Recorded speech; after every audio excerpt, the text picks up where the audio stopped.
And there it is right there. So there it is right there. Here I am right here.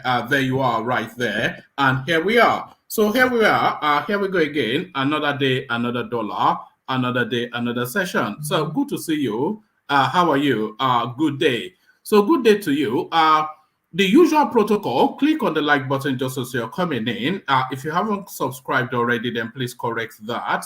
The hyperlink that says StreamYard, this link right here is your invitation to come and join us on the studio. So, so we encourage you highly to click on that. So come join us on the studio and share your thoughts. So click on like, click on subscribe, click on the hyperlink that says StreamYard to come and join us on the studio. And this link right there that says buy your host cups of coffee, if you feel inclined towards tipping towards the platform, use that. So it's 3 easy steps. So 3 easy steps and then go wild. So 3 easy steps and go wild. So let me remove that because if you want to use it, it's pinned at the top of the comment section. But there it is.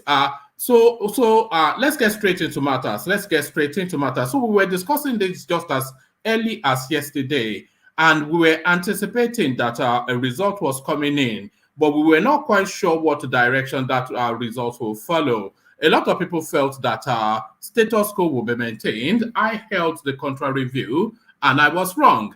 Adeleke, you are the Osun Governor, Supreme Court confirms. So there it is right there, and there it is right there. But there's a lot to this that meets the eye, by the way. this is an aperitif to the presidential election tribunal. That's my reckoning. I think this is a precursor to the presidential election tribunal. So now, having now had this judgment against the ruling party and against the cousin of the president-elect, if you then have a contrary verdict at the presidential space, you cannot then cry about an unjust judiciary, because you cannot in one breath have your way and say they did great, and then in another breath not have your way and then call them foul. So I think that is that. I think it's a political decision.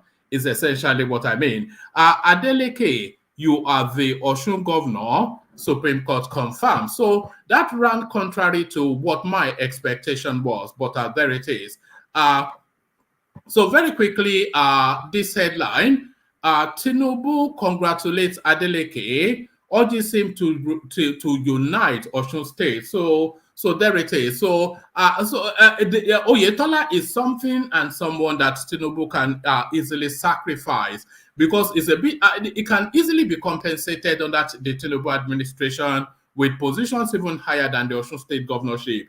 So there's a bigger fish to fry. There's a bigger stake at play than just some satellite little state like Osun State. So there is that one. Then we go on to this one now. This one has been charging up the news space for at least quite a few hours. There's been a build up to this, by the way. We touched on it in previous sessions, but it has now come home to roost. Otedola dismisses friendship with Elumelu, says UBA czar betrayed, backstabbed him. So there it is, a battle of the billionaires. There's nothing more delicious than money and ego coming in conflict against each other. So money and ego coming in conflict against each other. Otedola dismisses friendship with Elumelu, says UBA czar betrayed, stabbed him in the back. So exactly what is going on there, we'll find out shortly. This one, I'll only give you the headline for this one because it doesn't really add anything substantial or removes anything. The headline just tells us really all we need to know about this one. El-Rufai Soludo Sanusi insists on fuel subsidy removal. So I think with the inauguration of the Dangote refinery in about 2 weeks approximately now, so that fuel subsidy then becomes a low-hanging fruit. So it can be removed if Dangote comes on stream and starts to pump out fuel immediately. The fuel subsidy can be removed without any impact at all on the economy. El-Rufai Soludo Sanusi insists on fuel subsidy removal. So we just document that as a matter of just the headline alone. So on to the next and on to this one. I never met Peter Obi for reconciliation. Rather, he apologized several times for misconduct of his followers. So this is Wole Soyinka back in play, of course. And what Peter Obi stands accused of is he will back his adherents, his fanatics, his followership, the obedience.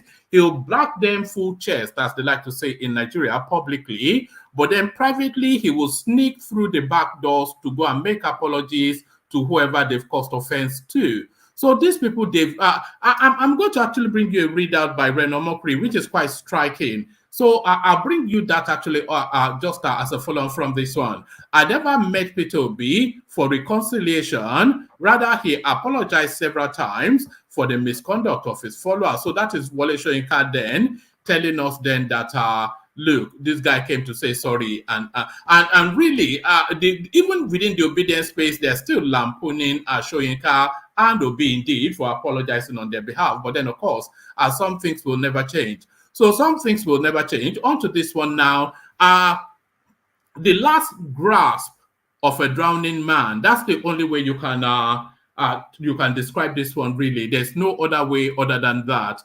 The last grasp of a drowning man. Senate Chief Whip ORJI Kalu writes ruling APC insists on Senate President despite party's choice of ex-minister Akpabio. So the last hurrah, the last stand at the OK Corral. So he's there with his pistols, but there's nobody to duke it out with. So there it is. It caught a lonely furrow, our man from is it Abia State. So there it is, the last stand of ORJI Kalu. But then there is pressure also because just as earlier as yesterday, the news came out that the Southeast have actually rejected Akpabio as a consensus candidate for the Senate presidency, because of course because the permutation now from the press release by the APC is to say then the only position in the power structure that the Southeast will have will be the deputy House of Reps leader, which is the lowest of the rung in the hierarchy of power within the Nigerian paradigm. So the presidency, the vice, they've lost out on that. The Senate presidency, it looks as though almost with some certainty going to the South, and then for Jibrin Barau to be the deputy Senate president, a man from, I think, the North Central to be the House leader, and then coming in at a lowly distant number 6 will be the Southeast. So no is what they are saying. And that voice being championed by ORJI Kalu, Senate Chief Whip ORJI Kalu, right ruling APC, insist on Senate President despite party's choice of ex-minister Akpabio. So quite how hard is going to play that card, I'm not quite sure. Is he going to go ethnic in the manner that Peter Obi often does?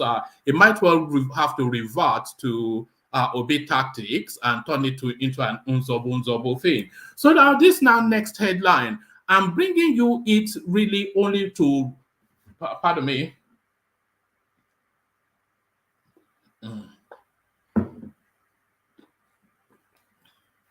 You say all these reads out, you're quite perched, it dehydrates you.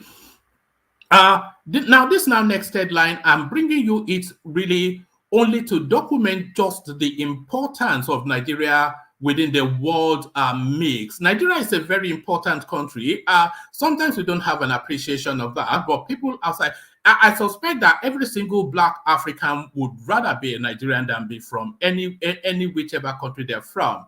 And I suspect that any Black person globally would at first choice be a Nigerian other than whatever it is that they are.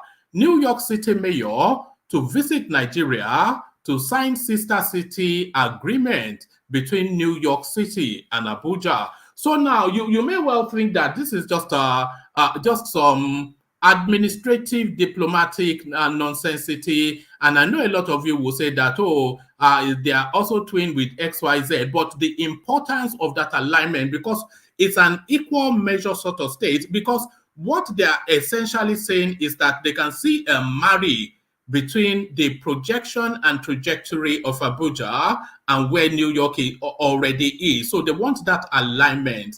And that is what is really going on, and that is important. And New York City mayor to visit Nigeria to sign sister city agreement between New York City and Abuja. So there it is right there. There it is right there. Abuja enters the center stage. Presidential Election Tribunal article lawyer says many agreements in the 2023 election were broken. So what agreements those are, I will find out shortly. So a rich and diverse menu, when is it ever not a rich and diverse menu? So lean back, kick back, take it easy, relax into it. The usual protocol, click on the like button just as you're coming in. Subscribe if you haven't done that already. The hyperlink that says StreamYard, your invitation to come and join us on the studio, and your invitation to buy your host cups of coffee, that is always ever ready. So do all those. Let me just swing this round. So do all those. So as we said about all those, let me take a micro musical. And by the way, there's still quite a few spaces on the studio. Come in now, so that not when we get into the heart of it and you want to come in and engage in the conversation, the thing keeps bouncing you back to tell you that the studio is full. So come in now whilst at the opening phase, so that you have already booked in your slot. So do that. So do all that. As we said about all that, let me take another micro musical intermission, and then when we come back, we get into the throes of it. You know where we're going, of course, to the Kegites.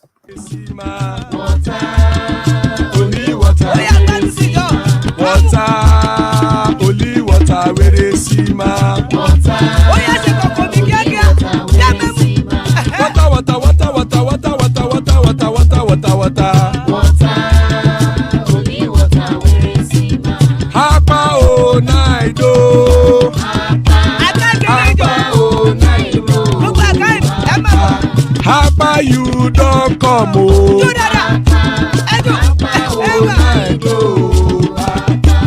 Hapa o naido.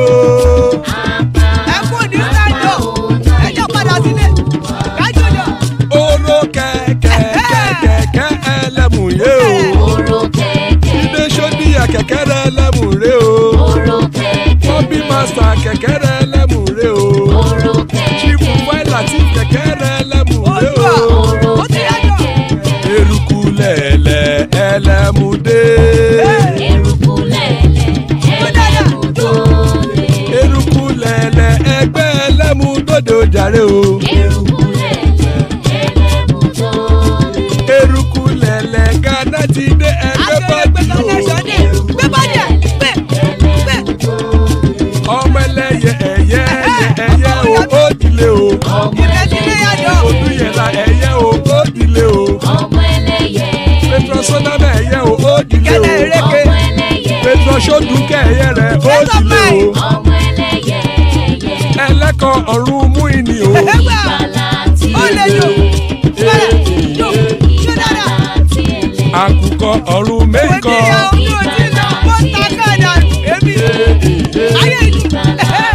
Ikú kò ní ríwà gbéṣe o.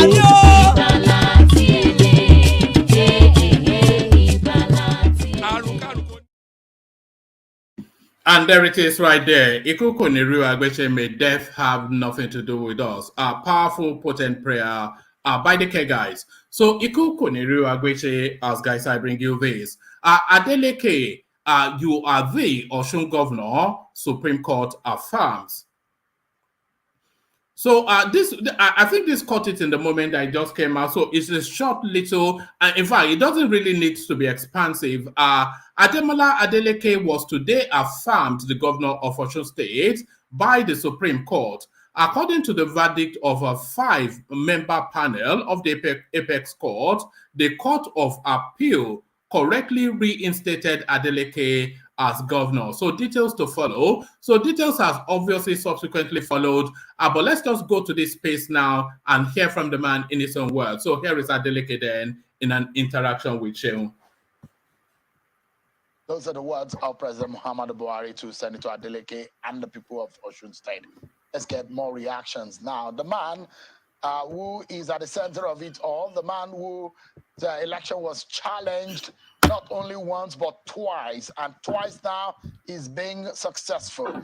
Senator Adeleke, the executive governor of Osun State, joins us live from Ede, Osun State. Thank you so much and congratulations, Your Excellency. Emerging victorious yet again. The last time at the appeal court, after that judgment, I had the opportunity of speaking with you, and now here you go. This is with the one with a statement of finality. How does this come to you, Senator Adeleke?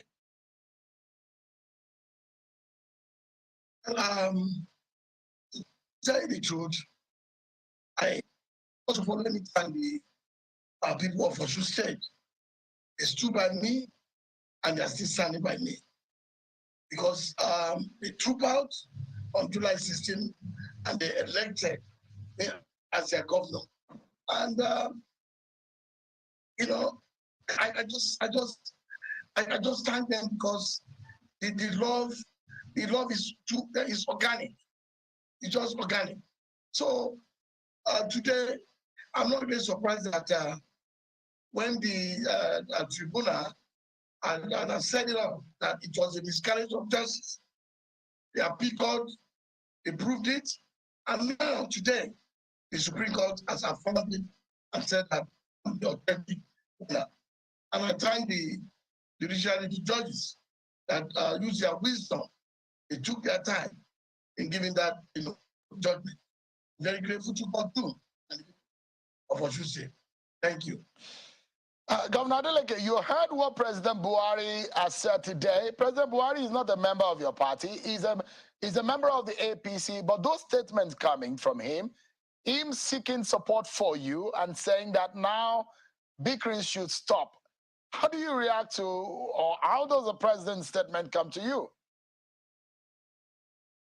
Well, you know, there was a few months ago, immediately I was elected. I paid him a courtesy visit as the president of the Federal Republic of Nigeria, and I commended him for signing the Electoral Act, which brought me in, and I appreciate him. And of course, I seek his support in so many ways, and he promised to support me, to support the Osun people. So I'm not surprised from what he's now saying that the people of Osun State should rally around and support this. I think he's a father. I think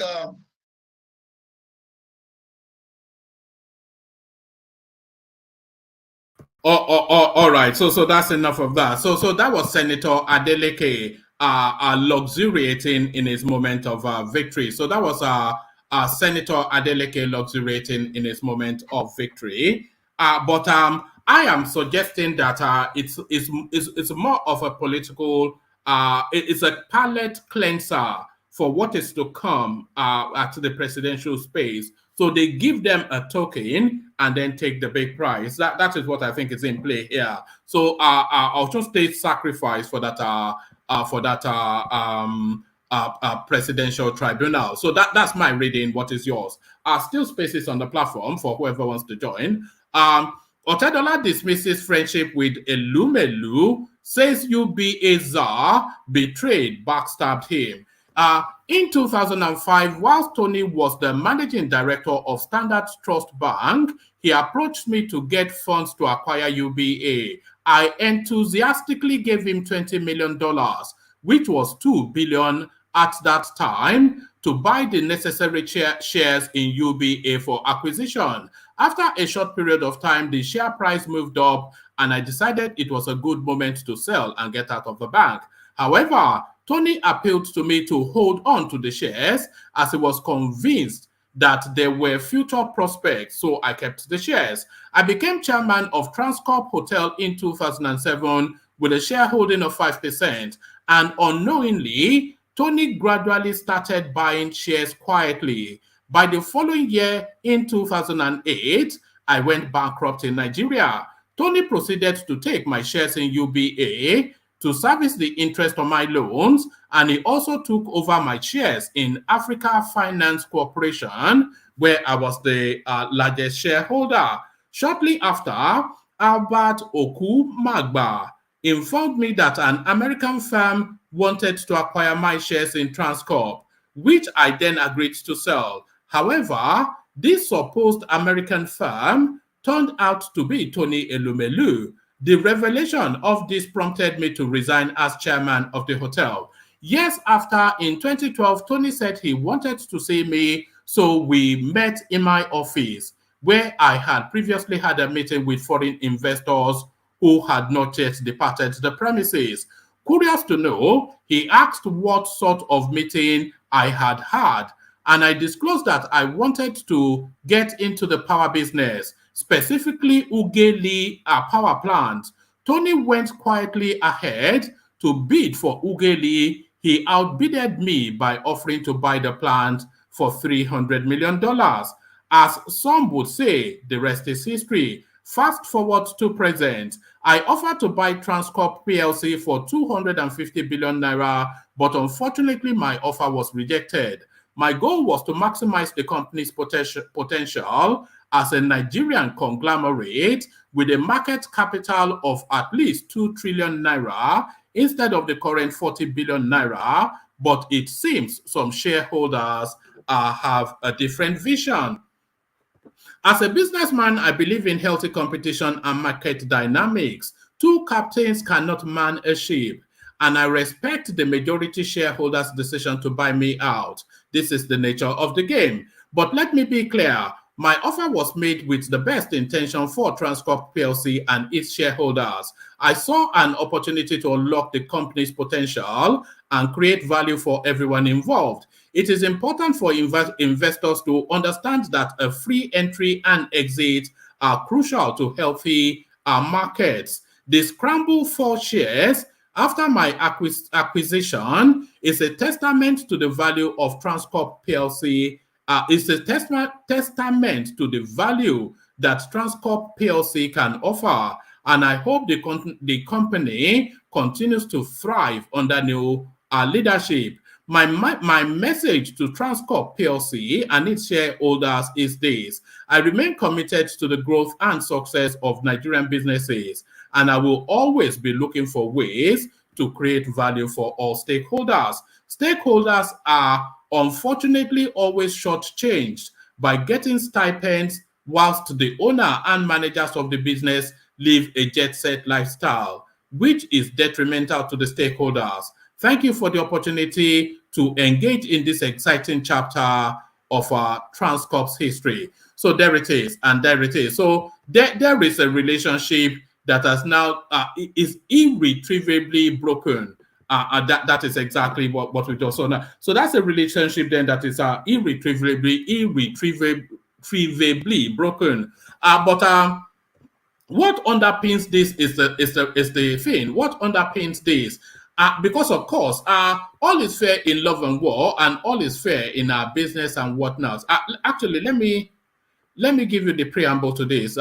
Billionaire investor Femi Otedola has revealed details that may have motivated his desire to acquire 6% shares in Transcorp, and also why he decided to sell shortly after. In a press release by correspondents, the shocking details suggest Mr. Otedola and Mr. Elumelu's Transcorp affairs dates back to 16 years ago, when the former was the chairman of the company and Elumelu, the MD CEO of Standard Bank. Recall just last month, April, Otedola disposed of 6% shares he owned in Transcorp to Hair Holding Limited after both men seemed to have publicly displayed affection for each other and agreed to work together. Correspondents reported Mr. Otedola initially acquired 5.52% stake in the company back in March, making him the largest shareholder of the company. The announcement of the acquisition immediately triggered a scramble for the shares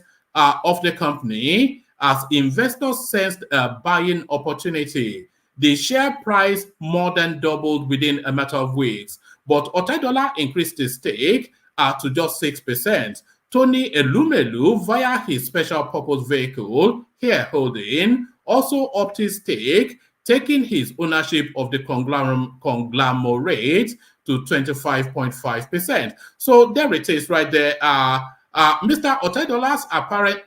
Otedola apparently accuses Tony Elumelu of taking his shares in UBA and Africa Finance Corporation to service the interest on his loans when he went bankrupt in Nigeria. He also accused Elumelu of secretly buying shares in Transcorp Hotel and of outbidding him to acquire Ugeli power plant after he disclosed his interest in the power plant to Elumelu. However, Otedola does not make any direct accusation against Transcorp PLC or its shareholders. Correspondents understand a statement from Elumelu may be released soon, addressing the comments of Mr. Otedola. Throughout the transactions, Otedola and Elumelu, the chairman of Hair Holding, publicly displayed bromance for each other, claiming they were close friends. However, this latest statement by Otedola suggests there is more than meets the eyes. Reliable sources also suggested to correspondents that both men never spoke to each other directly, as they related via proxies throughout the transaction. This is also not uncommon for transactions that involves billions. So there it is right there. There it is right there. The cut and thrust of our high-end business. So that's the cut and thrust of high-end business. The winners and losers, you take the picking. Come join us in the comment section. Let's hear your thoughts on that. I never met Peter Obi for reconciliation. Rather, he apologized several times for misconduct for the misconduct of his followers. So this is Wole Soyinka. And I'll just give you 3 paragraphs of this. Nobel laureate Professor Wole Soyinka on Monday noted that the visit of the presidential candidate of the Labour Party, Peter Obi, to his residence in Abeokuta, Ogun State, was not for reconciliation, but an apology visit for the misconduct of his followers, Peter Obi's followers. Soyinka, in a statement obtained by correspondence titled "A Visitation and the Allure of Reconciliation," said Obi's meeting with him was where discussions were frank and creative. Earlier, the Labour Party candidate had also confirmed meeting with the Nobel laureate. He was silent on the issues discussed, but rather said the visit was intended to erase the needless misconception about the relationship between the great icon and the obedient family. So there is this article that there's this thing that Reno Omokri put out. Let me just see. There's this thing that Reno Omokri put out, which I want to bring to your notice because quite pertinent to this, Reno Omokri. Right. There's this thing. Hopefully, let's see. Hold on. Let me just see if it's. Is this it? All right. Yes, this is it. There's this thing that Reno Omokri put out, which I want to bring to your attention. Let me just let me make sure that it is the right one. Just hold on one moment. Yes, there's yeah. All right. So this is to the Peter Obi, Wole Soyinka, and Peter Obi, the way he defends the obedience. Anyway, listen to this. In Christianity, the most respected Nigerian is Pastor Adeboye. So respected is he that he was called Daddy Adeboye by a British Prime Minister, David Cameron. In Islam, the most revered living Nigerian is the Sakin Musulumi, His Eminence Muhammadu Saad Abubakar, Sultan of Sokoto. In academics, the most respected Nigerian national is Professor Wole Soyinka, the first Black African to have won a Nobel Prize in an academic category. So honored is he that a former US President Jim Carter personally took his green card to him without him even applying for one. Each of these 3 national icons have been insulted publicly and carelessly by the obedience. Sadly, their leader is afraid of publicly calling them to order, and instead prefers to go privately to see people they insulted, to say one thing in private and another in public. I'm not quite sure how that escaped. To say one thing in private and another in public. Right. After the January 15, 1966, the Ifeanyi Nzogu coup, there was a nationwide, and pay attention to this because it goes into the history of this behavior. After the January 15, 1966, the Ifejuna Nzogu coup, there was a nationwide celebration, including in the North. Yes, including in the North. I am a historian of note. I have video evidence of that. And there are people alive in the North who remember those celebrations. However, soon after the coup, soon after the coup, some of our brothers started printing almanacs with caricatures insulting prominent Northerners, Westerners, and Midwest leaders. One of the almanac, Chukwuma Nzogu, in one of the almanacs, Chukwuma Nzogu was shown with his leg on top of Sir Abedu Bello's head. Those almanacs enraged Northerners and made them turn against the Aguyi Ironsi-led military government.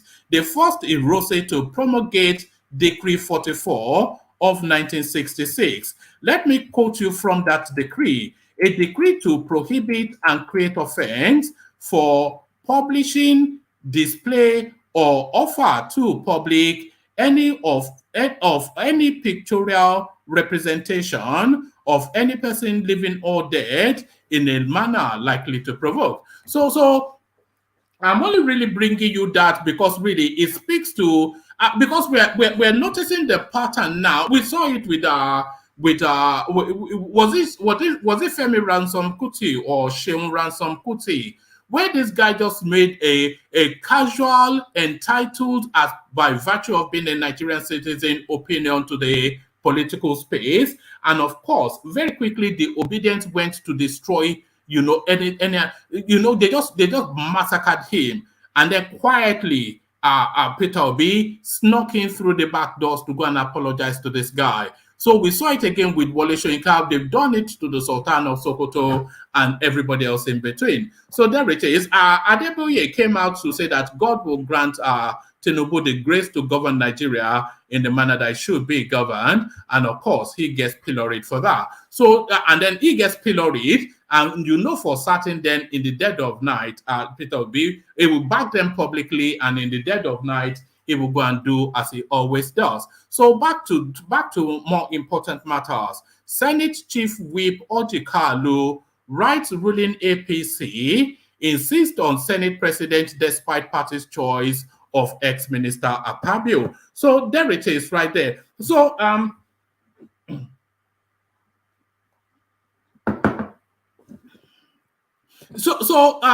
there is a real chance, and really the only real option that ORJI Kalu has now is to go ethnic. He has to go, Peter, or if he wants to maintain or create any momentum behind his push to become the Senate president, he has to go ethnic and he has to go to tribe in the manner that Peter Obi did. Senate Chief Whip ORJI Kalu, right reading APC, insists on Senate president despite party's choice of ex-minister Akpabio. Now, ORJI Kalu, the Senate Chief Whip, has written to the ruling All Progressive Congress about his Senate president ambition only hours after the party announced former Minister of Niger Delta, Godswill Akpabio, as its hand-picked candidate for the post. Kalu's ambition was expressed in a letter he wrote on Monday to the APC leadership and 108 senators-elect, in which he positioned himself as the best contender for the post. The former Abia State governor, who said in April that it was his turn to become the Senate president, declared that he had what it took to ensure the success of the 10th Senate. He wrote, "It is with deep sense of joy and humility that I bring you warm greetings and that of the Abia North Senatorial Zone. My emergence as the senator to represent Abia North in this critical time in the history of our dear nation comes with huge responsibilities, top of which is to make quality laws for the good governance of our people. To be able to achieve these enviable goals, we require good leaders who will pilot the affairs of the 10th Senate. Leadership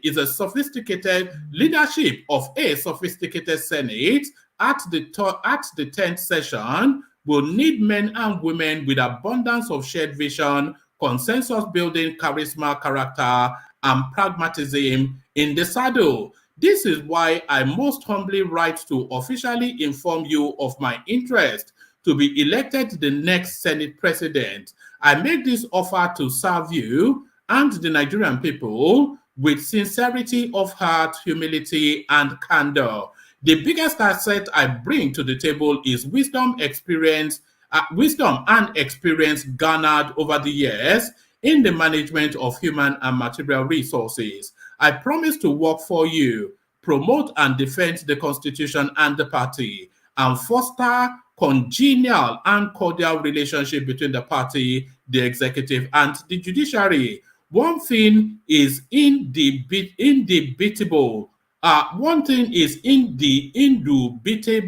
certain. Working together in unity and mutual love and respect, we can take Nigeria to the next level of peace, progress, and development. So that's ORJI Kalu then throwing his heart. Well, his heart was always in the ring anyway.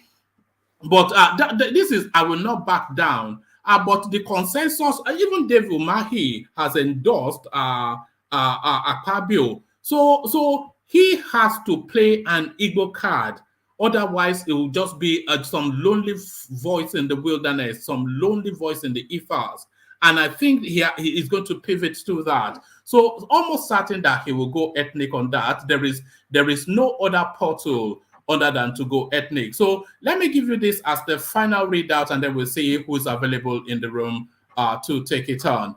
So now this one now, you may think it's just another random. This is not anything random. This is a crucial piece of information that is germane to the Nigerian experience.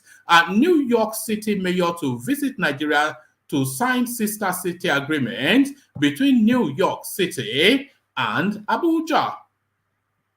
Okay, it's not anything too lengthy.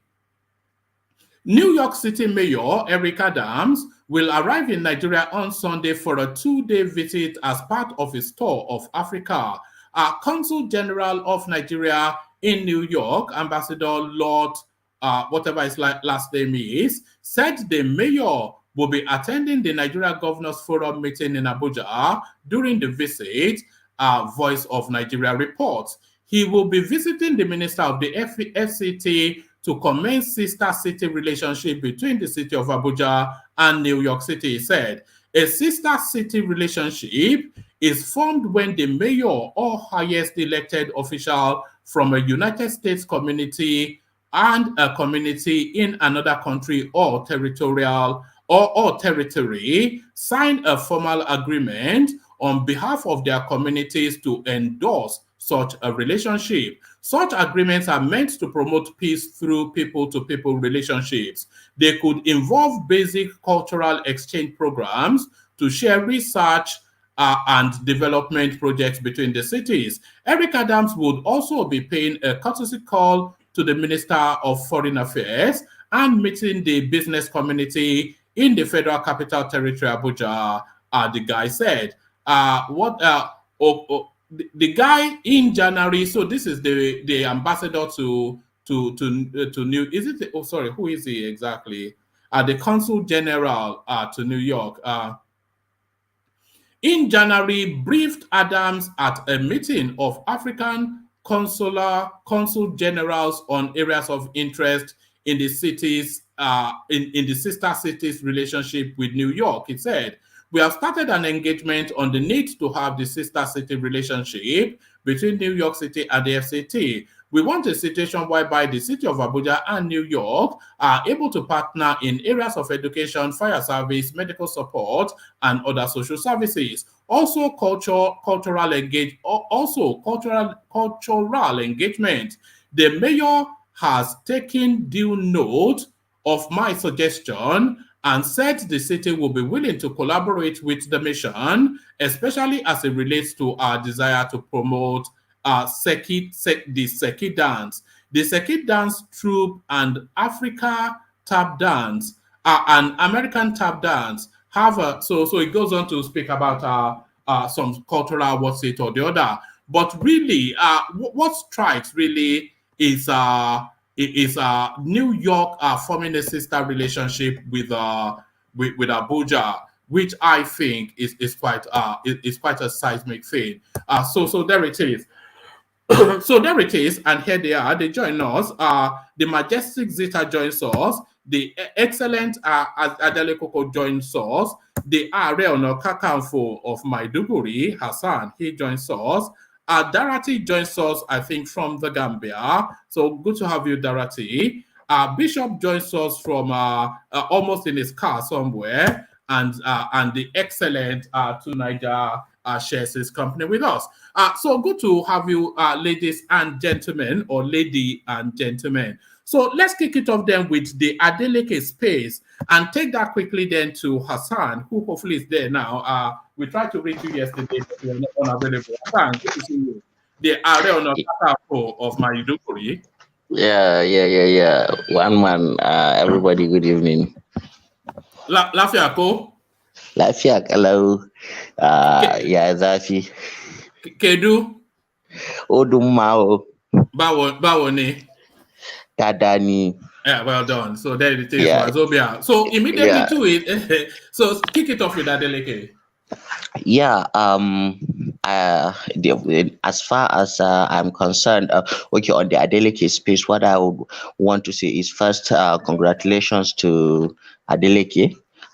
It was a hard-fought victory, right, during the elections. But personally, I feel Adeleke should have been on that seat like 4 years earlier, because I believed he won the election in 2019 or thereabouts.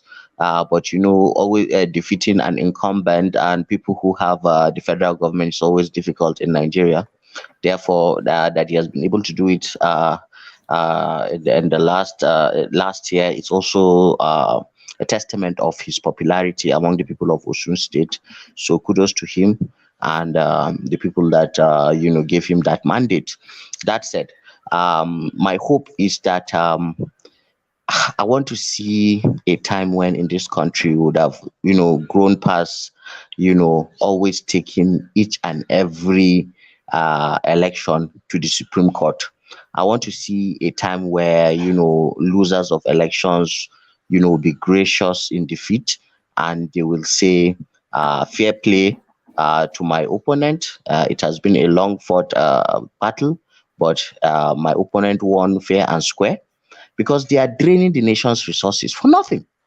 I don't think we should always continue on this path. We will have to reach a stage where we have, enough trust in our processes where almost every time we will not be going to these tribunals.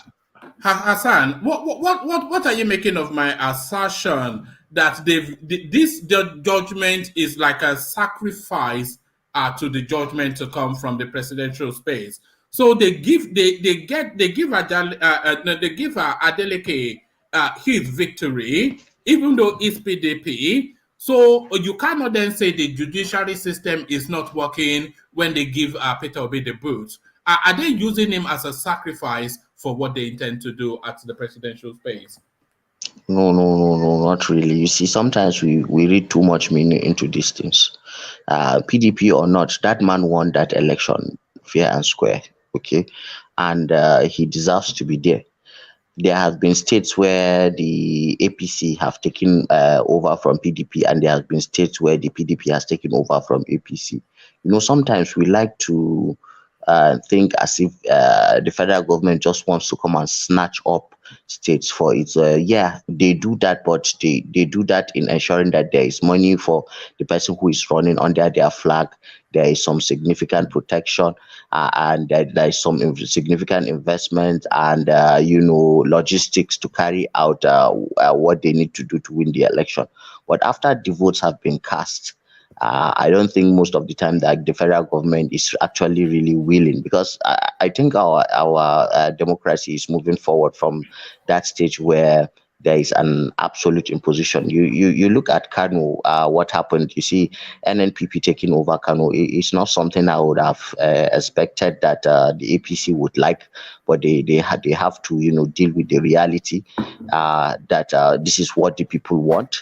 And this is only good for us, and I stop even making those comparisons. Tinubu won this election; he won it. So why would the court they really feel the need to give this to PDP, so that I know there is you see when you think of this, that is by default. It paints the picture as if Tinubu, somehow lost, so therefore he will have to throw a bone to the dog, so that it will make it look as if this is some kind of consolation.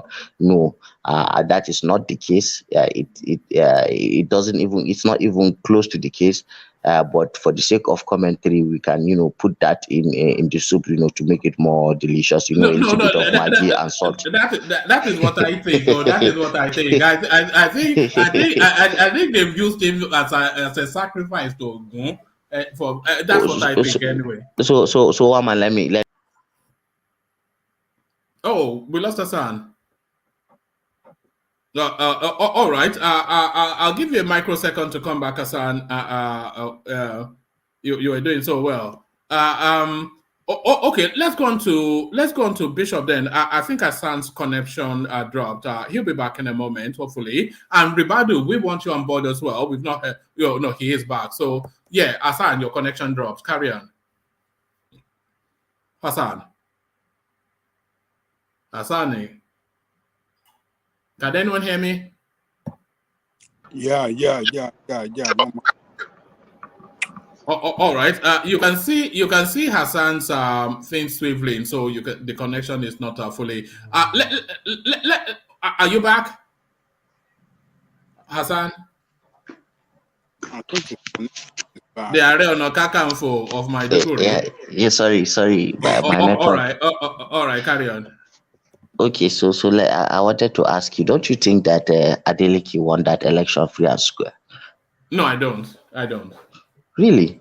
No, I don't.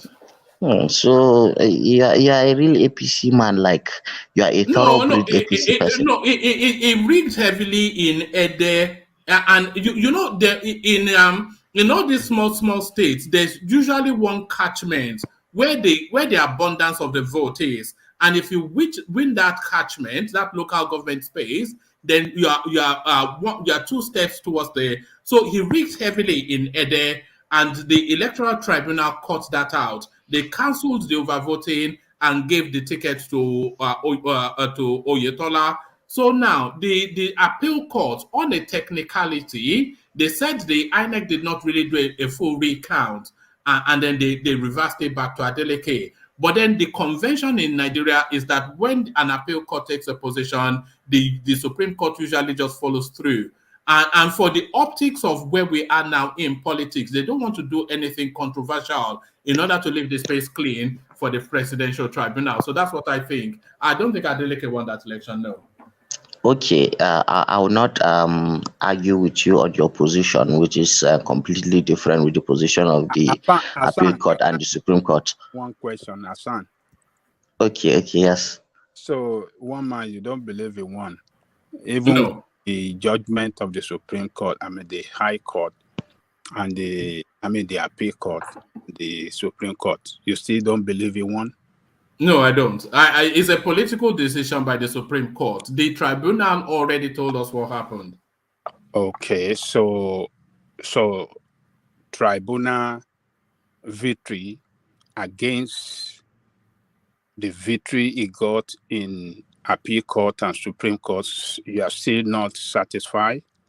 The tribunal was a raw and organic decision, which was it was at the point of contact. The tribunal decision was at the point of contact. The appeal court and the Supreme Court is somewhat removed. It's a removed decision, but the real decision was made by the tribunal. That's what I think. Even the 2 against 1, you still don't believe. You think they just want to give it to Adeleke, not to cause control. They don't want controversy until they make decisions on the presidency. That's what it's a political decision. That's what I think. In the Tinubu coming election, what do you call the tribunal now? So if they affirm Tinubu victory, you will believe that?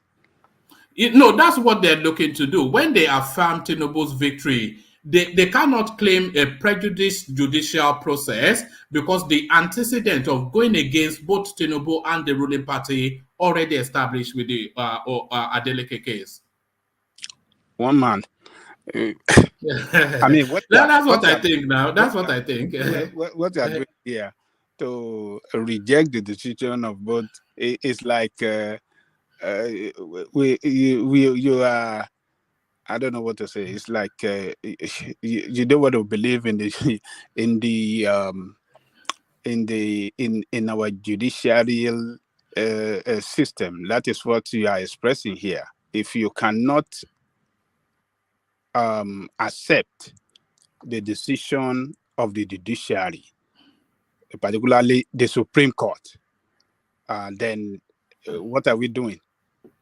No, it's not. I'm in no place to accept or not accept. Who am I? I'm not a participant. I'm just somebody running his mouth. But in my thought, that's what I think. I think it's a political decision. I think it's a precursor to the.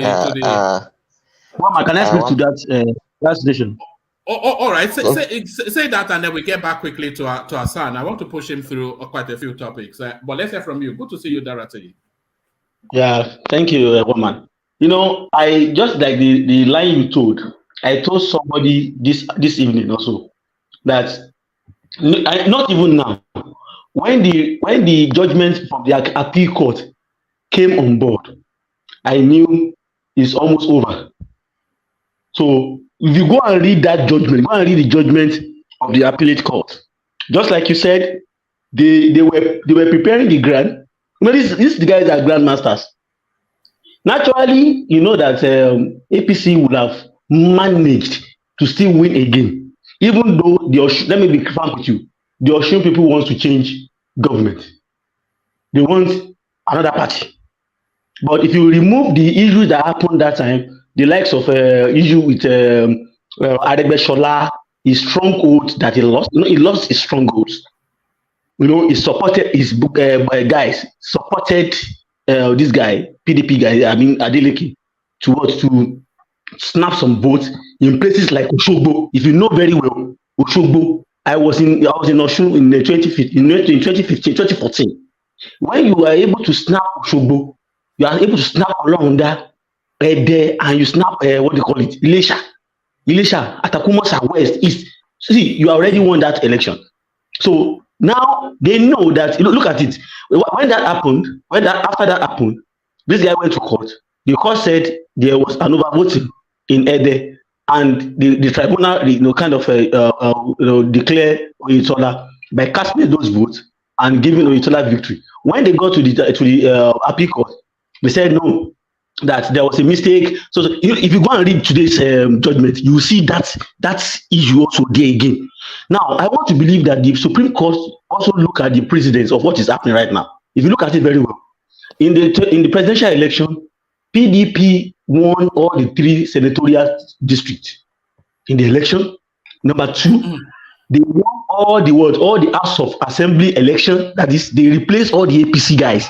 They will make sure that they muzzle them out. They won that election, and that shows something. It's a clear indication that the Osun people did not really want APC to come back. So it's playing into their game. Like, okay, since these guys did not win, even in the election, in the presidential election, even Tinubu lost in Osun. He lost narrowly in Osun again. So if you look at it very well, it's better for them to just give it to this guy and just prepare a grant for what? For declaration of Tinubu. Because let me tell you, what happened in the Supreme Court today and the appeal court before is a very good grant to declare Tinubu and shut up anybody's means of countering that judgment when the judgment will eventually come. So I told you. All right, brilliant. Thank you, Dorothy. So there it is. I share your thoughts in totality. But back to you, Hassan. So it's a political decision. That's what. Okay. Left to me. I don't read too much into that. In fact, I would argue that the most organic of decisions is the one that INEC took, on declaring Adeleke winner in the first place. This is as organic as it gets. Nothing beats that in a state where the APC has the governorship, has the Senate, has everything. So I would just look at it more like that. Look, the courts do not have to do anything. They don't have to use a cat paw before they declare Tinubu the winner. I don't think it's necessary. You do that when you do something wrong. This is an election that has been lost and won. For me, that is the way I see that there are some times where there are some intricacies, and naturally with law, you have all these technicalities and things like that. But I don't think in this case it is that necessary or that big enough to think, okay, the courts are doing this because they are preparing the ground to give Tinubu the victory in the tribunal. Why would they do that? That is to say that Tinubu did not win, which is not the case. He actually won. So why do they have to twist things from there? I mean, all right. Let me take you to this headline showing on your screen. Otedola dismisses friendship with Elumelu, says UBA betrayed, stabbed him in the back. So are you following then this back and forth between these dollar billionaires? Yeah, so I followed you through the readout, and what I was just able to make out of what you read out was, it's a typical, elite billionaire thing, and the way they conduct their business. You quite said it right when you said money and ego when they clash. But this is Otedola's story. We have not heard from Elumelu yet, but he felt slighted. With the way Elumelu, took controlling shares in Transcorp and in their previous activities together. That said, the way it seemed from this report is that Elumelu is somebody who is like a backstabber, untrustworthy kind of businessman. But I don't think you see that Transcorp they're talking about is it's a luxurious brand for Nigerian elites. So me, I don't really like this ego thing within the elite. Bragging about money. I gave him $200 million. He gave me 20 million. They just want to, show that they have money and put it on our national legacy. This is nonsense. This does not change anything on ground. It doesn't put food on the table of anyone. So, in that sense, this is not the kind of things I really But like. I have interest on. does it impress you though that because what Otedola is putting out there is that Elumelu is tracking his business moves and trying to and undermining him, and he cited several examples. But really, outside of that, does it impress you that these people who are dollar billionaires, that they're domesticating their money within the Nigerian space, because all of that countless billions of dollars at least is swirling around within our economy? They could have taken it to New York, London, wherever, and doubled their money. Yeah, I can appreciate that, but I would have wanted them to have their monies, in manufacture. That is where we need the money. All this, what they are doing mostly is speculation. People who usually invest in shares, and things like that, Michael, shares, stock, bonds. It's more of manipulation. In a country like Nigeria, where most of the money is in the informal sector. This is not your typical kind of economy. Had it been they put this money in manufacture where they are sourcing raw materials, in the process of sourcing raw materials, people are getting jobs, and they have factories that they operate, and these factories have 10,000-15,000 staffs, you'd say, yeah, but this is a typical elite ego kind of play. And like you said, all is fair in love and war. I cannot feel any pity for this kind of people. So I don't even want to say whether one is right or one is wrong. Up until they actually go and do things that reach the common man, not investing in Transcorp. This is a 5-star hotel, the Transcorp Hilton Hotel. That is their biggest edifice. It's a 5-star hotel. They have other business interests, but all their business interests are usually in things only the elite can afford.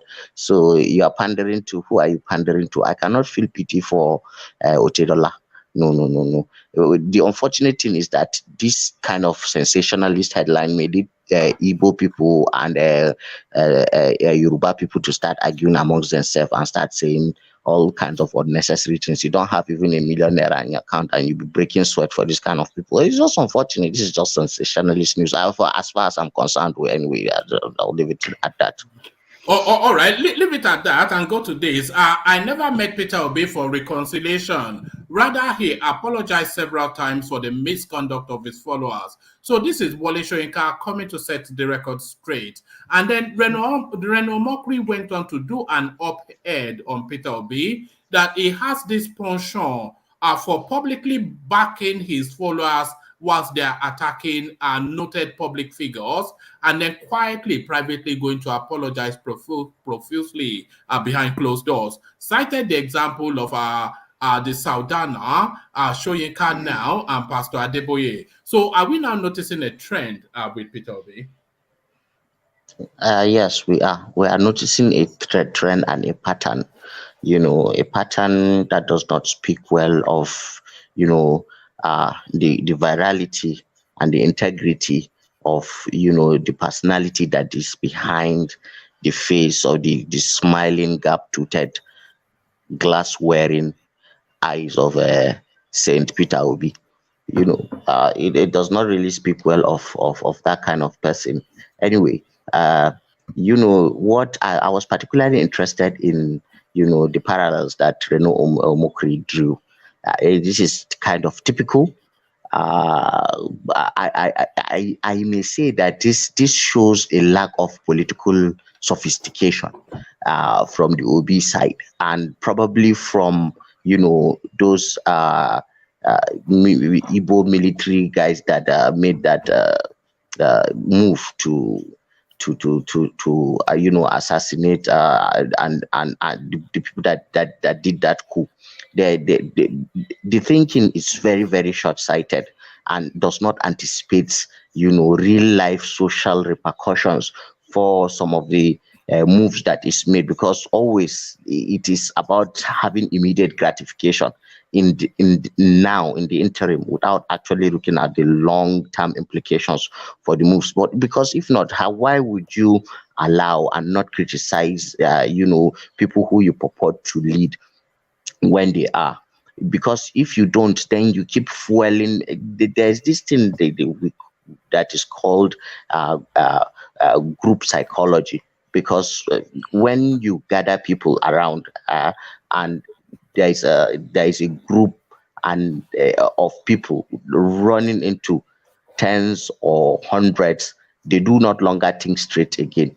An individual may make better rational decisions than have 10 rational people or keep them in a herd. You know what they call that? They call it herd mentality. Yes, HARD. yes, yes, HARD. yes. So Herd man. yeah, Yes. yeah, the herd mentality. Like sheeps. Yeah. Yeah, yes, yes. So people just become like autonomous bots, like robots, and they do no longer tend to think again. So this kind of thing, it's an approach to doing politics, but it almost always works, but in a tyrannical way, in just homogeneous societies. It tends to grow like Andrew liver salt in heterogeneous societies, but at the end of the day, just like Andrew liver salt, after the foam, and all those chemicals, have have finished, have gone, it comes running back down again, and it loses steam, and then everybody's eyes then open. But just to speak into that, Reno talked about how you were printing, you were depicting the Sardauna, that is because the Sardauna is a prince and a direct descendant and a heir apparent to the throne of the Sultan of Sokoto, the Sarki Musulmi, as at that time, and they were printing in Zegu with his legs on the corpse of Sardauna. And not only that, it was on record that plenty of mischievous Igbo people living in the north at that time would just stop northerners at random in Kano, in Kaduna, in northern cities, and they'll tell them, look at your Sardauna, look at your God. And they'll show them the picture and say, look at your God, our people have finished them. That level of arrogance, that kind of things, it was just like hold on. Let me bring you a couple more paragraphs from Reno. It says a degree to prohibit and create offense for publishing, display, and offer to public any pictorial representation of any person living or dead in a manner to provoke. But that was not the end. In February 1966, a famous Igbo high life maestro, Celestine Uku, released a song titled Ewu Naba Oka, meaning the goat is crying. Other Nigerians believe the song was mocking the late Saudana. That song and the almanac mocking the Saudana ignited a series of unfortunate events that no one wants to repeat. The only lesson we have learned from history is that we have not learned a lesson from history. So that's how Reno rounds that off. Yeah, and another evidence to point to that is even now, just go and search on YouTube, and there was an interview that Kaduna Zegu gave to BBC after he carried out that coup in Kaduna. The way and manner he was talking about Sardauna and how he killed him was just so cold-blooded, inhumane, and it is in your face kind of arrogance, kind of I, I don't know, this cold-heartedness in your face kind of thing. That manner of doing things, always tends to backfire. You would have thought that any political power grab or approach to get political influence using that kind of philosophy will not work. It did not work in 1966. It will not work now. It will not work. It will backfire because it may give you a victory that is short-lived, a fiery victory. You may get that, but it will not work because the people you are looking to, take power over and control their destinies, you cannot just keep mocking them and telling them whatever comes to your mind, and then you expect these people to fold their arms and then allow you to lead them. It will not happen now. It will not happen. Nobody would agree to these kinds of things. That's just the truth. And Reno, for all we may like to castigate him as a thief, this guy sometimes has a very good understanding of historical events, and he follows them up with depth. He's a very learned man. I don't like him, but he's a very learned man. Yes, he is, because this kind of things, hardly would you see people actually relate these things to facts, verifiable facts, than what you just read. Really, it's impressive. You cannot just overlook somebody like that. He's good. He's good. He's just a barao, but he's good. Well, yes. Yes, I agree in totality with that. It's a barao, but it can be annoying in most instances. I find him annoying in most instances. But let me take you to this next headline. Is the significance of this? We often don't have a full appreciation of just what we have being Nigerians. I've always felt, and I still do feel, that it is a privilege to be a Nigerian. New York City mayor to visit Nigeria to sign sister city agreement between New York City and Abuja. So what does that mean to you, Hassan? I hope New York becomes a little bit like Abuja. And I hope Abuja also becomes a little bit like New York. But I still like the laid back nature of Abuja. Anyway, there are a lot of opportunities in this relationship, and Abuja can only Abuja can benefit from this in terms of technology, urbanization, the logistics of managing a big city, creating economic opportunities, the politics and management of a space like that. So much benefits can come from that. But on the other hand, this is not just a one-way relationship. New York, on the other hand, will also benefit from the traditional, the cultural, and the natural ambience and that connection to nature and environment that Abuja has, that New York does not have, because New York is just concrete and slabs, just too bland of a place to compare. But then, if a connection is going to be made, it's not just on the table, and just Abuja is just going to benefit from this relationship.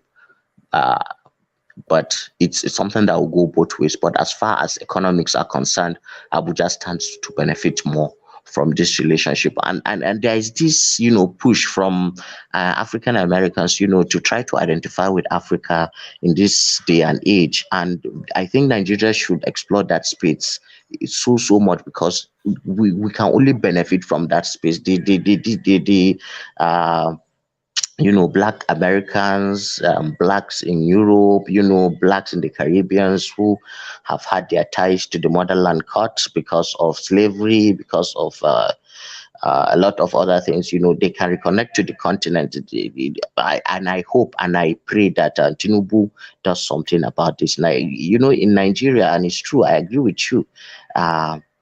I don't think there is any other African in the world, anybody who has black ancestry, at least, that walks the back of this earth with his head held high as Nigerian people of Nigerian extractions. I've never really understood this, but there's a certain arrogance to being Nigerian. There's a sense of superiority that we have over everybody else. No, it's not just superiority for its sake. No, I would say it is we just match people's energies. Nigerians like to match energies, and all other Africans have been beaten to surrender against all other races, but not the Nigerian. The Nigerian, will match your energy. If you treat him with respect, he give respect back. So it's not about superiority, it's about returning it to as if you come with good manners and respect, the Nigerian will give it back to you the way you give. But if you say you have some skin over you and you think you are Arab or you are white or you are whatever, Nigerian will give it back to you to take nonsense. Yeah, and it comes, I think, from the very nature in which we grow. We are people who traditionally, no, not even traditionally, ordinarily, we grow up at least speaking at least 3 languages. Like right now, the average Nigerian speaks 3 languages. Like in the south, or if you are in the southeast or thereabout, you speak Igbo, you speak if you are Isekiri Ijo, you may speak Igbo and speak broken English and speak English at the same time. Yeah, Pidgin English is a language too. It is a language. Yeah, it is a language. So on average, 3 languages, but like for many other Nigerians, too substantial, or they speak like 4. So you see, that already gives us a different, and we are quite cultural, really. We are quite cultural. We have influences of triple heritage, like Professor Ali Mazrui will say. We are primarily influenced by either Christianity or Islam, our culture, our traditional African culture, and we are also modern people. So it's a blend. The Nigerian is a blend of all. Can I interject for a bit? Yeah, some of the things you have said, I'm not sure you are actually looking at real numbers. Impressions can be very, very misleading. You are talking about a country that has one of the worst life expectancies in the world. One of the countries that lives on, basically we are living on scraps, and our economy is terrible compared to any developed country. So, and this relationship you are talking about, see, America was in Sudan for 8 months, and look at Sudan is on fire today. And you have to be careful when you are playing with these people. Let us be wait. I'm trying hard to make sense of what you just said, and I'm trying to compare it with the things we are discussing. I think you're painting a rosy picture that doesn't exist. That's not based on data. No. I also think you are just too carried away by numbers, that you don't look at social realities. This is a social and cultural thing we are discussing more of. Yes, there is an economic component to it, but you cannot just push the argument to economics only, or that look at that the West is always a villain. No, not. There are nuances to the way the world works. It's not. You don't just have to pick somebody and say he's an enemy and then always is an enemy. There is a relationship you can have with somebody that he benefits you at some point, and at some point he doesn't, and then you yourself as a country, you benefit other countries at some point, and then at some other points too, you don't benefit them. You have to understand the way the world works, not just having just a set mind. All right, sorry, Tunaida, I'll come to you next, but let me take Asan through a couple more topics.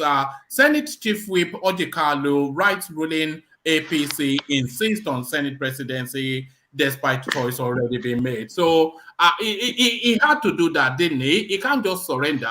And just as early as a couple of days ago, we heard that the Southeast rejected the consensus around Akpabio because they are now reading the politics, and of course they know that the Peter Basin is not going anywhere, and they are in slow motion seeing themselves being schemed out of power. But for ORJI Kalu to have any chance, does he have to go super ethnic with this push, Hassan? Yes, with the ORJI Kalu team, I would say that it is it is they say the kick of a dying horse. Yes, sometimes when you play all your cards, you just go all in, no wiggle room again. There's nothing left to do than to cry to the high heavens. He is in that stage. I think all is done and dusted concerning that Senate presidency. It's already apparent.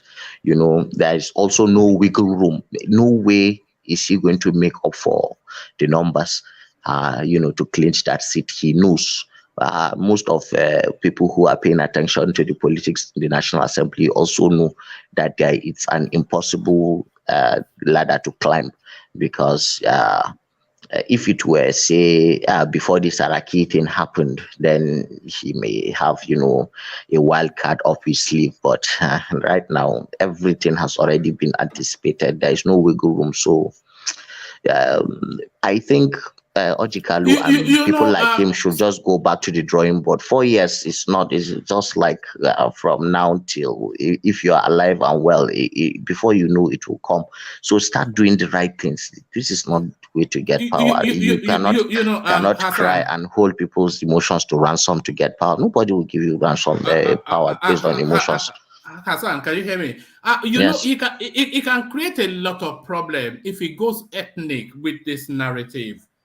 Because the ethnic space is already opened with the narrative of marginalization. So if he goes and parks his ambition in that ethnic marginalization narrative, it can create a lot of mess.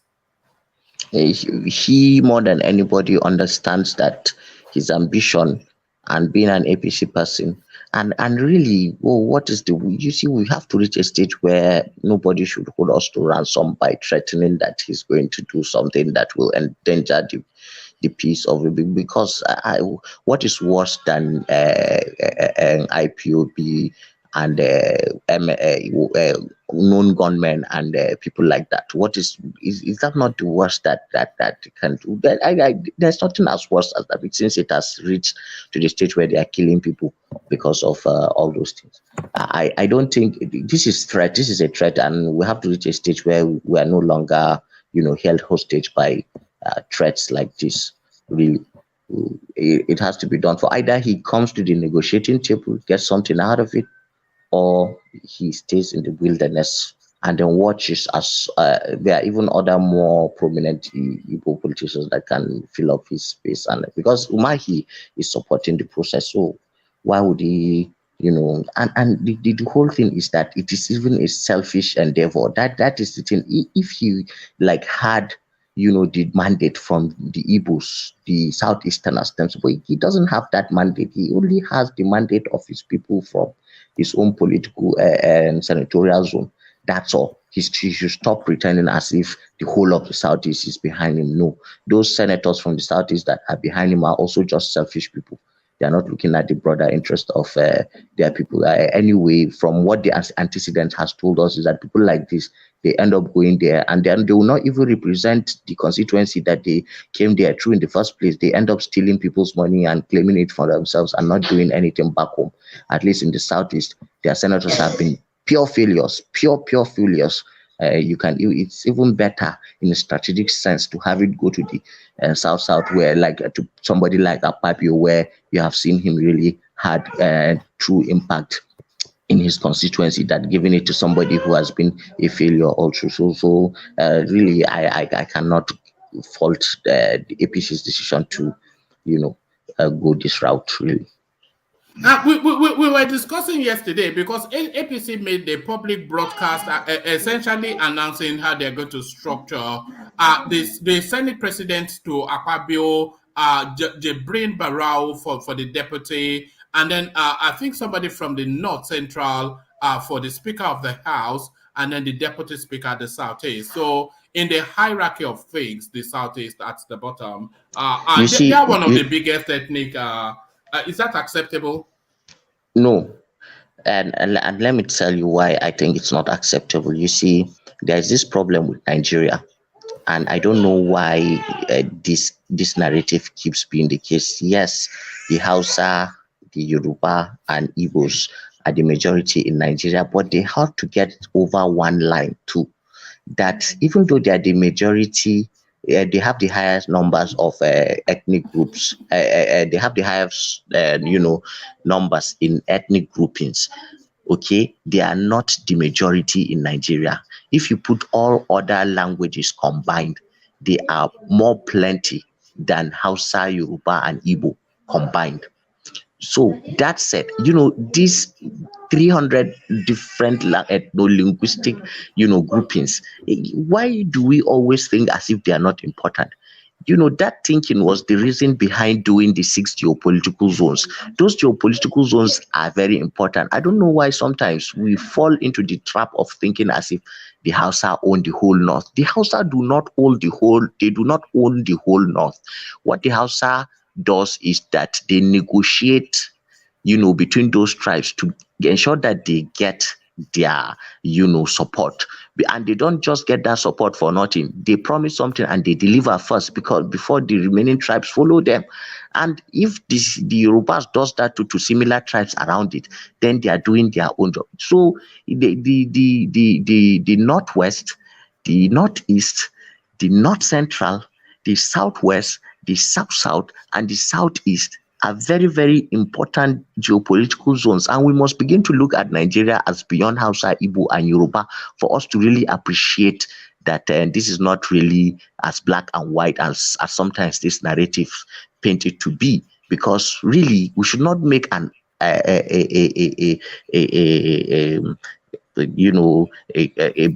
big deal out of something that concerns just one geopolitical zone out of 6. Come on. All right, brilliant. Let me take you to one final last port of call. We're going to Kogi State and we're visiting Dino Melaye. So he was as early as yesterday, even today, speaking in flowery tones about Natasha, but of course trying to cut her following. But Igala, paramount ruler, refuses to endorse Dino's PDP, endorse PDP's Dino Melaye. So this is quite significant. We were talking about Osun State just then, and we're talking about whoever wins Ede are certain to win Osun State. So the Igala vote in Kogi State, they're a deciding vote, and the endorsement of this king would have gone a long way to propel Dino Melaye's ambitions. So what are you then making then of the trajectory of Dino Melaye, who picks a female running mate but is being just disavowed by the Galas? Okay. Is did the Paramount King endorse his opponent in the APC? No, I've not done the readout. We are going off the headline. Okay, but let me just say this, and traditional heads are not supposed to endorse anybody. That is not their job. But they may give body, signals and body language. It should not go beyond that. I don't know why these people like to put themselves into the throngs of politics. Anyway, this is how bad our traditional institutions, have stooped so low. I don't like it anytime I feel these things are happening. That said, what I think is happening with the people of Kogi, I think is left to them to decide. But as far as I think the big mistake PDP made was to make Dino their flag bearer I mean, has not carried himself well as somebody, deserving of that place.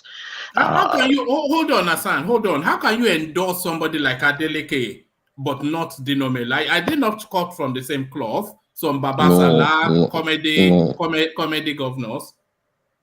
No, comedy is different from insult too. This one that is insulting everybody, calling this one Ashawo, calling this one this, calling that one that, two different kind of characters. Adeleke, his comic relief is from the dance moves that he does, and that is, cause he's not harming anybody. He's just enjoying himself. He's a happy man.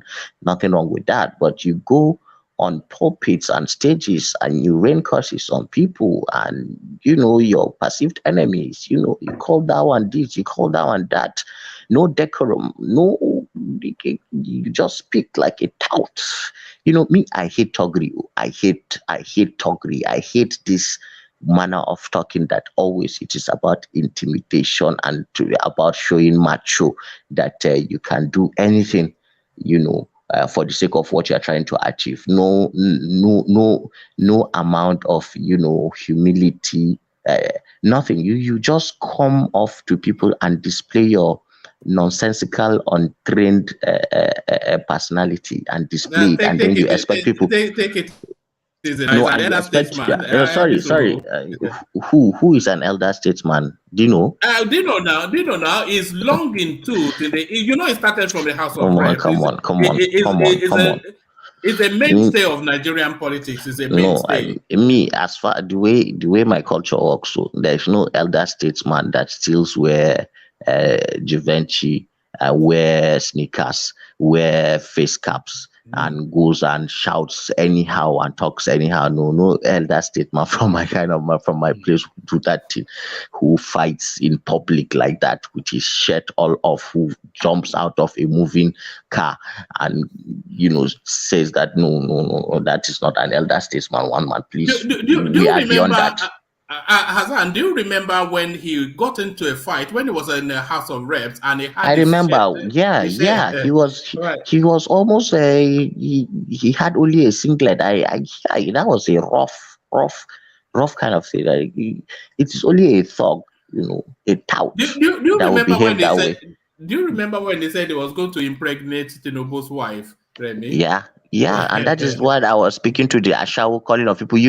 While Adeleke dances, no, if I dance, I don't hurt anybody. But if you call somebody Ashawo and you say you're going to impregnate somebody's mother, somebody's grandmother, someone's wife, come on, we're Africans, so we don't just throw titles around. You have to deserve them. That guy is no elder statesman in the lowest of the low, really. He can have, if he wins the election, they can call him executive whatever, but traditionally he doesn't deserve any right to be called any elder in any sense of the word, really. All right, brilliant to oppose.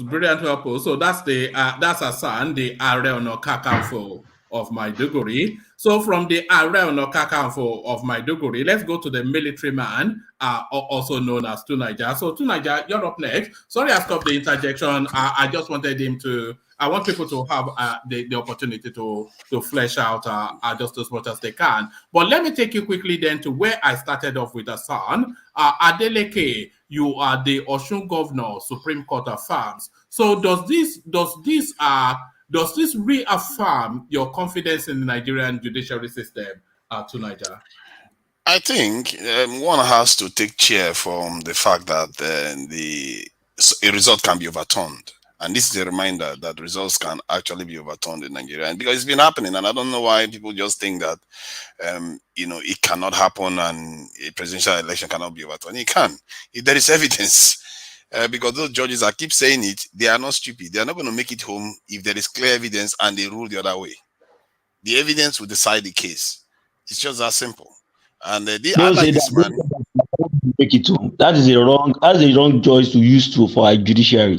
How can you say that they will not make it home? What is the meaning of that? Because I say that because of the chaos it's going to cause. Because if, let's say, there's clear evidence of malpractice, they don't use that word again. That's unpatriotic. What do you mean? See, come on, it's a realistic statement. I'm telling you. No, but sorry, Tunaja. That's the sort of language that people are recoiling from from the obedience, you know, that language of violence, you know. They can recoil because when you see something going wrong in societies, like I just witnessed today the arrest of this thing that's on TV. I mean, this former prime minister of Pakistan, and you see the eruption on the streets. Because there are certain things when remember, these people have held back. They've not come on the street to protest. They didn't make any trouble. They were waiting for the decision. And if there is clear evidence and they were abused, there's no other option anymore. So you have to understand than to burn the country down. Because no, I don't think it's a good idea. It's a terrible idea because I've always said it. What the country needs is stability. But there is a level you push it onto that it doesn't make sense anymore. Like we just talked about what happened in the 60s, and you saw what happened, and it led to a lot of terrible consequences eventually. And this is why I think people that study history should understand these things, that there are certain level you push people onto, then their actions you can't hold them back. Even the parents can't control their children anymore. And that's what I think. And I don't think even people, supporters of APC, will even want that to happen. They would not want a clear evidence to be there. Their nation globally will be seen to be denying the evidence. You see what I mean? So if, let's say, P2B there's no clear evidence, he's not going to win. It has to be clear. Nobody. I don't think even obedience wants Obi to win when there's no evidence. The only thing that can solve this is evidence, and if there's no evidence, then the president-elect carries on. But if there's clear evidence and they reverse it, I don't think the judges will do that. I really don't think our Nigerian judges are that bought over. They are not that bought over that whereby they will just go and overturn, just pretend as if the evidence doesn't count. They will not do that. All right. You know the operative word because they've put it out there so that we all know it's substantial. Did the election substantially meet the expectations and the legislation?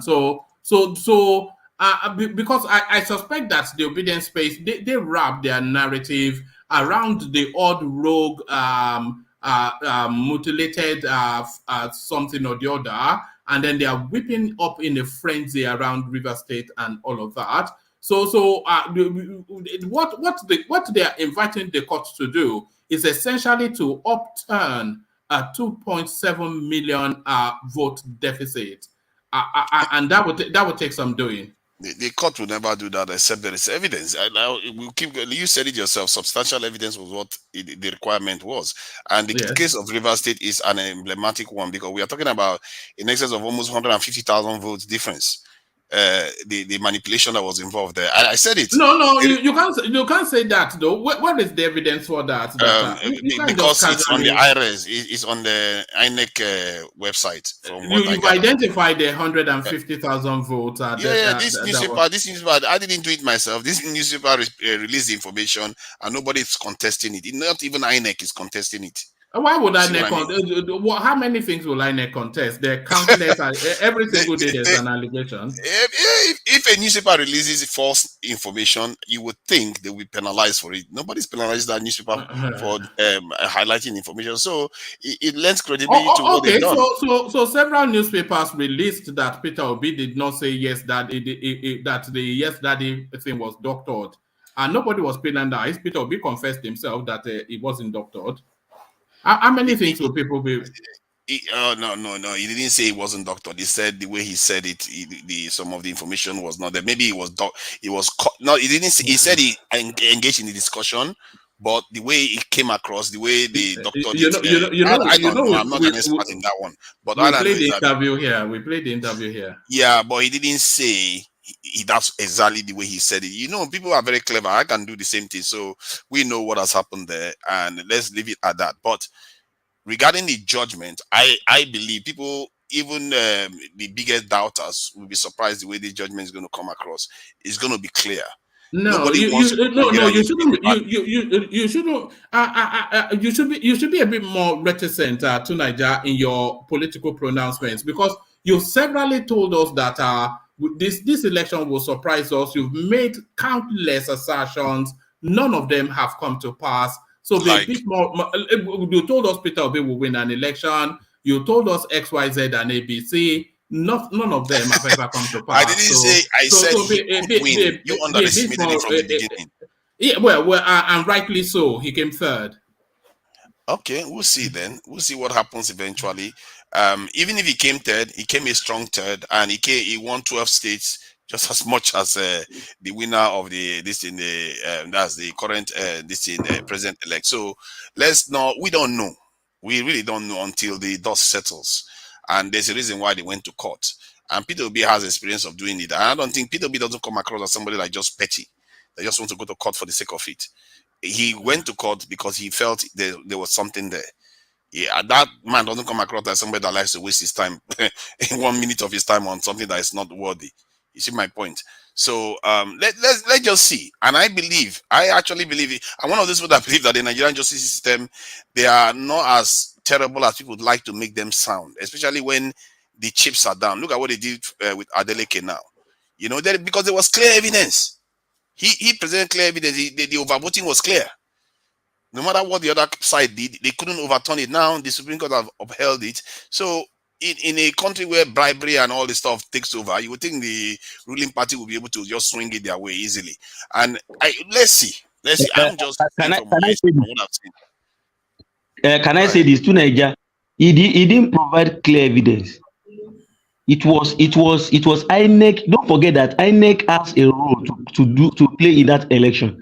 INEC must defend the mandate it gives to any candidate that won an election.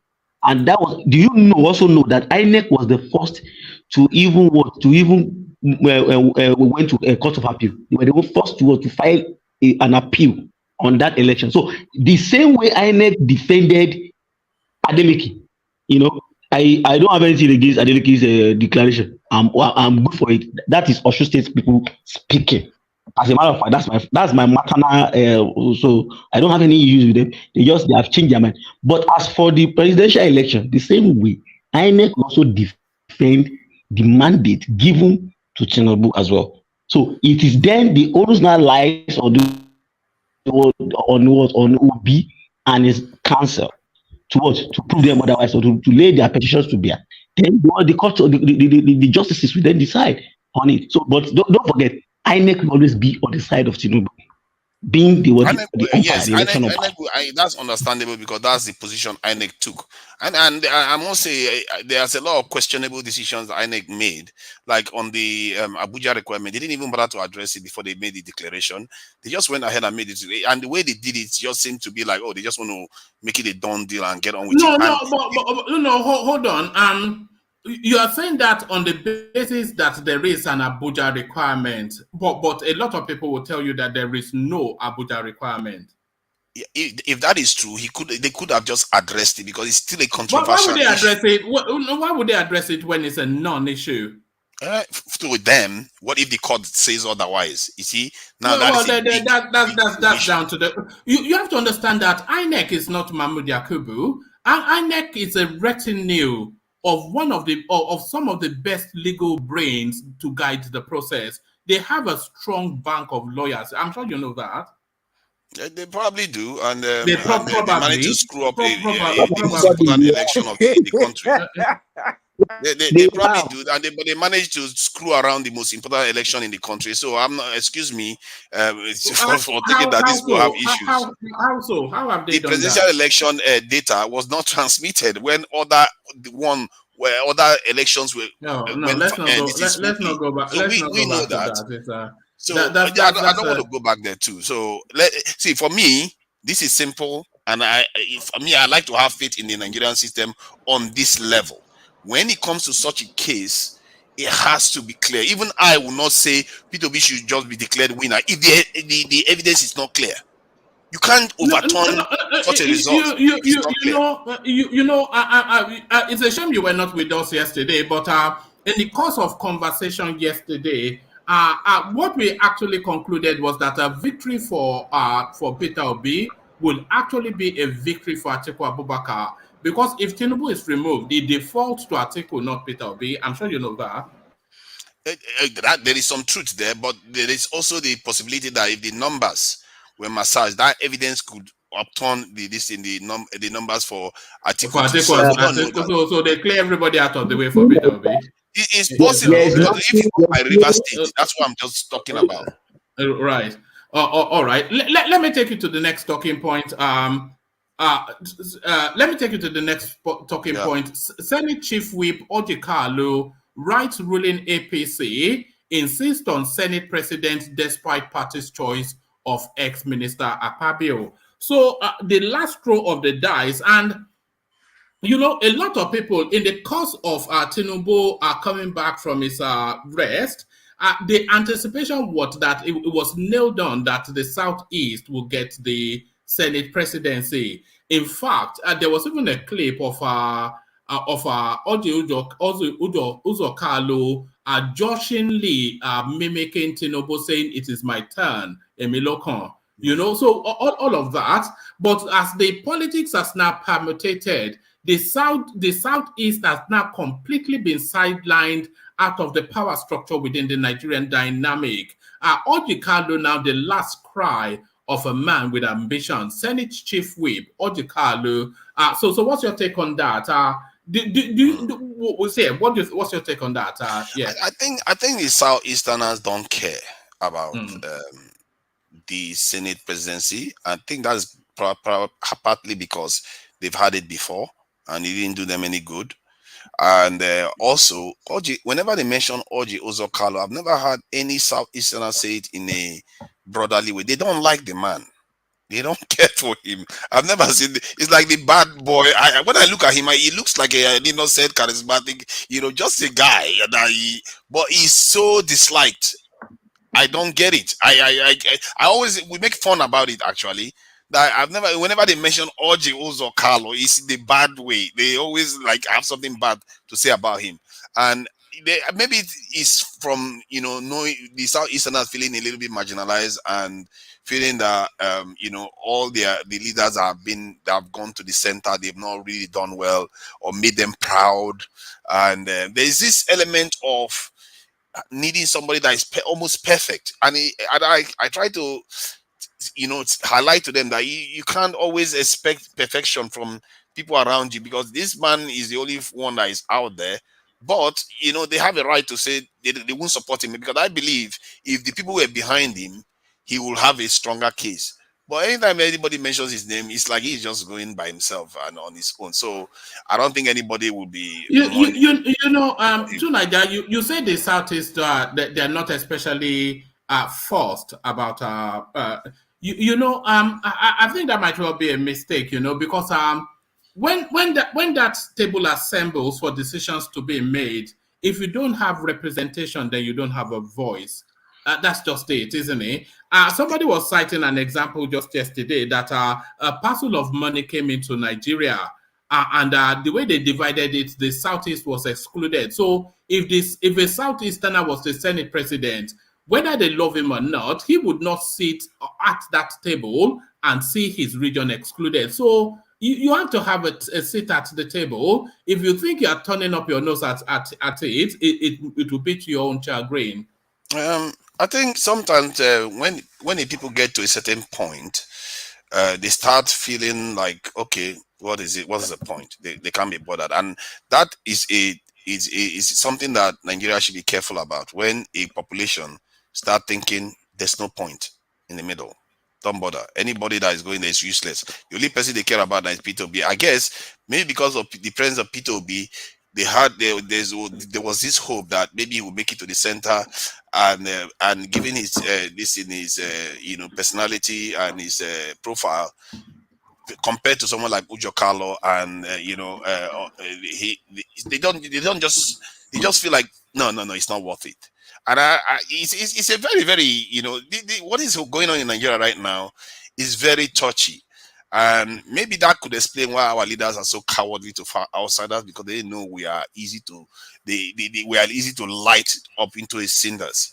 And because this country, the way it's been, we have been so conditioned because of all these things, all the events that has occurred, including in the past election, to rip ourselves to pieces the moment anybody decides that they want it. And this is what is going on now. The Southeast don't care. They simply don't care. They don't care whether he goes there or not. As a matter of fact, they don't want him to go there. All the people I've spoken to, they don't like him. They say he should not go. They should not give him that. They don't care about anything in the center. So maybe later on they will think twice. Maybe, but as it is right now, by then it'll be too late, wouldn't it? And that's my point. It's going to be a problem because whether we would like it or not, the Southeasterners are a major group in Nigeria. They are just as big as any other group. No. How major are they though? Because Buhari described them as a dot in a circle. It's just a tiny little geographical enclave within the wider Nigerian space. But I know they are very vocal, but just how impactful are they? I think they are a lot more impactful. You see how the Yorubas spread, Benin Republic and all the rest. We forget that there are a lot of Igbos kind of speaking people, cultural kind of people that don't claim to be Igbo. There are a lot of them. There are a lot of them in Delta. There are a lot of them in the river states. There are a lot of them in the Cross River, all around. And they are present everywhere. And they are also present in the North. And to underestimate their importance in the Nigerian family is not advised. And they did that. If you look at what you read earlier on, they did that in the 70s, the 60s, and look at the consequences over time. They are still paying for what happened during that period. And we don't know exactly. When you said they were putting up posters, I guess maybe you will get onto that. But that posters one, we don't know who put those posters up really. We don't know what is behind them. Maybe they were trying to inflame Nigeria and they succeeded in doing what they wanted to do. But that is a topic for another day. That's something, because when you mentioned that, I found it very interesting that people were putting up posters, such inflammatory posters. After you just killed people's leaders and you put posters about, come on, what are you asking for? Are you claiming it was done by fifth columnists? Because there was another. I won't be surprised. That thing is weird. It's really weird. What about a legendary high life singer from the space that was singing mocking songs about the killing of the Saudana? What? Which legendary high life singer did that? I read it out. Let me see. It says in February of 1966, famous Igbo high life maestro Celestine Oku released a song titled Ewu Neba Oka, meaning the goat is crying. Other Nigerians believe the song was mocking the late Saudana. That song and the almanac mocking the Saudana ignited a series of unfortunate events that no one wants to repeat. Okay, that is interesting, and I have to be careful what I say here. To my Igbo brothers, I had a serious argument recently with CM, and what you see is that sometimes they are not self-aware. Some of the things they say to people.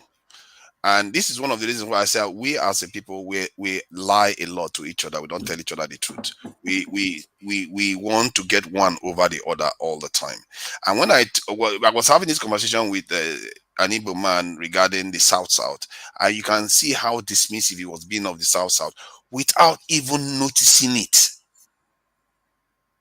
And hence, you know why this is really bad?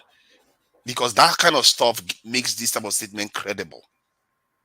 Because how can you play a song about somebody that was killed in the North, a leader of the country too? That shows lack of empathy on a level, and ignorance on a level that is just, I don't know whether it's pathological or something. I don't get it.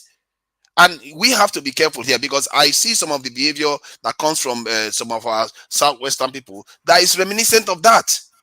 They don't seem to understand that there's always a yin-yang to everything. People are listening.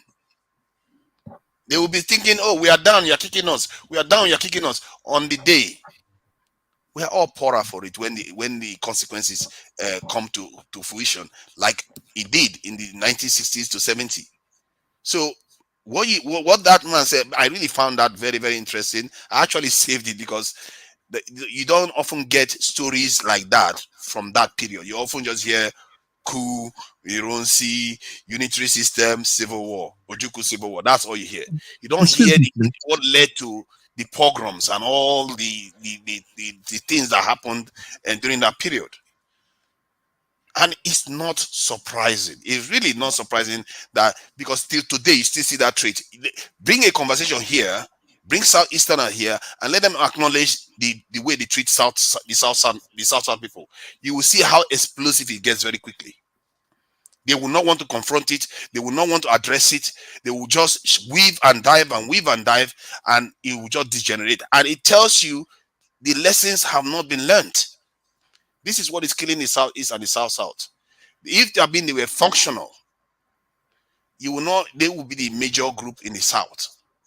Because there's a lot of Igbo speaking people in the South too. Like I said, it's just this thing that they don't know how to relate to people next door to them. They don't even know how to relate very well to people in the same country in a way that makes the people feel at peace with them. I describe this as an Abel syndrome, whereby, you know how the Bible, Abel was a good guy, did all the nice stuff, but guess what happened? Cain came along and did him in, because Abel wasn't aware of what was going on with Cain. Self-awareness is also important. For me, that's the lesson I took from that. People are thinking about greed and all the rest. I took the lesson that if Abel was closer to Cain, Cain wouldn't have murdered him. All right, navigate it back to ORJI Kalu. So his open letter to the APC pleading his case and exercising futility. Is that what you conclude? Yeah, I think, yeah. Nobody is crying for him in the Southeast, I can assure you. Not at the moment. they are not crying. Everybody hates him. And it's unbelievable, really. All right. I'm not sure if you're following this storyline or not, but we touched on it a couple of weeks ago. It resurfaces now with some of the details now coming into the public space. Otedola dismisses friendship with Elumelu, says UB Azar betrayed, backstabbed him. Is that something that you follow? I don't know what I say define for grown, industrialists or Big Ben to be talking about people backstabbing them in public. Do you hear this sort of things in the West? You don't hear this sort of things. I don't know what this. No, you hear it you hear it on the financial pages. Of course, you do. You do. I see. Yes. If he feels like he was betrayed, he was betrayed. Now, and big people complaining about their problems. There was a time when I felt like every grown-up doesn't deserve respect in Nigeria. There was a time in the last couple of years that I was like plague on all of you for giving us this. The country they left us, the situation we are in is so messed up. And I don't understand, because I believe that leaders we have bigger problems to worry about. Sometimes I buckle when I hear you say some of these things. Nigeria is a mess, for one, but it's probably the most advanced yet. You know that Abuja is the first and only black created city, that indigenously created city. A lot of first in the world. The Nigerian military force are probably the only one recognized, certainly in South Africa, certainly in West Africa, etc. There's a lot to that country. There's a lot that is wrong, but maybe we don't celebrate enough a lot that is right.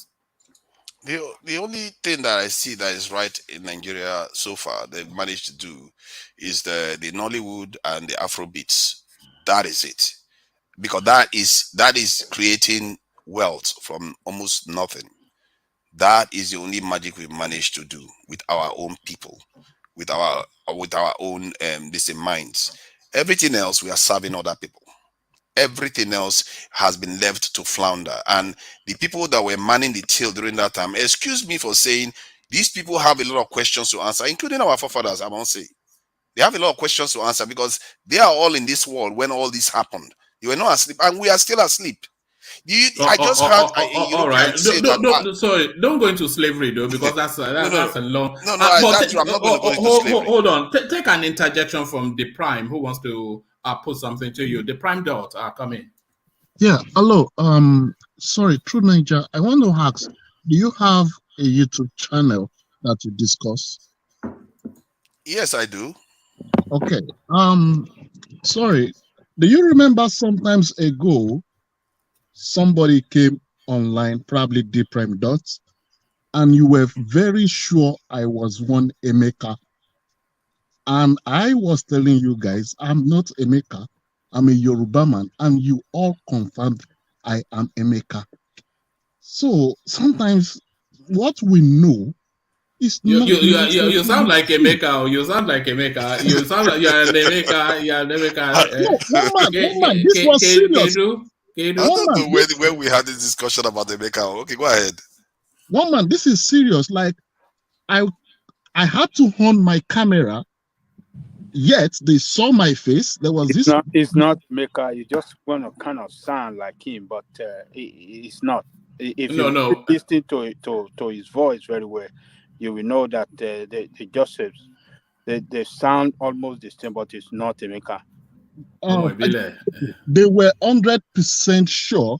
At the point they started raining curse on me, I was like, really? On my channel, are you serious? No. Alexander is saying it was on Niger Watch. Okay, maybe probably not me. I would not. Yeah, no. If they are raining abuse on you, it will be on Niger Watch. That's where they curse people. Okay, that was why I wanted to ask, like, are you the one? So that just to expatiate that sometimes what we think is right or what we think we know is not the absolute truth. So we should always give room for additional knowledge. That's just my interjection, please. All right, back to Otedola and Elumelu. Thank you. So don't call him a maker, please. It's a full-blood Amalamonta. Yeah, it's probably. I don't have much of an issue with the maker. Maker has his own opinion. I don't, go after people like that. So for me, the Elumelu guy, the stuff they are doing right now, I don't think it's edifying. They should just worry about helping manufacture. Somebody said earlier on, do value addition manufacturing and create wealth for the country. That's what your job, not to be worrying about all this stuff right now. And I don't see any urgency in our leaders, really. That's why I said it the other day that I subscribe that we need a nationalist movement or government in Nigeria, because these leaders there's no urgency, and the whole world is moving on. And a white analyst recently just said that Africa is going to implode, that sooner or later, because we are now partakers in the world economy in the future, because America is going to South America now to use South America as a manufacturing hub. Europe is doing another one. The Chinese are doing something else. So we are just here and acting as if the world is not happening around us. And these leaders that should know better have time to be, like now we're talking about Soyinka, this is what we do. I don't know, man, but it's okay. Let them do what they do, and you want to drift to Soyinka because it's similar stuff. Peter Obi. Yes. So yes, I'm taking you to this space. I never met Peter Obi for reconciliation. Rather, he apologized several times for the misconduct of his followers. This is Soyinka now, and this, by the way, was what led us to that piece by Reno Mokri, who tracked the trajectory of Peter Obi's pattern, and this is a pattern and a trend that a lot of people are picking up from a man from Oka. He will publicly back the misdemeanors and the misbehaviors of his adherents, and then privately go behind closed doors to go and do idobale. So he is now gone to Wole Soyinka, putting out this photo up to say that everything is cushy between me and Prof. But Prof now comes out to say that he actually came to apologize for the conduct of his adherents. So this is now the trend. When are we ever going to see a man from Anambra publicly call his adherents to order and stop sneaking in via the back door? You know what? I will agree 100% consent wholeheartedly with this if he was actually backing his followers when they insult people. P2B has said Did you see the interview with Charles on Arise? No, I didn't. Go and watch it. He publicly backed them for assaulting Professor Shoyinka. Okay, I will check it, but I from what I've seen of it, I watched that interview. I don't remember seeing it. How do you say that he publicly backed him? I didn't hear him say, "Oh, it was okay." We reacted to it here now. You remember we reacted to that. Adeleke, you were here now when we were reacting to his interview on the Rise. But he did not say I am backing them now. He said the people attacking Shoyinka were infiltrators and not real obedience. And he said he is very sorry with what is happening. He did not say that. He did not say that.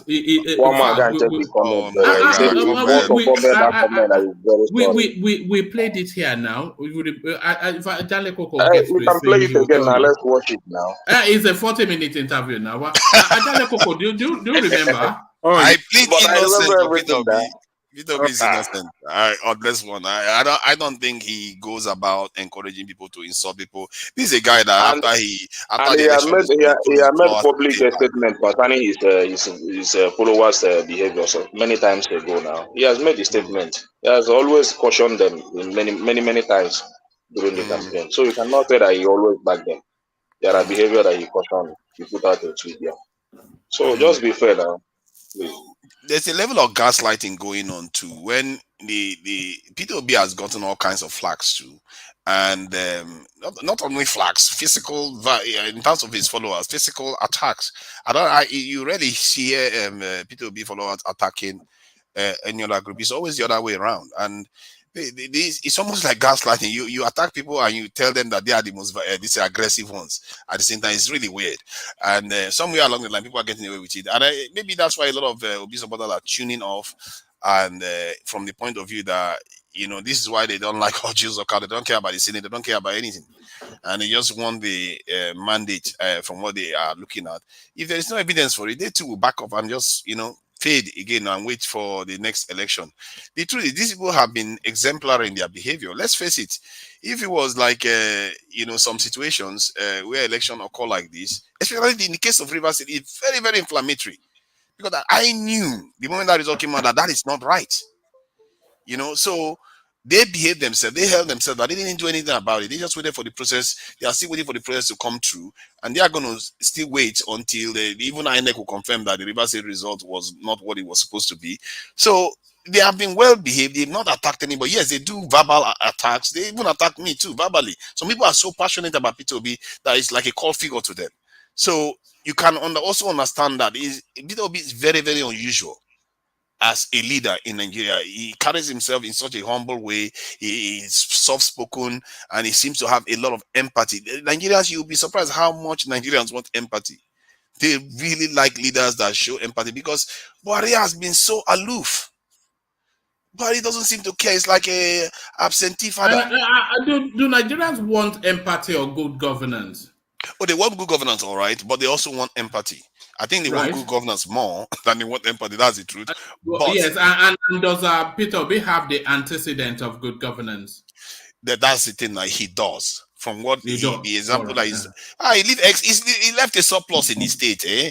Even Jagaban with all the excess alpha beta body didn't leave this is surplus. Come on, we know. So so from that point of view, he has done relatively well by people. So people feel strongly about him, and they attack me too. They call me Tinubu man, APC, and all the rest that have been bold, all kinds of stuff. So you can see why sometimes they come across it a bit aggressive, but they are very, very well behaved. If you ask the obedience are very, very well behaved. By the standard of other parties, they attack them. They attack them and they kill them. My God! Come on, man! They bought a market for crying out loud. Which market did they burn? In Lagos now. My God. Oh, all right. Oh, no, I don't even want to go there. But let me take you here instead. New York City mayor to visit Nigeria to sign sister city agreement between New York and Abuja. So that was where you interjected with a son because you were holding a contrary view. But a lot of people will feel that it is testament to the status that Nigeria is evolving into, that the international community now are now coming to pay homage. They are coming closer now because they see China coming closer. They are coming closer now because they see Russia coming closer. They are seeing other powers coming to try to build Africa. Now they are coming to stop it. And that is something people have to understand. They are not coming to build us. They are coming to stop it. They were in Sudan for 8 months, and Sudan is on fire today. And the reason why they are able to do that, because the Sudanese wanted to put a Russian military submarine base, this is a port in their country, and America warned them not to do that. And I don't know why they allowed America to come. When America is warning you, go and allow them to bring their embassy into your country. They did that. Look at the country, it's on fire today. And what you are seeing now, their attention to us right now is not because they want to help us. They are coming to stop the Chinese. The Chinese are building trains. They are building bridges. They are building roads. They are doing all kinds of stuff in Africa. Yeah, the Chinese is making money too. But it tells you, where were they all this while? Where was the West all this while when the Chinese were absent? They didn't do anything for us. The only reason why they are here now is to stop them. And once they stop them, we will be sorry for it. Because because whenever I say stuff, I always have evidence to a kind of historical data to back it up. In the 90s was when America was at its apex of its powers, because that was when the Soviet Union collapsed and Boris Yeltsin was a drunk in Russia. Guess what was going on in Nigeria then? Hell. Guess what was going on in Africa? Hell. They didn't do anything to help us. As a matter of fact, that's when our countries and Africa really went downhill even further. Whenever there is another power out there challenging their power, that's when they come in to use to challenge you. They will use you against that power. They will pretend as if they want to help you against that power. In some cases, they actually do. Like in the case of the US now, they use China against the Soviet Union, and they succeeded. But now China has developed from it, and they don't like China anymore. So the point is that we have to be careful when we are dealing with the US. Even if it's with a black face, you have to be careful. And for me, all this sister city stuff and all the stuff, I just feel very, very insecure about it, because our leaders they are so how do I put it? So soft. You just match to attention to foreigners. Look at how they just ran to the royal coronation, all of them standing in line after they were saying that they are not going to do this type of stuff anymore after the Queen's burial. They just went and did it again. So this is why I'm concerned. I also watched a video today of a US commander of their military in our military base, and they were giving him some kind of military salute, all that kind of stuff. They do military stuff. So all this type of stuff concerns me. They are moving in. They are moving in, and we don't have any say in what they are doing. Some of all this is, I consider it very, very anti-democratic, actually. The people should be given a consent. One day we'll wake up and we'll see. Hold on. You consider it anti-democratic that that New York is signing a sister relationship with Abuja. I consider some of all this stuff anti-democratic. I wouldn't say this one rises to anti-democratic, because I don't think it has any real substance other than just cultural and exchanges and all the rest of it. Not this one. The ones that are going on behind the scenes, the military attaches and all the way they are intermixing right now, I consider it extremely, extremely undemocratic, because one day you wake up and Nigeria will sign a contract, an agreement with the US to put a military base in Nigeria, and nobody will be consulted for that. And this is the kind of stuff that Buhari requested for it a couple of years ago. Exactly. That the African base should be moved to Nigeria. Yeah, that was 2 years ago, wasn't it? It was basically this. Do you know that Nigeria was one man, please? Can I interject? I just want to do a brief interjection, then you can continue. Yeah, come in. To Niger, I see where you are taking your argument to, but I think you are extrapolating too much to suggest that just a mere visit to discuss businesses of the mayor from the New York mayor to Abuja. That will somehow translate into America bringing a base, and the Americans are not people that will just begin to engage with by the coming of this mayor. They have been in our oil sector. They have been in various sectors in this country for a very long period of time. We've been doing business. So we have to start looking at our relationships as not, it cannot be purely negative. There are times that we have positives in our interaction. We cannot just, no nation is an island. So you just want us not to interact with the Americans and then only interact with the Russians or the Chinese. It doesn't work that way now.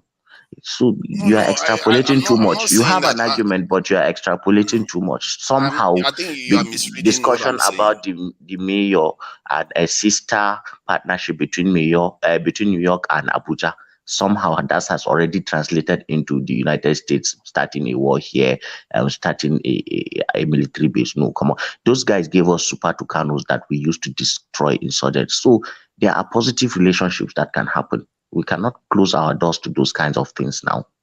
You see, and it is the guy you saw is the commander of the U.S. War College that came to Nigeria, because we have many of our soldiers that are trained there, and a lot of inter-military activities that has been happening between our various armies. Even Buhari too was a product of that same war college. So there is a relationship there. That let's not be putting too much meaning out into this kind of things. That's just all I want to say.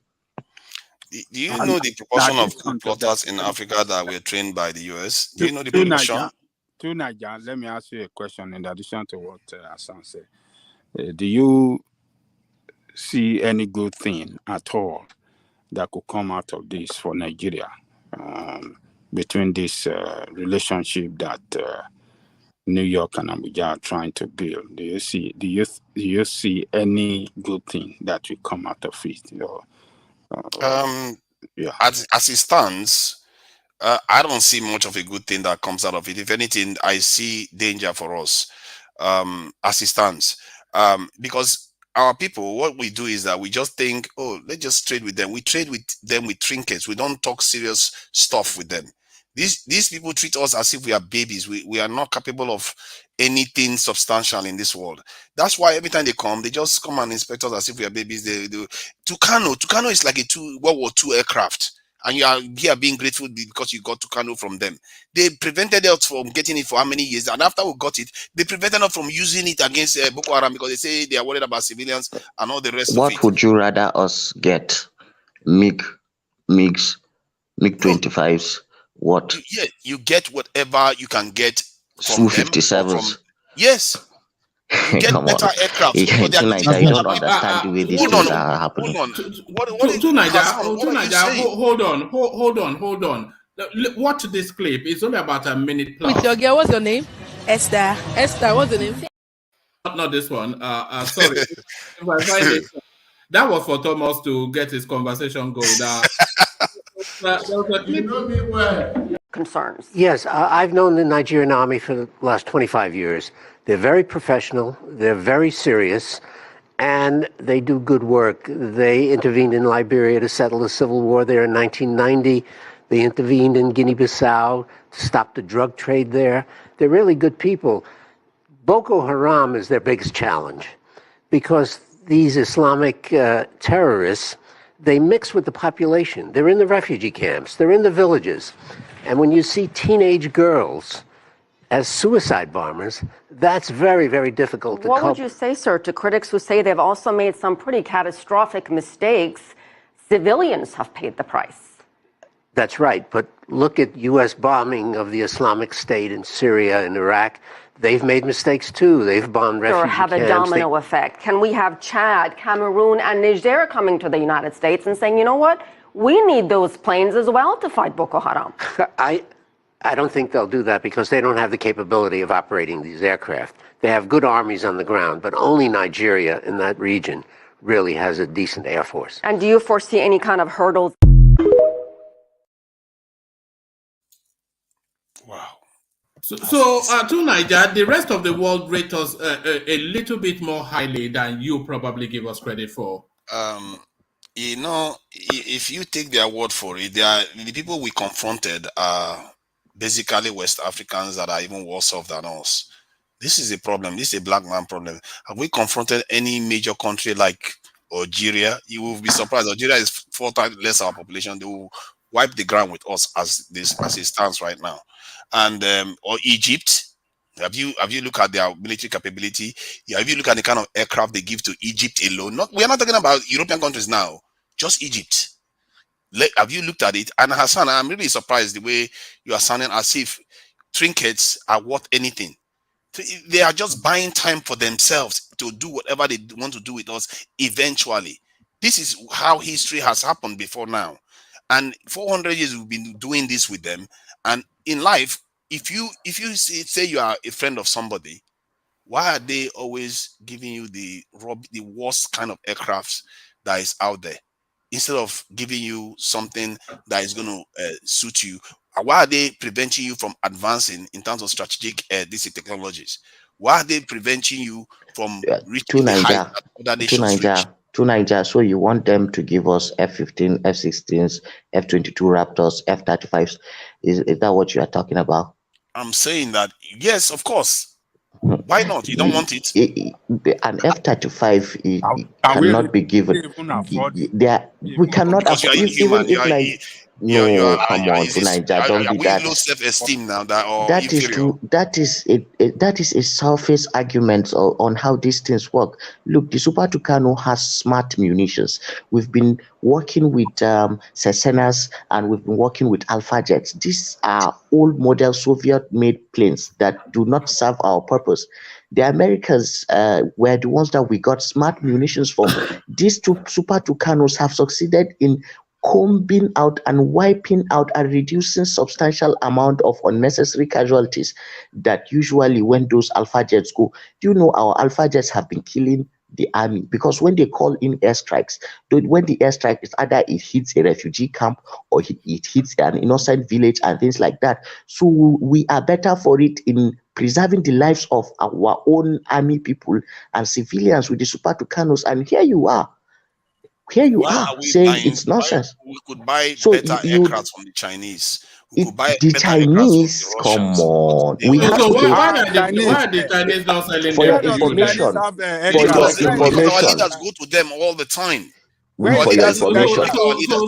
So why are they not selling it to you? For your no. We do have Chinese aircrafts, but they are useless.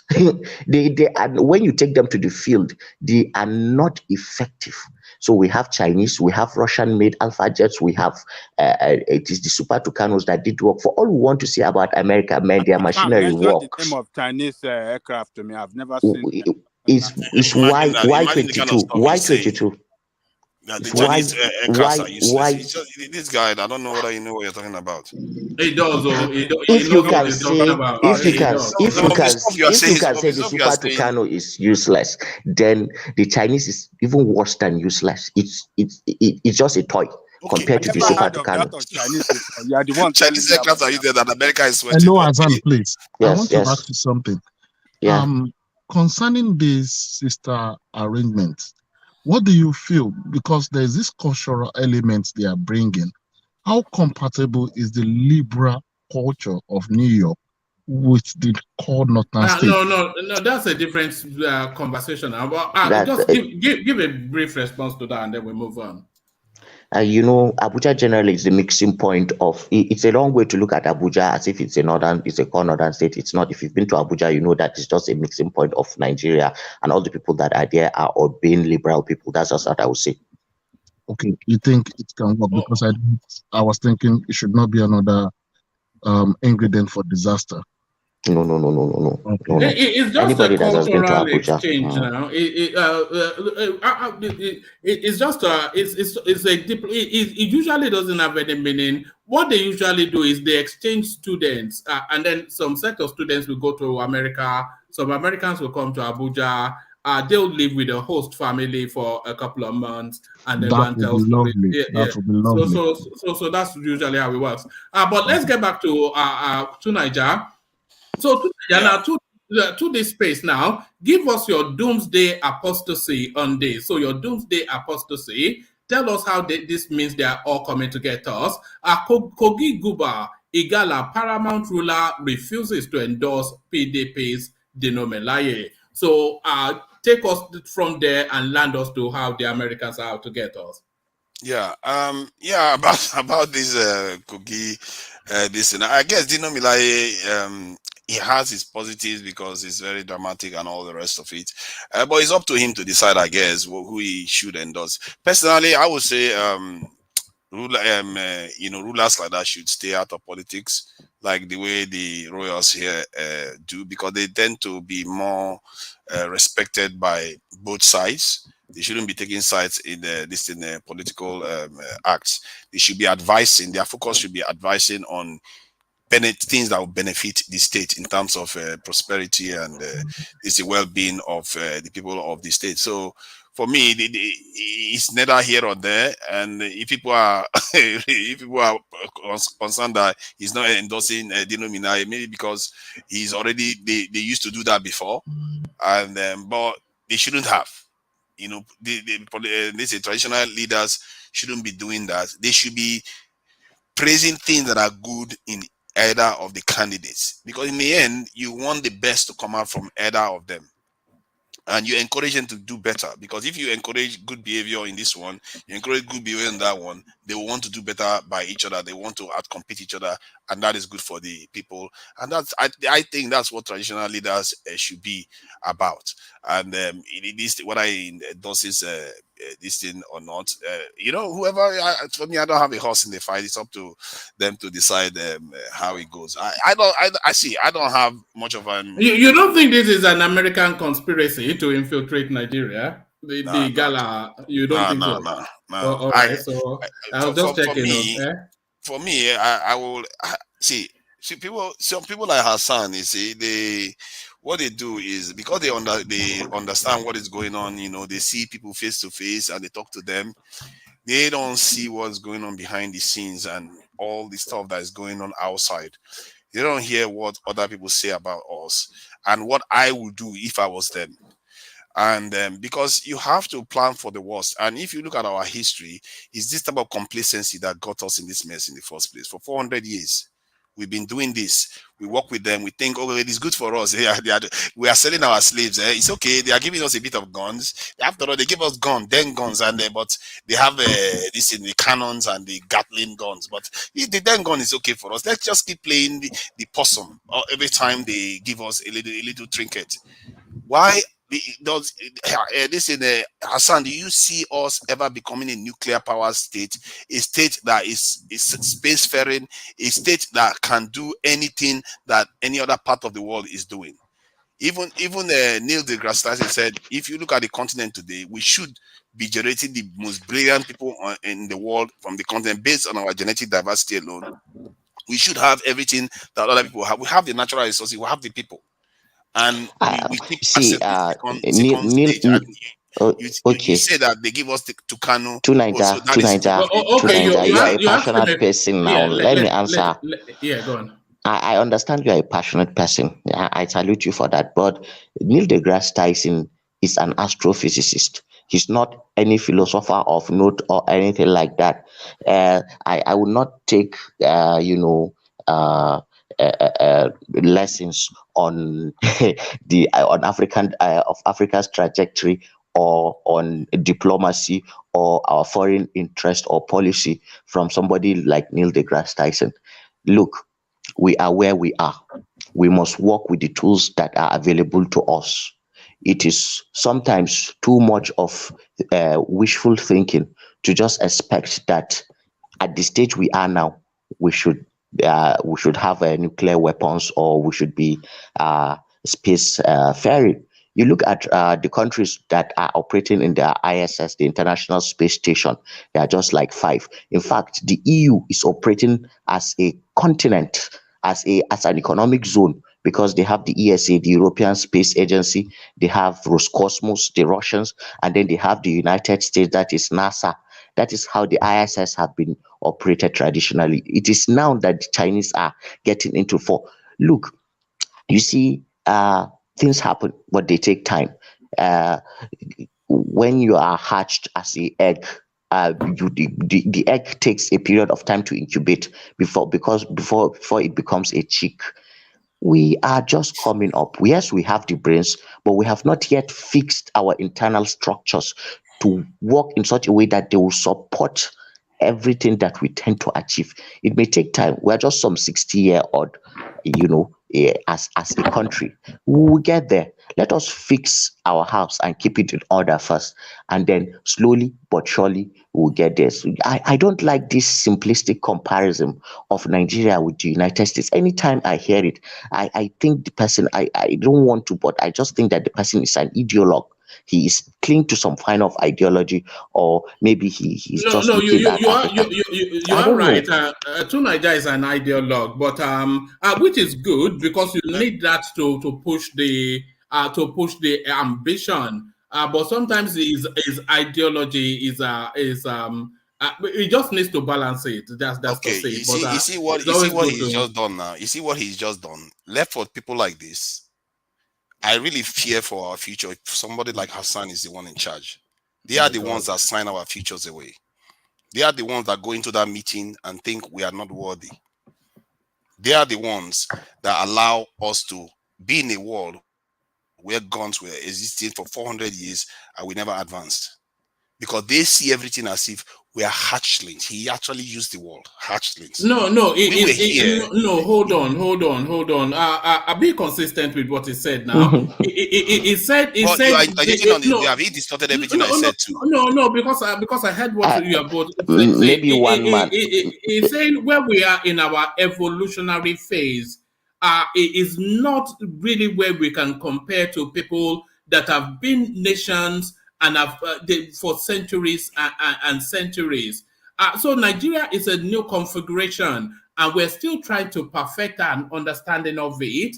And in that trajectory, even we're not doing as badly. You understood what he said now, tonight. We are doing that badly. One man. Can I finish? One man. We are doing very bad. Allow you to finish your thought. One man, maybe you would have. Okay, please, one second. I'll get off. No. Let Hassan expand. You bring it home, and then I'll go on to Zeta. Yeah. Okay. Maybe. He has spoken. I have not. Please, Tunaija, please. Everybody, hold on. Tunaija, let Hassan expand on what he has said, and then you bring it home after he has expanded, and then from you, I'll go on to Zeta. So, Hassan. Okay, maybe Tunaija, what we'll do is sometimes you will do a program where me and Tunaija would debate each other, point for point, facts for fact, and somebody would be doing the fact checking for us, because this way you never know, the kind of confidence will just gaslight the facts. Anyway, what I would just say is, you see the accusation he said against me, that we are the kind of people that we are the ones that we go on tables and then we sell the future of Africa away. Yeah, I don't know where he got that from, but I'd rather be a leader, that is rooted in reality than be a complete socialist or communist ideologue like the ones in East Africa that caused chaos to the Central African Republic and the DRC, that their people are still dying for up till now without being able to temper their ideology with some form of realism. It's hubris. It's hubris. If you feed into that, it's hubris. That's just what I would say. So many people are waiting. Let's open up the discussions to others too. You see, he's pointing out. All right, bring it home and then we move on. You see, he has scorn for fellow Africans even more than he has for the people that enslaved his own forefathers. But that is a different matter.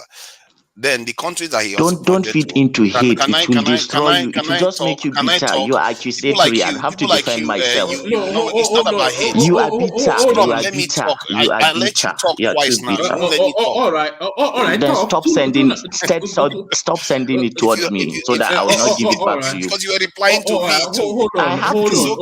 I have to.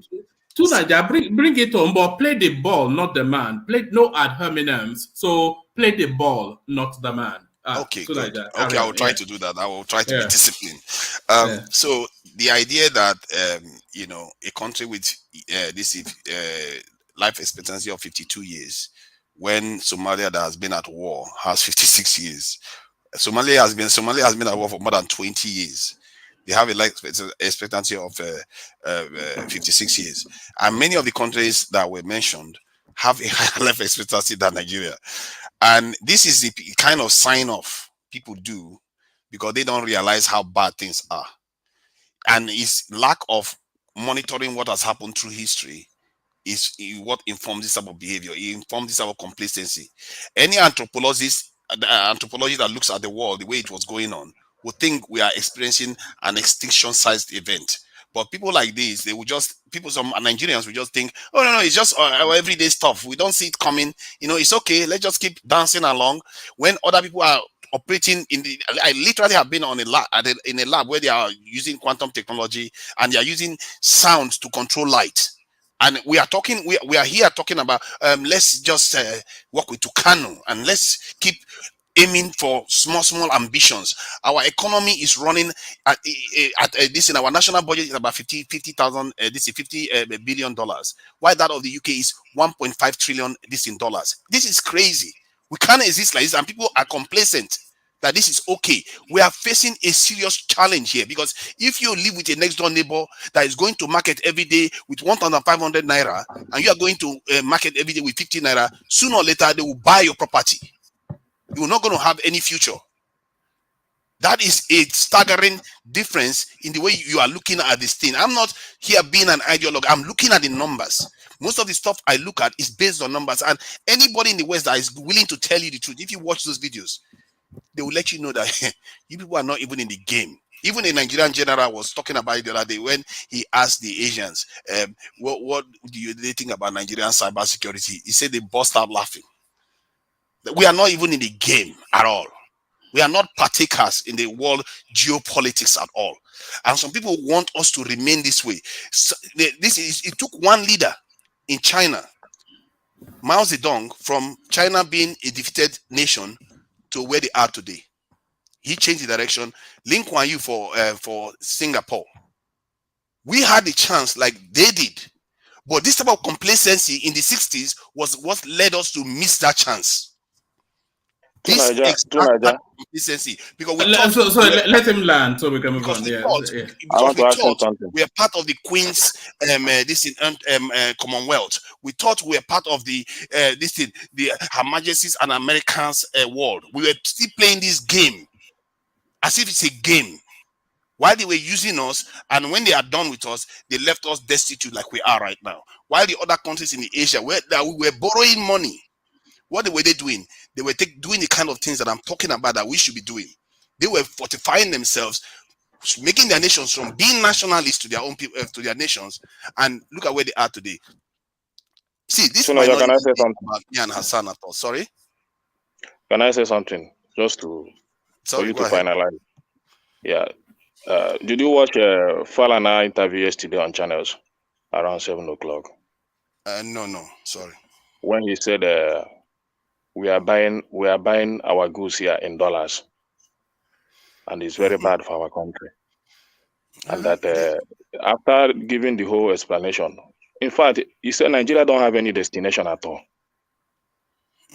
We don't have any focus up, as in we don't have clear cut. This is where we want to end in the next 5 years, or in the next 10 years, or in the next 50 years. We are buying our petroleum products that we produce here, we have here in the country. We are buying it with dollars, regulating our own naira to the background. Because some people think we are unworthy. Just to back up with what we are saying, we don't have to defend all this. This thing we are Nigeria don't have any future. Our leaders are not planning well. We are still looking up to that. So there is no excuse for failure. Other countries, many smaller, he gave example of small countries that have already strategized on how they will get it better in the nearest future. Small countries in Africa. Where is our own destination when we are still buying our own crude oil with dollars here, destroying our naira, and we are defending it? So just conclude. Thank you. All right, bring it home in a couple more sentences to Nadia. I want to get to Zita Yeah, before she goes to bed. Back to you. Thanks for indulging me. I appreciate that. See, we have we delight in hearing from you, even for the comic relief. But we delight in hearing from you. So carry on. So the idea that we think that we are part of their empire, in other words, we are basically outsourcing our survival and our security and our children's future to their whims, whatever they decide for us. And no group ever does that. If you do that, you're asking for your extinction. And it's not about me and Asana regarding this, because the truth of these things are going to manifest itself. Many of these nations that I mentioned just now, one of the reasons why they were able to do what they did was because they saw the need. The Chinese were invaded by the Japanese, and they all hell broke loose for them, and they woke up to it. Even a Chinese official thanked the Germans. He said, "You people have woken us up and will never go back to sleep," and they never did. The same thing with North Korea. When they destroyed their country, they never forgot what the Americans did to them, and look at them today. Look, any of the matrix, we like to think that we travel around the world and all the rest. Any of the matrix, they are doing better than us. Look at Singapore, the same thing. Lin Kuan Yew was due to be executed by Japanese soldiers. He literally survived by a whisker. He didn't even know. The people that were with him were all executed. He didn't know. He just survived. And look at what he went and did for his nation. Because they never forget. They remember that the moment you outsource your survival, your people's survival to another people, you are running a dangerous risk. Because tomorrow, and we know what African Americans went through. We sold them. We know what they went through over there. And these same people, we subscribe to them. We treat them as if they are our friends. I don't know, man. I don't know. You tell me who is missing something here. Who is lost? Thank you. All right, brilliant. Always excellently delivered by Tunaija. You all know him. He needs no introduction. Another voice that needs no introduction, the majestic Zita. So Zita joins us. So Zita, hopefully we still have you. Are you still there, Zita? All right, brilliant. Good to have you. So, Zita, kick it off from where everybody started from. I know you especially delight in this. Adeleke, it will continue to dance Buga for the next 8 years. But what then the fate of the people of Osun State? So the Supreme Court now finds in his favor. What says you? That's a good development. The angle you were looking at it earlier on when I heard you speak was like they robbed him to give the same judgment as Supreme Court for the presidential election. I don't think you're right from that angle. Tinubu won that election fair and square, and Adeleke won this election. What I was looking at is, I thought they would have given the judgment based on the brouhaha of IREF and BS and all those stuff, but they didn't. So all the Yahoo we've been talking here about what is going to go on in the technicalities and all whatnot, it's not going to happen. That's why I'm saying they robbed Ayetola. Sure, that's his name. Oyetola. Yeah, to conquer the opposition, because the things they keep pushing out is overvoting, real-time loading, real-time uploading, back-end uploading. What is at the back end, what is in real-time, what is in real-time is not what is at the back end. And we've been saying it here in this platform that in the Supreme Court of Nigeria, I don't think they have started giving interpretation on software. I don't think so.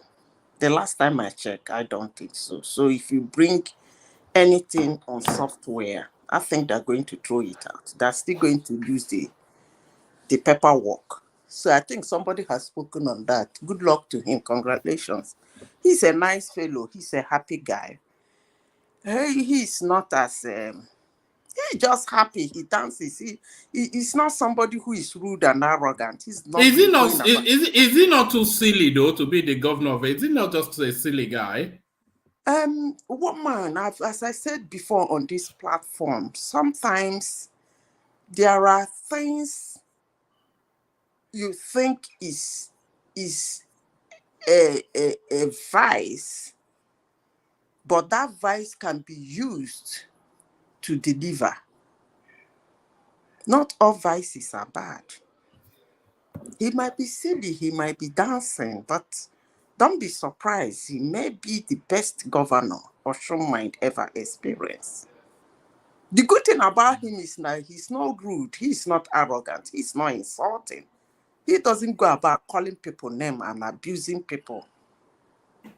Even with his silly and whatever you call him, he has not been there like an idiot, rolling on the floor, insulting elders, saying all manner of things about people I've never heard. Maybe you need to tell me if he has, but it's just his dance and a happy guy, and that's okay. All right, brilliant. So Zita, you understand somewhat the financial sector and you understand the ego. So both of them in this mix now. Otedola dismisses friendship with Elumelu, says you be a czar, betrayed and backstabbed him. So what are you then making then of this $1 billion fallout? Make about what? The guy didn't say anything. Did he? No. Yeah, he sorry, didn't say. I don't even know why you brought this to this platform. Because it's been hotly debated within the Nigerian cycle. Debate what? Somebody is telling stories of how they do their business, and you want us to discuss it. Discuss what? He didn't say anything. Treachery in high places. Treachery in high places. How this one, he put so billion, and this one takes so he said he's going to invest, and that's what I would. Woman, please, next topic, I beg. All right. Let me take you to this space then. The Igala paramount ruler refuses to endorse PDP Dinomelaye. So you were already hinting at that space in your monologue around Adeleke. Because as you know, within a lot of these states, there are certain local government areas that elections are won and lost. And within the locality of Kogi State, you have to get the Igala vote in order to become a governor. So now, if the Igala paramount ruler is giving Dinomelaye the cold shoulder, how does this affect then his trajectory towards the State House? I'm going to discuss this thing just in two headings. One is Dinomelaye as a person. Two is the traditional ruler, using this one as a case study. Let me start with Dinomelaye. In this platform, I have told you people that Dinomelaye is not somebody to occupy such a seat. I remember the day we were talking, you guys said, I said something about FKK. You people said FFK or something? FFK, yeah, Fanikade. You people said it's the same thing as Dinomelaye. I was a bit taken aback, because one thing I have noticed about Nigeria as my country is what I saw in 2023 made me to start talking in one-man platform. I was surprised you people were trying to compare Dinomelaye with FFK. Anyway, Dinomelaye is not somebody in character and the morals to occupy such a seat. He's rude, he's arrogant, he's careless in his statements. We are trying to build a Nigeria where people should respect their seat. And sometimes I get shocked when it is good for A to misbehave, but it's not good for B to misbehave. We are looking forward to building a good Nigeria where people will have to manage put themselves to fit a seat they are sitting on. We don't actually care who you are, but we want you to fit in to the seat you are trying to occupy. Dinomelaye, the way he talks recklessly, behaves recklessly, He might have something to deliver. He might be a good governor. I don't know. Some people are praising him. They say he passed this bill. He passed. But I don't really think such a charlatan should be a governor of a state. But that's me talking. I don't know about Kogi State people. That's one. Two, this idea of traditional rulers endorsing people is beginning to get on my last nerves. I mean, you are a traditional ruler of a community. In that community, I take for instance, this year, there were 18 political parties. In that community, you have 18 political party members in that your community. And you oversee all of them as a traditional ruler. They are your people. They have the right to make a choice. Exactly, that's their constitutional right. So endorsing, being their mentor, being their king, coming out to endorse somebody, what are you trying to do?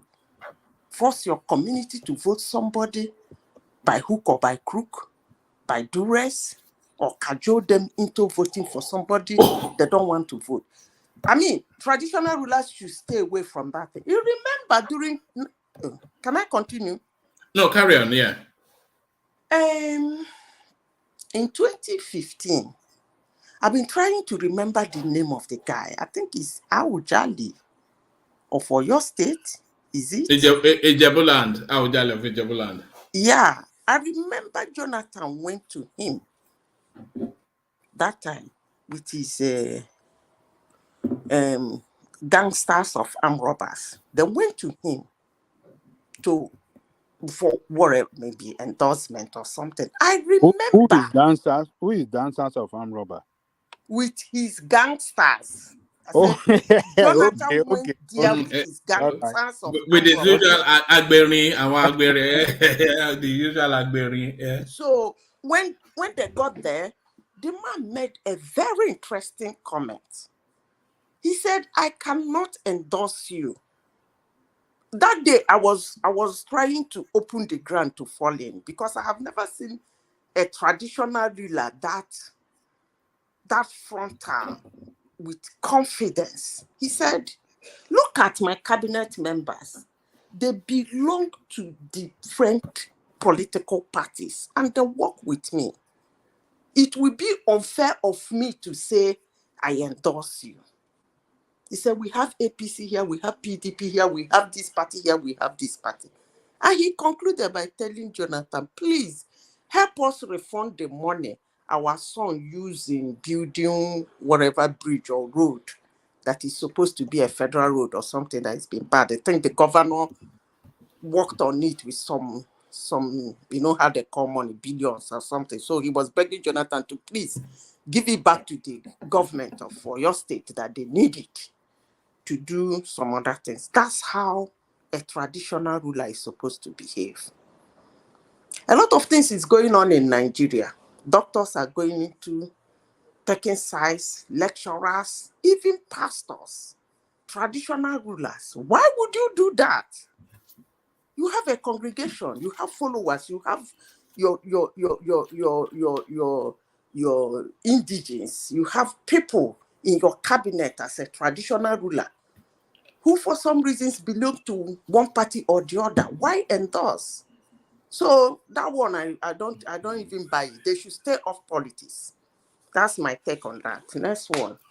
I never met Peter Obi for reconciliation. Rather, he apologized several times for the misconduct of his followers. The foremost playwright within the Nigerian space, Wole Soyinka. So now, it's to that space now. You just saw the volley of wildness that was unleashed on Soyinka for after his interview with the Rights TV. And then hopefully you subsequently saw Peter Obi's interview with Rights TV, where he recoiled from are pulling back or making good that space. So he now quietly goes to meet the professor to try and make good, but the professor then puts it in the space that it wasn't a reconciliation. He came to apologize. In fact, they were insulting both of them on the obedience space when I checked earlier on, Zita.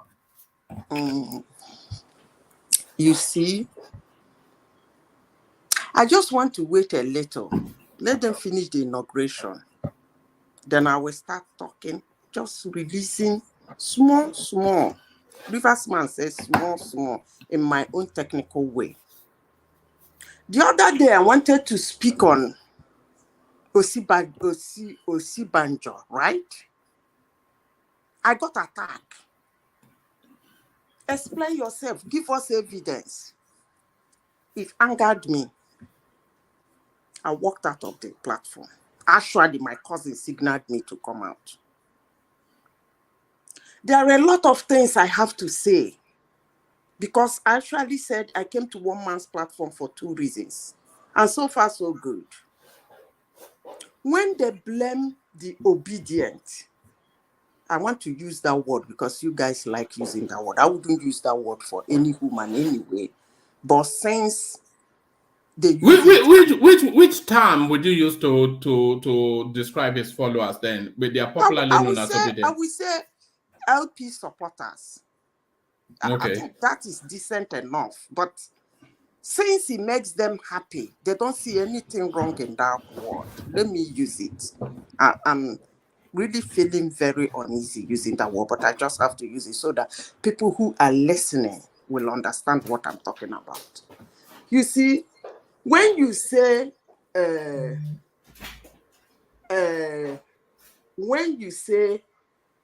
obedient people, they insult, they abuse, they start with obedient.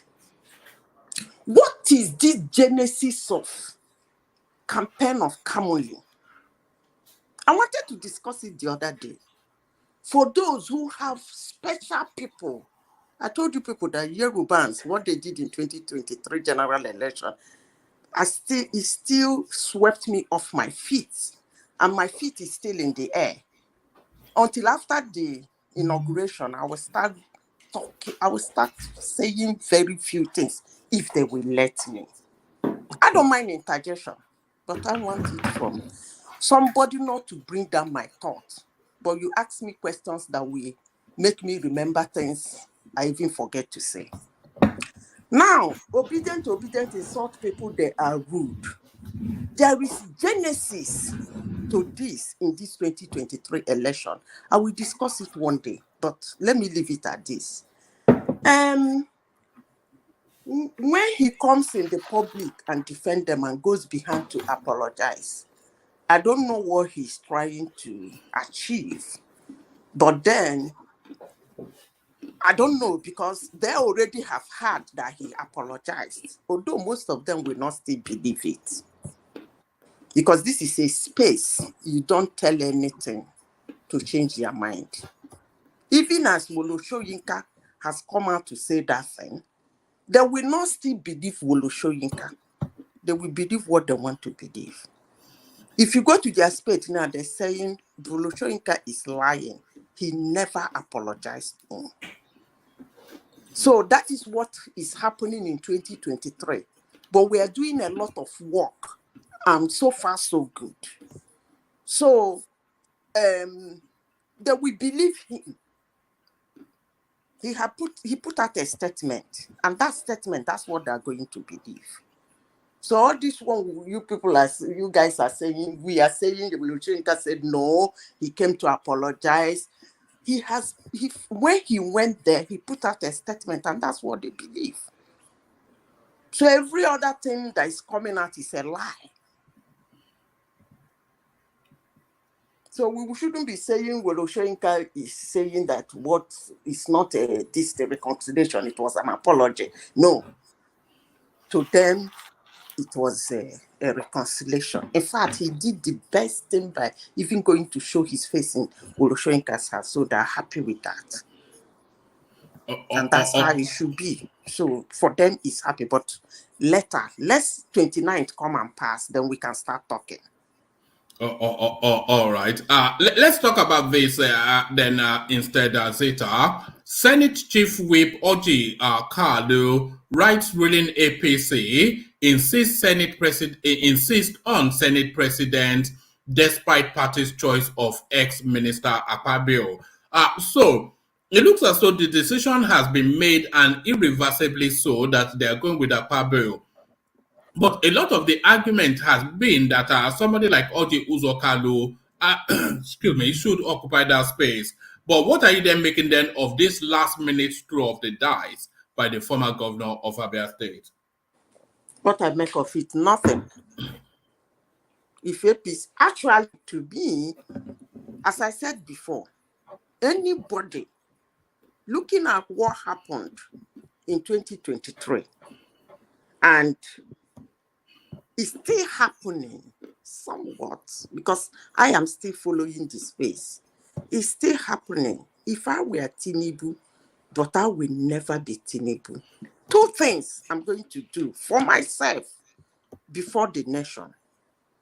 Anybody who will have a decision in my career as a politician sitting in Asot Rock will never come from the Southwest and Southeast.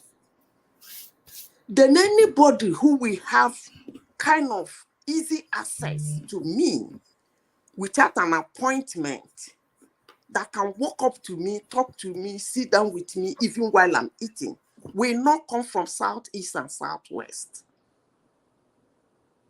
The kind of hatred you people bestowed on that guy is unimaginable.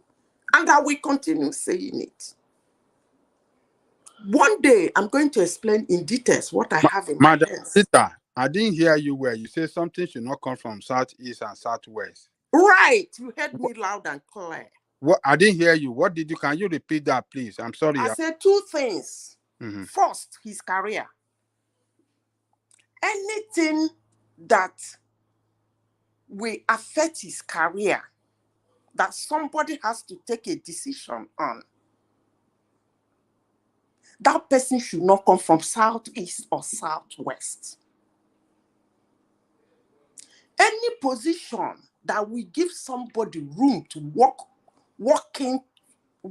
into him without booking an appointment, even walk to him while he's eating, he's sleeping, or anything, should not come from the Southwest and Southeast. Quote me. This is a global platform.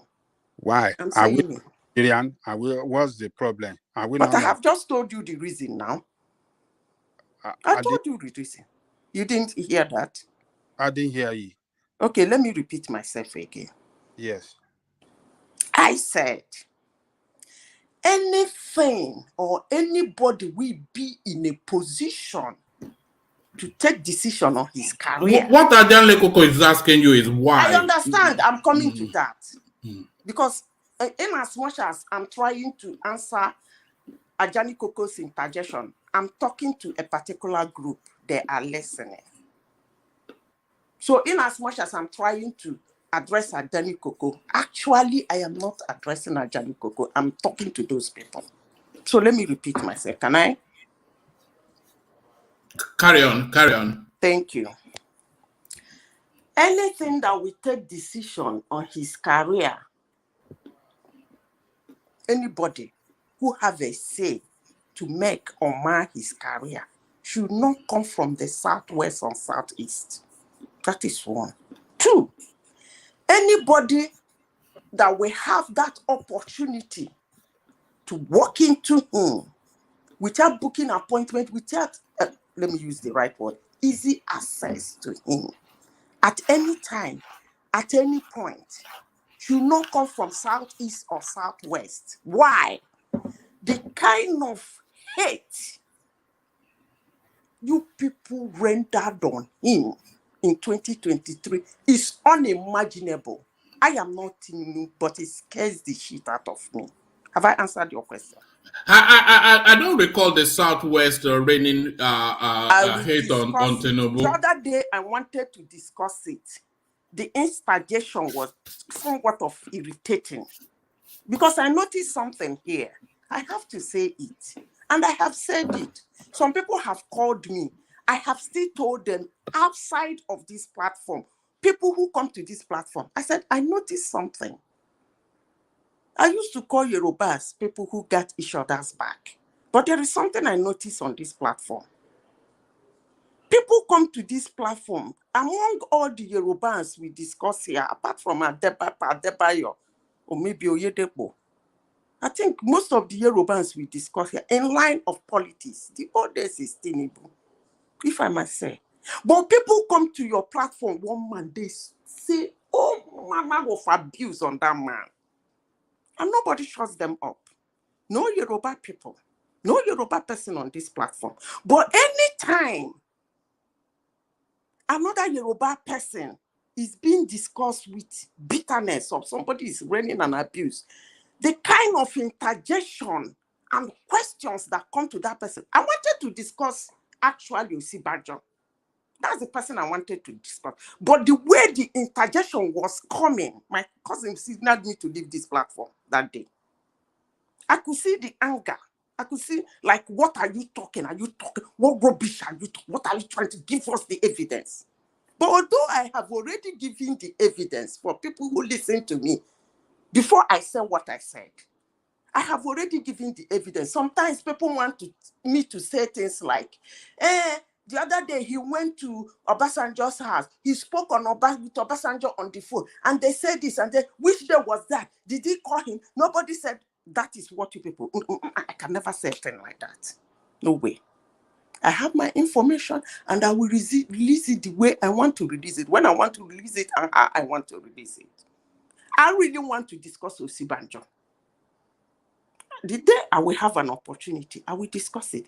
These people, this one, everybody is shouting obedient, obedient. I will tell you people the genesis of all those abuse on Tinubu from the obedient side. I will tell you on this platform. And that day, I will like a decent interjection. Are you suggesting that information was being fed by Osinbajo to the obedient space in order to sideswipe the Tinubu trajectory? Is that what you're suggesting? How many of Osinbajo's handlers went to handle Labour Party after the primaries? You don't know. I don't recall that any of them did. I don't want to. Anyway, never mind. The day we will discuss that, we will discuss that. So, what is his name? Ojo Kalu. I don't know for Tinubu. I'm just saying if I am Tinubu, but I will never be Tinubu. So, if he feels comfortable with Ojo Kalu, that's fine. But as I said before, and I will continue saying it, if I were Tinubu, I would look at North Central, Northeast, Northwest, a little chunk from South. You see Southwest? You see Southeast? So sorry, which functionary of Osinbajo was working for Peter Obi? One man. You see this kind of questions. That's the questions you guys ask me. You are a journalist. You have a platform. And you watch that primary campaign of Osinbajo up to the day of the campaign. You watch a student come into that arena with placards to support Osinbajo. One man, you saw what they wrote on those placards. You saw it. Now, after that election, after that primaries, are you telling me you didn't follow what happened? Ms. Zita, what did I should tell you? Placard? What did they write on the placard that... Go back now. Why are you asking me? No. You are talking in abstract now. No, wait. The primary election of APC is still in the YouTube. Go back to it and read what they wrote in the placard. For the first time in the history of Nigeria, a primary election was being conducted. Student union government came to that primary arena with placards, and you're telling me you did not see what they wrote there? That's politics. No, that's politics. I said, hold on, Zita. Hold on. You are talking in nobody understands what you're saying. No, Carry don't do that, please. When I talk, I like people to listen. I said, for the first time in the history of Nigeria election, it didn't make sense to you people. Student union government came. I did not say national election. I said primary election with placard. It still did not make sense to you people. You are saying, what did they No. Look, so hold on. okay, fine. Hold on. Can you hold on? A common thing to you people. Can you hold on That's for a fine. moment? Hold on, Zita. What you are saying is not consistent with, is not out of sequence with norm. It is not unusual. You know, Yemi Oshibanjo, along with Peter Obi, they are the choice of the youth and that young space who wants a more sophisticated sort of presentation in terms of governance in Nigeria. Youth And they from find where? it. They find No, that youth sophisticated. from where? What do you mean youth from where? Youth are youth, aren't they? Youth and youth include northern youth. Irrespective, I don't know. God. It doesn't hang together. This conspiracy theory you're building, It doesn't hang together. Okay. It does not. Okay. Were you following Osibanjo's primary campaign? We covered it here. His primary, his campaign group.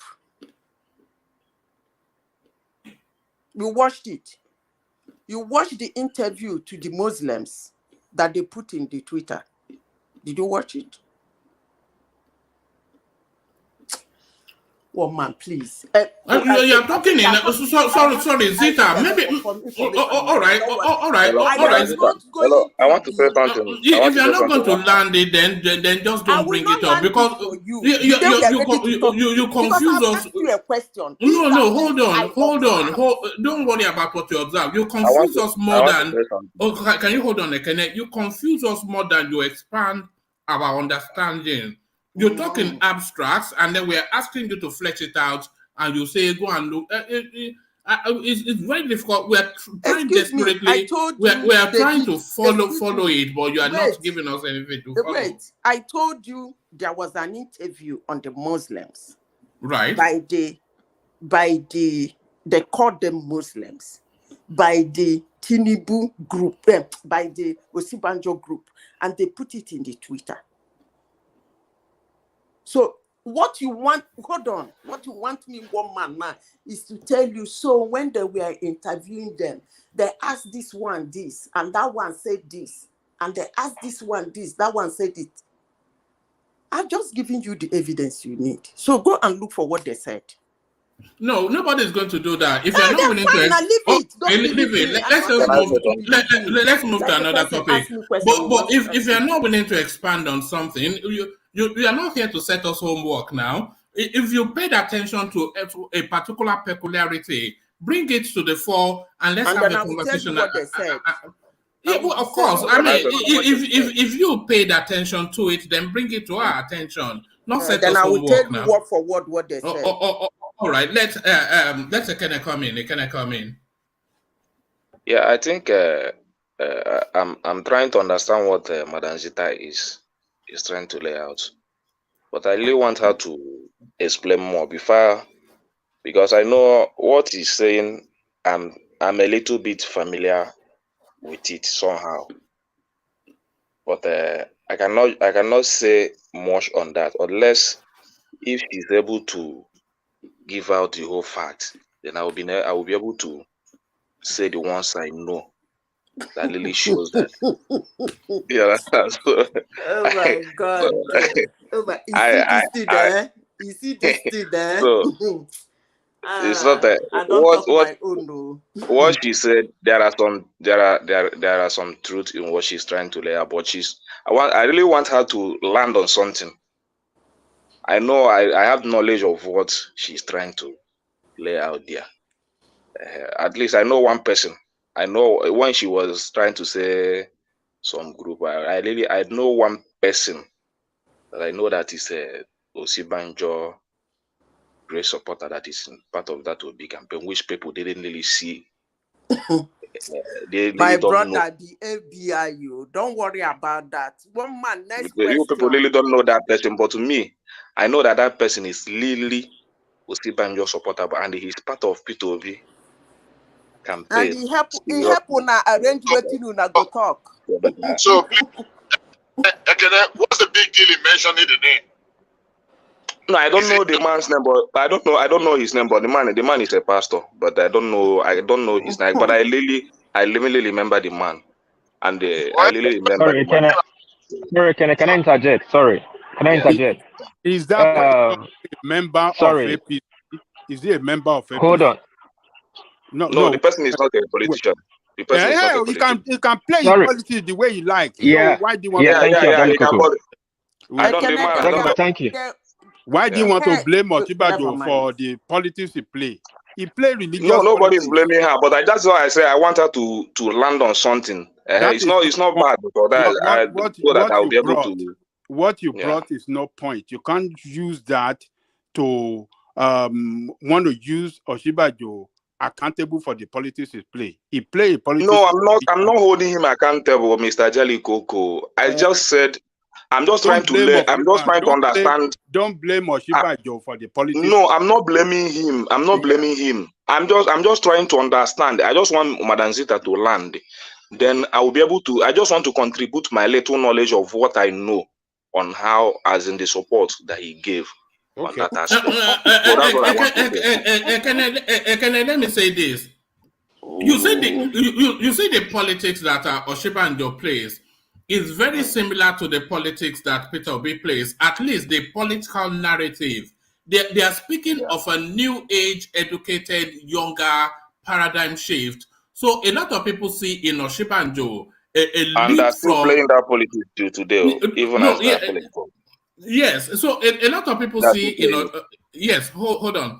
A lot of people see in Osinbajo a leap from the Buhari, Babangida, Obasanjo sort of politics. They see in Osinbajo a breakaway from the past. In Peter Obi, they also see a breakaway from the past.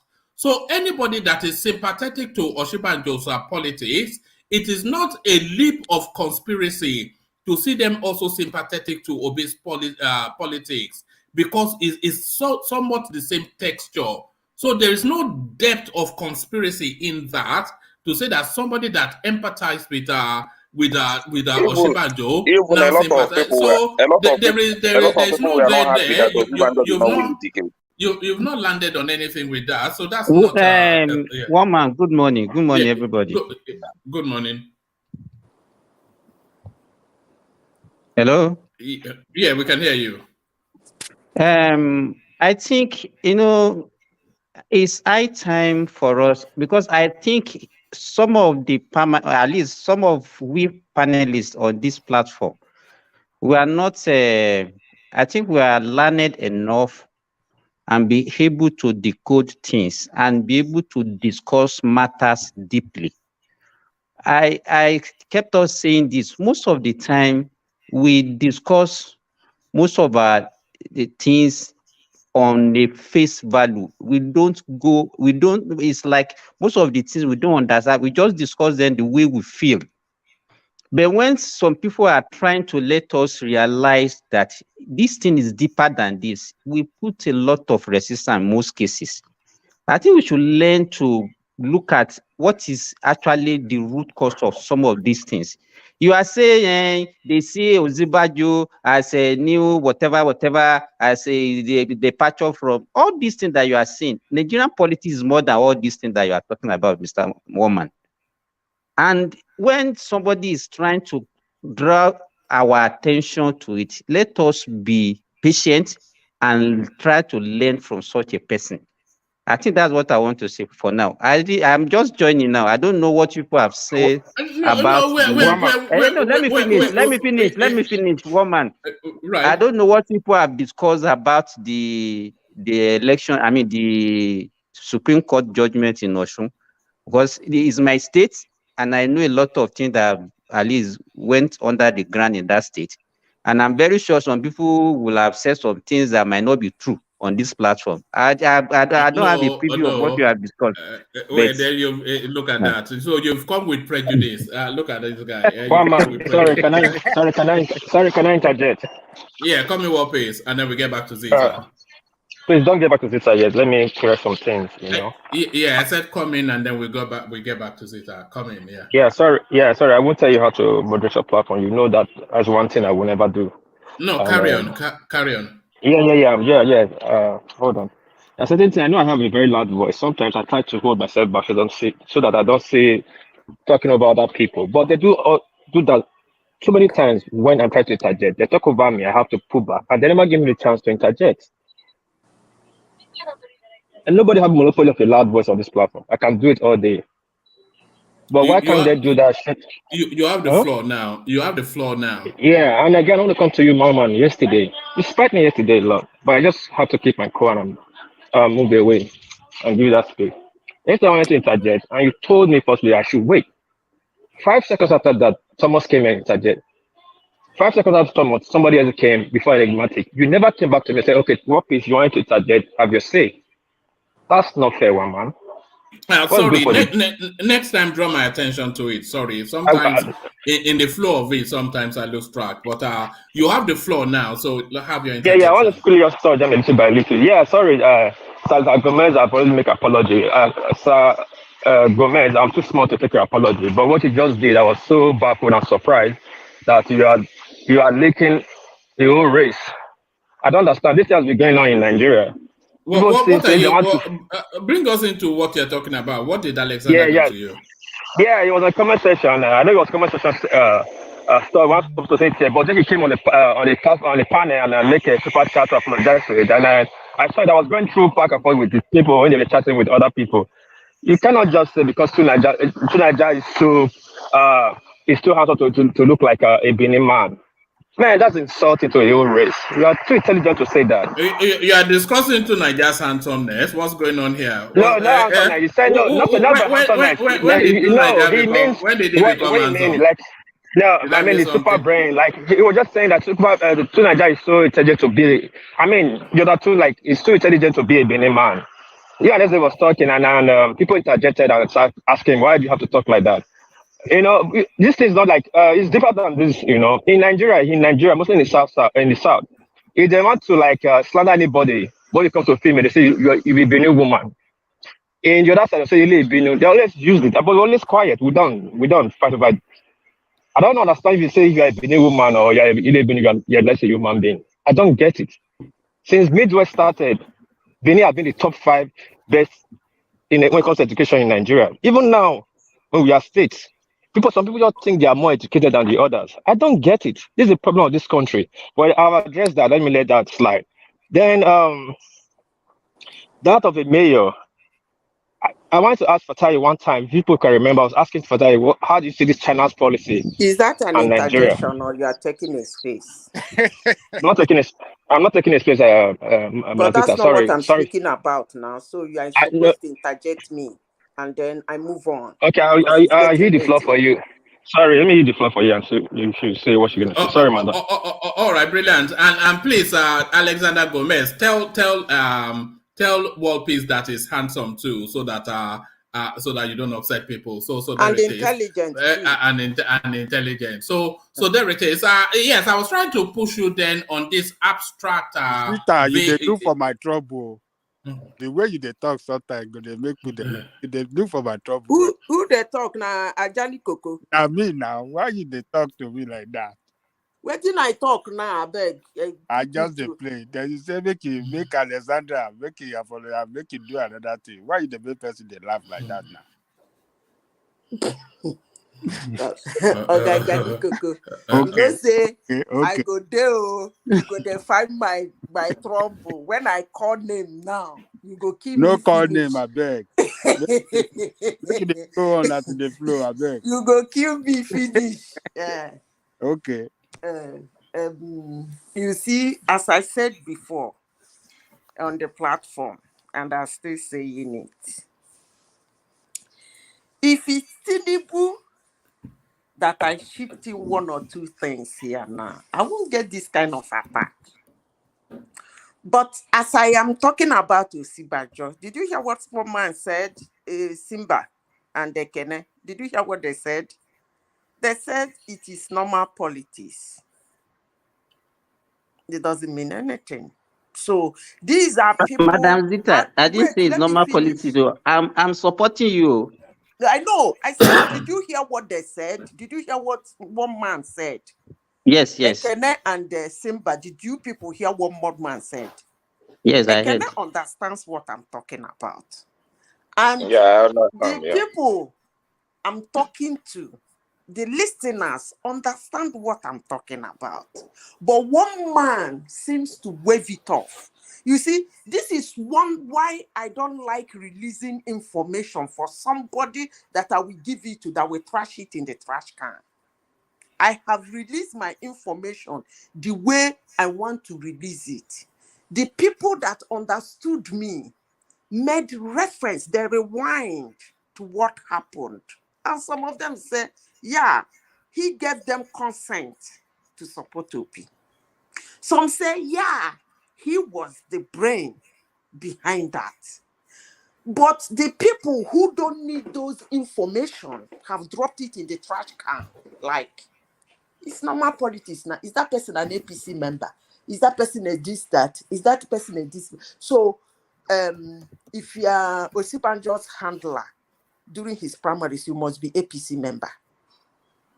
And then if he has to give you permission to go insulting Tinubu, you must be APC member. Anyway, that's not what I want to talk about, because the information I want to release, all I did was to rewind people's brain.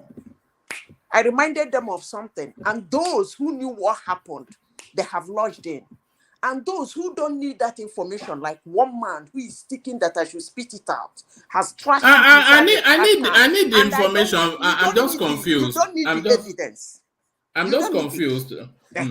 Woman, you don't need it. The people that need it, they got the rema. Sure, that's what they say. They got the rema. They got. I speak in rema. They got my rema. So that one. Next topic, please. Well, all right. I'll tell my researchers on Instagram to look into that. So, guys, look into that, and if you have an understanding of what Zita is saying, send it to me via Instagram so that we can bring it to the fore. So let me take you to the space, Zita. So now, before I leave that space, let me say this in one man platform. Osibajo is a terrible person.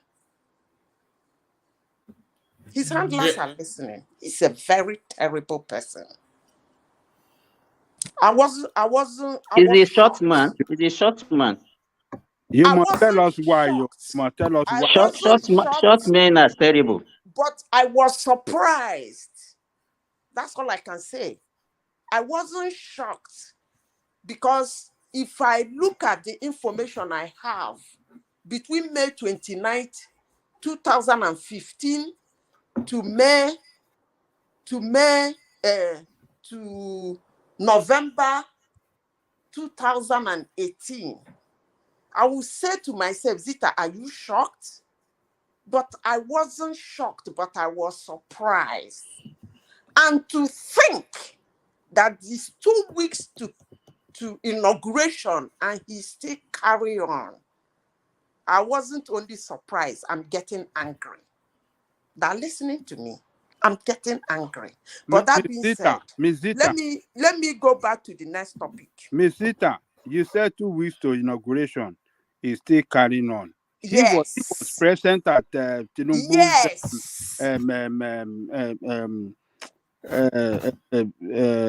the occasion when he was given the certificate of return by INEC. He was present there. What is this? What is it? You see, Baba Ajani Koko. Yes. I don't really dwell in windows. Neither do I dwell in eye service. I am somebody who looks for information. People entrust those information to me. Today, as I came back from work, I chatted with somebody for 3 hours on Osibanjo. They trust me with those information. Those are people who are close, who work there. So Whether he is the one holding the certificate of return or he's not the one holding the certificate of, I don't really care. But the only thing I'm telling you is, I repeat myself again, 2 weeks to the inauguration, he still doesn't know when to take a bow. Call it quits. Take a bow at what? Which can bow? At the push he's giving. He's the vice president. He cannot take a bow to anybody other than Buhari now. Who must he You take don't understand what I'm saying. We are No, talking about to stand down. having... It's saying to stand down. To stand down is what she means. What Zita is saying as is that Oshibanjo is still very much trying to undermine the Tinubu mandate, just out of spite that he did not get that ticket and the assurance that is that the GO gave him that he's going to be the next president. But Ms. Zita, do you believe that Nigerians are very good at spreading propaganda against somebody? I don't do propaganda. Particularly if that... I don't do propaganda. No. That's why whenever I hear somebody come to one man platform to start showering praises, love, peace, kindness on Obi, if you can remember, I always ask them, do you know him? I don't deal with propaganda. No, don't you think that those people that... I said I don't do propaganda. No, hold on. That's why I can ask that kind of question. I'm trying to tell you who I am. No, so not you. Not decode... you particularly. I am saying that those people that are giving me the information are doing propaganda. Yeah, they might be pro Tinubu with video tapes and audio tapes and trying to destroy his Adeleke, come off it now. Come on. Trying to destroy his character because Adeleke, in future, when we know ourselves very well, God keep us alive. Maybe one day you come visiting. I'll show you my studio. Oh. I don't do propaganda. All right. One man, the next topic, please. All right, let me take you to this space. New York City mayor to visit Nigeria to sign sister city agreement between New York City and Abuja. So I thought this was a sign of evolution for the Nigerian state. But to Nigeria is with this doomsday apostasy. But what says you? You see, I will elaborate on that a little. The word sister city is marvelous. But the person coming, is it not this one that said, every 4 hours in New York, there is a crime. And 60% of the time, the crime goes to fatality. And he came out and said, that's good, that's not bad. I don't want my Abuja to be like that. That being said anyway. But I'm not talking about the person coming now. Let me talk about the deal, which is the sister city, right? I'm not talking about the person. Let me talk about the deal. That's a very good thing. But I noticed that we Africans are still doing negotiation the way we did in the olden days, without knowing our values and what we have and what they meant. I would like Africans to go into deals with these guys. Put it in paper. You give me this, I give you this. Let's develop our land. It's obvious we cannot do it ourselves. We need them to come. Let's do it. One-on-one, business for business, deal for deal. Everybody will be happy. That's what I want. I don't want it like a kangaroo, merry-make, fun fair. Let them sit down, put their heads together. I get you this, you get me this. Let's develop. I don't have issues with that. By the way, I will always want American around us more than China. Anytime, any day. I will always encourage the government of Nigeria to deal with them business with them more than America. As I said before, I love their culture. So this question of China, America is coming to knock off China. I don't even know what China is doing in Africa in the first place. We are two parallel lines. Anyway, So having to create a sister city, that's a good thing. But I will want whosoever is putting that negotiation on the table, let it be detailed and let them run with it. It's a good thing. In fact, if there's any way American cities or American states will take one-on-one of every state in Nigeria, let them work together. I will be very fine. Those people, their forefathers laid down a very good foundation that if anybody copies, you run with it. So I don't have issues with it, but actually do have issue with the person coming. That guy talks a lot of shit. Next topic, please. Ms. Zita, can I ask you a question, please? Ask me. So are you going to separate the mayor of New York from the American? I didn't get you. Yeah, breaking up. Can you hear me now? Yeah, better. Yeah, carry on. We're listening. What please? Hello, can you hear me? We can now. Yeah, go on. Sorry. Okay, let me rephrase my question. Let's say the government is true reflection of the people they govern. So are you telling me that you want to separate the mayor of New York from the American policy? Of course. Can you hear me? Yes, really? Of course. Yeah. Really? Yeah. So the mayor is about. No, hold on. No. Carefully. Listen to me carefully. When I talk, I like people to decode me. I did not say the mayor of New York. That is a seat. The mayor of New York is a seat which a person sits in, occupies. I said the person. If you are listening to what I said the person. That's what I said. And I quote him by saying that every 4 hours there is a crime in New York, and 60% of the crime turns to fatality. And he said that's not too bad for a city. So I'm talking about the person. I'm not talking about the mayor. But the person is being trained by the institution he represents. Oh my God.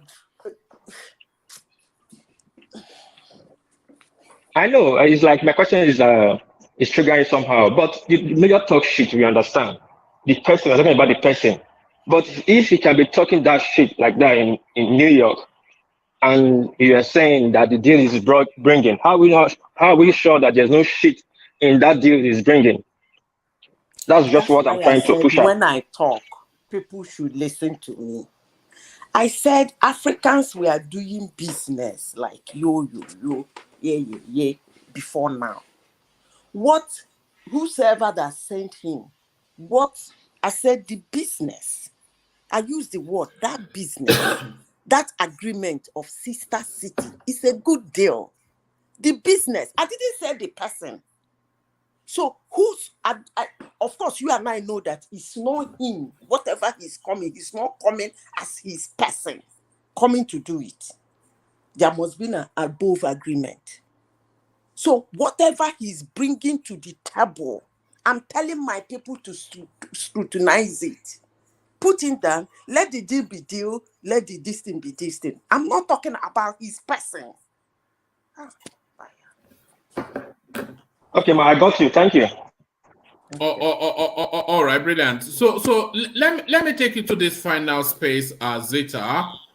So now this El Rufai Soludo Sanusi insists on fuel subsidy removal. So is that vexatious topic again of fuel subsidy? But it looks as though there might be rescue on the horizon as Buhari is set to inaugurate the Dangote refinery in just about a week or so. So what are you then making then of the seniors within the Nigerian space are calling enough is enough on the subsidy regime? Was there a subsidy before? Some people they wrote something on paper and they're sharing money. You said there is a subsidy. When price go up, we will know now. Since the petrol price is very cheap. See, the truth is there is subsidy because fuel is cheaper than in Nigeria than in Saudi Arabia. Let me tell you, Not in Saudi Arabia. When did they become cheaper than in Saudi Arabia? It's actually cheaper in Nigeria than in Saudi Arabia. It is not. Why do you just say these things, man? It's the truth. I'm sorry. Oh, okay. Bring the evidence. Bring the evidence. Okay, I will do that now. Yeah. One man. What he's saying is true. Is it? Yes. All right. Apologies. What he's saying, one man, is not true. What is not to apologize? How can he do that? Simba lives in Saudi Arabia. No, the problem, the problem. Most times we forget our common sense at home, and we try to be very try to prove cut and prove science where there's no science. Nigeria minimum wage is 30,000 naira, and a liter of petrol is 2 something. How is it cheaper in Saudi Arabia? How much is Saudi Arabia minimum wage? What are you guys talking about? No, that's affordability now. You are talking about that. Yeah, I'm saying affordability. If you're a civil servant, you are earning for 5,000 naira, and you fill your car every week with 15,000 naira. Is that affordability? How does that one affect the price? How does that one affect the price? Let me tell you. No, I know you don't. Excuse me. What piece? You are talking and you still open your statement by abusing people. You don't talk like that. No. How did they abuse you? No, I'm not talking. He says some people they talk without using their brain. You said it now. I said listen. I said I live common sense. If common sense is not common anymore, I don't see what you're talking about. Common sense, I said. You can see now, and you said that is not an abuse. All right. Apologies if you're offended by that. Because if you look at even your own discussion, you know, sometimes what you are even discussing is what does not even concur with common sense. That's what you are saying. Don't go down that road now. Thank you. Darcy, thank you. You work in Saudi Arabia. You earn so good in Saudi Arabia. You inside your salary, you buy fuel. It does not pinch your pocket.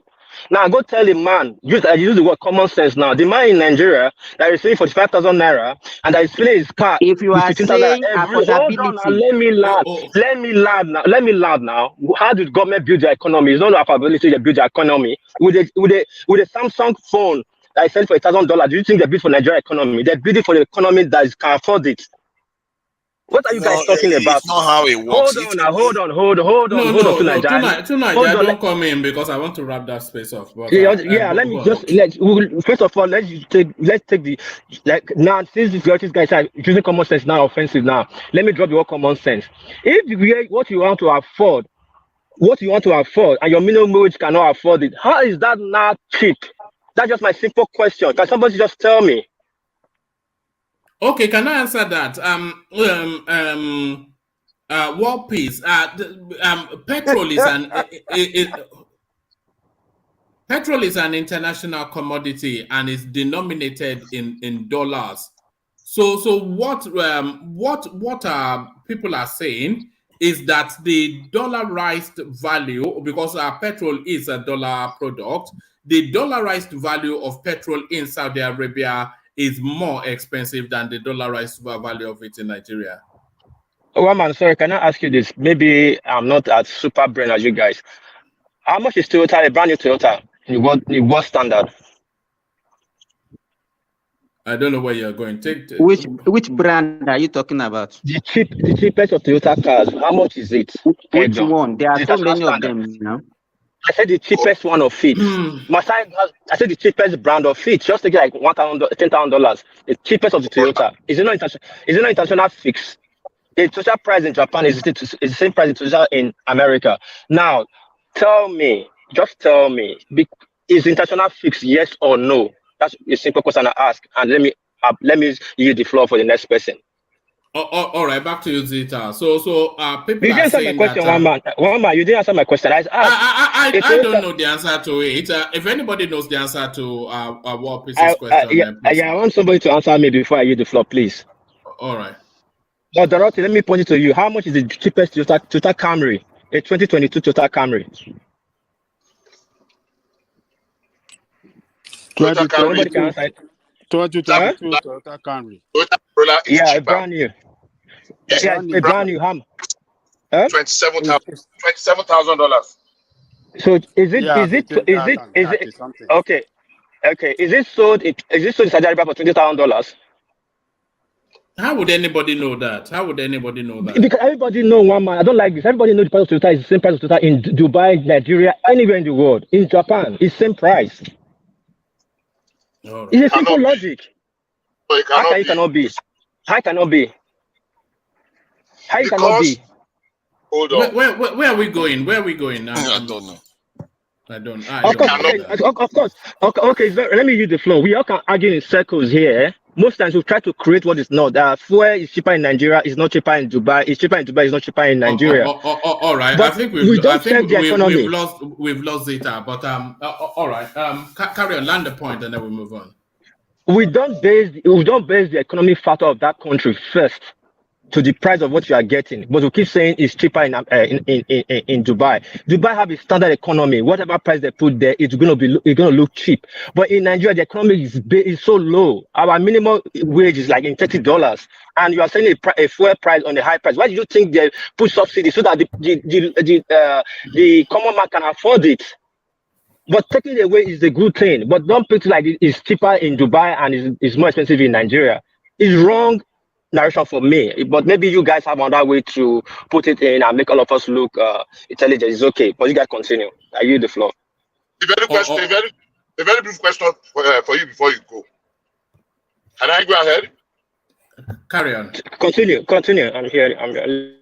How many people earning minimum wage of 30,000 that we make so popular? Like there are people actually going home with 30,000. How many people earning 30,000 minimum wage in Nigeria drives a car and buy fuel?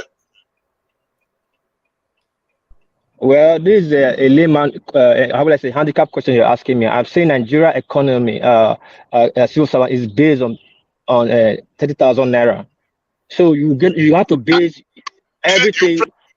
You premise the price. Sorry for interjecting. You premise the price of fuel based on the fact that common man that is earning $30, 30 naira or 30,000 naira or $30 cannot afford it. And I asked, how many common man that is earning 30,000 naira in Nigeria actually drives a car and buy fuel? Okay, let me answer you. It's not every man that have 30,000 naira in Nigeria, that 30,000 naira in Nigeria that drives car, but they buy fuel for their small generator. It's the same price for that. None of them can even buy a car. None of them can even buy a car. None of them can. Wait, hold on. They cannot even eat 2 square meals a day. 30,000. Hold on, Ekene. But they buy fuel for their small passive generator. They own at home. Maybe that's not everybody buy fuel now. Hold on. Let's put it on a general terms. Now, the price of him buying that fuel in that generator is still the same price the guy is buying in his tank. So it does not make any difference. If a common man cannot afford it. How much do you think they are selling for in Nigeria now? How much do you think? I don't know. It doesn't. I don't know. Sometimes they say 500, sometimes they say 800, sometimes they say 2 something. So I don't know. But if somebody's earning this low, 220, okay, right, yeah, okay. This person, and not everybody is buying it now. Okay, if somebody's having 30,000 naira and his son has to do GCE and he has to buy fuel for that to feed that generator, tell me if he can afford it. See, stop talking like as if everybody earns 30,000 naira in Nigeria. Stop all this.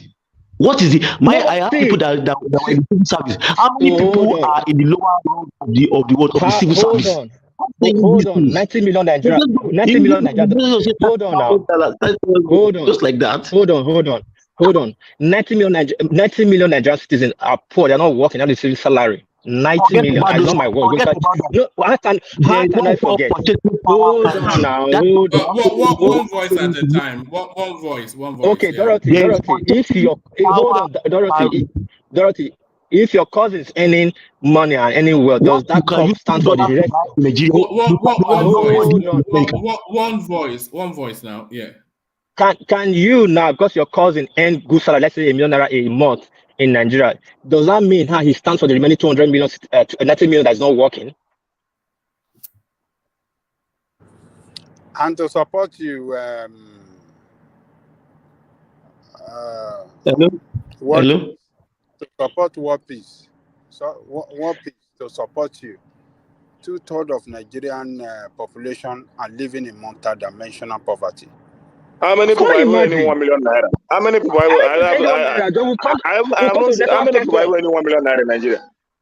Even professors say, how much are they earning? We start saying things and we say you are looking for help. If you accept I can hear you, Adeleke.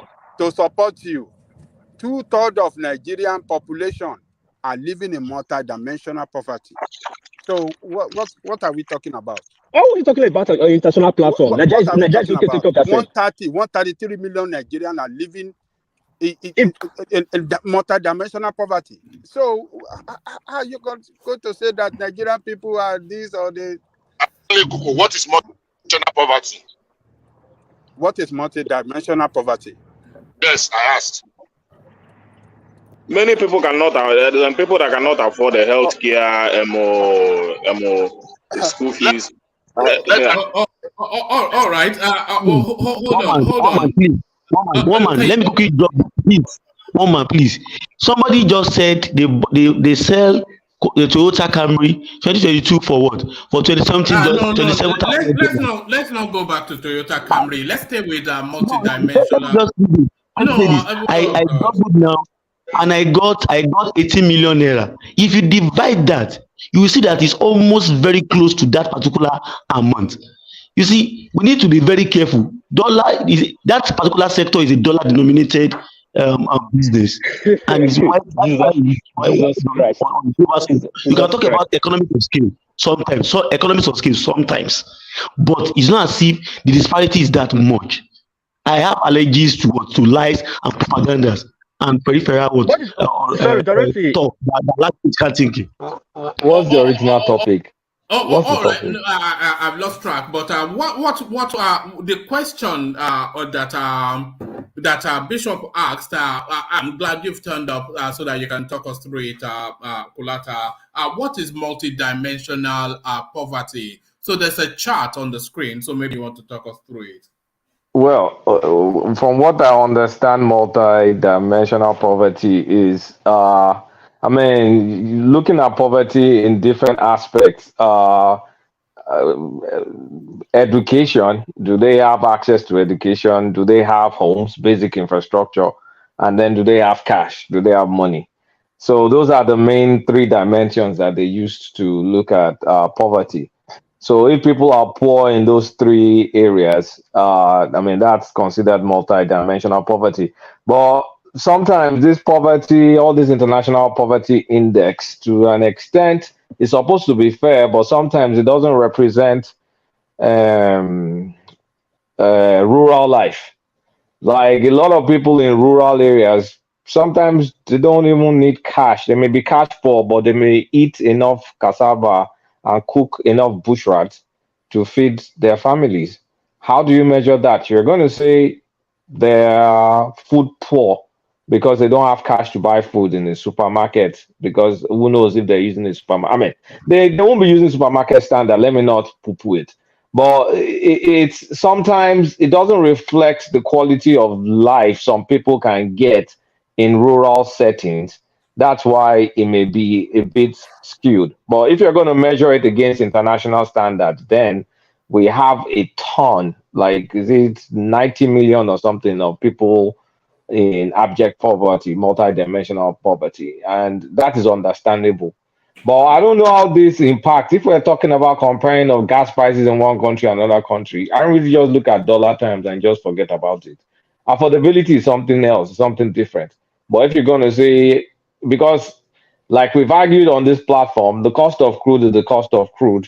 The rest that are going to be local prices is the deal you can get from the refinery and your taxes and all that stuff. That will determine how much that they're going to sell the gas. So if gas is more expensive in Saudi Arabia, I don't think it's a big deal.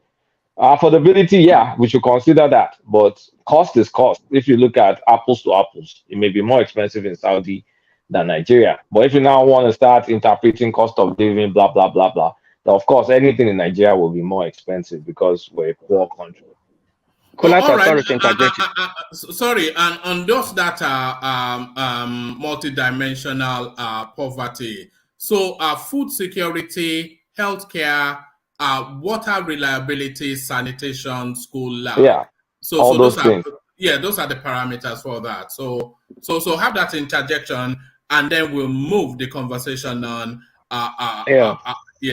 Because now I'm sorry. When I was sorry, one man, Dorothy, sorry, Miss Zita, if you use the phone because you were interjected. This platform. Yes, you come after this. I just want to make it short. Sorry. Sorry, Ms. Zita, Dorothy, sorry for the outburst. What I'm saying is that our problem in Nigeria, we always like to see our problem from just one angle. Nigeria problem, like Adeleke says, is a multidimensional problem. We have problems from different angles. So if you are solving a problem or you want to solve the problem, you factor all those things in. Okay, thank you for explaining more. But what I was trying to say, when I said, I was trying to tell people that gas price, what you guys are explaining, that gas price is international standard fixed on dollar rate. That's why I used to Toyota. Toyota international fixed rate is dollars, and Nigeria we are living below $30. The average Nigerian is living below $30.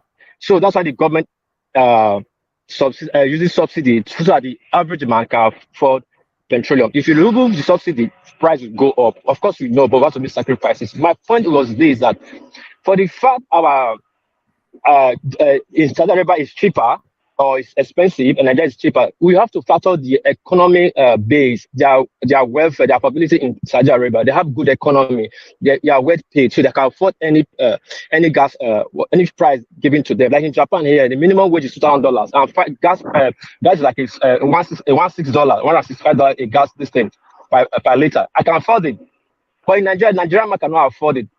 That was just my argument. But people think I'm just shouting or making a wild assumption.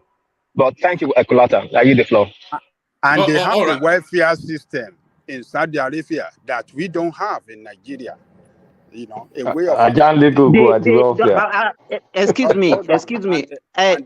What we are discussing, we are not discussing whether it should be removed or not removed. We just mentioned something. The cost is a different case. If we want to argue, should we remove the first subsidy or not? That's another case. Because if somebody living in Benin Republic can afford a higher fuel, somebody living in Niger can afford a higher fuel cost more than the Nigerians, and even somebody living in Chad and Cameroon, because those are the places where our fuel are being smuggled. So we have to discuss that one differently. But about the cost, there's no two rules about it. So the discussion we are now is not about how much is it. If you want to discuss how much is it, Nigeria can afford. It's a different case. But when we are talking about the landing cost and what the price, a liter of fuel is being sold in Nigeria presently, is the cheapest in the whole world. I'm telling you. No. It's not the cheapest though. It's not even close. Venezuela is the cheapest. 25 cents per gallon.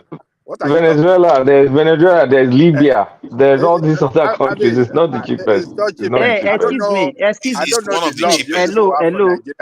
Excuse me. All those things that you are talking, they're in the past too. Venezuela now, go and Google it. Libya, you cannot even. Libya, they don't even have, excuse me, but Baba Jale Koko, Libya now, they don't even have a government, so you cannot even say this is the pump price of fuel in Libya.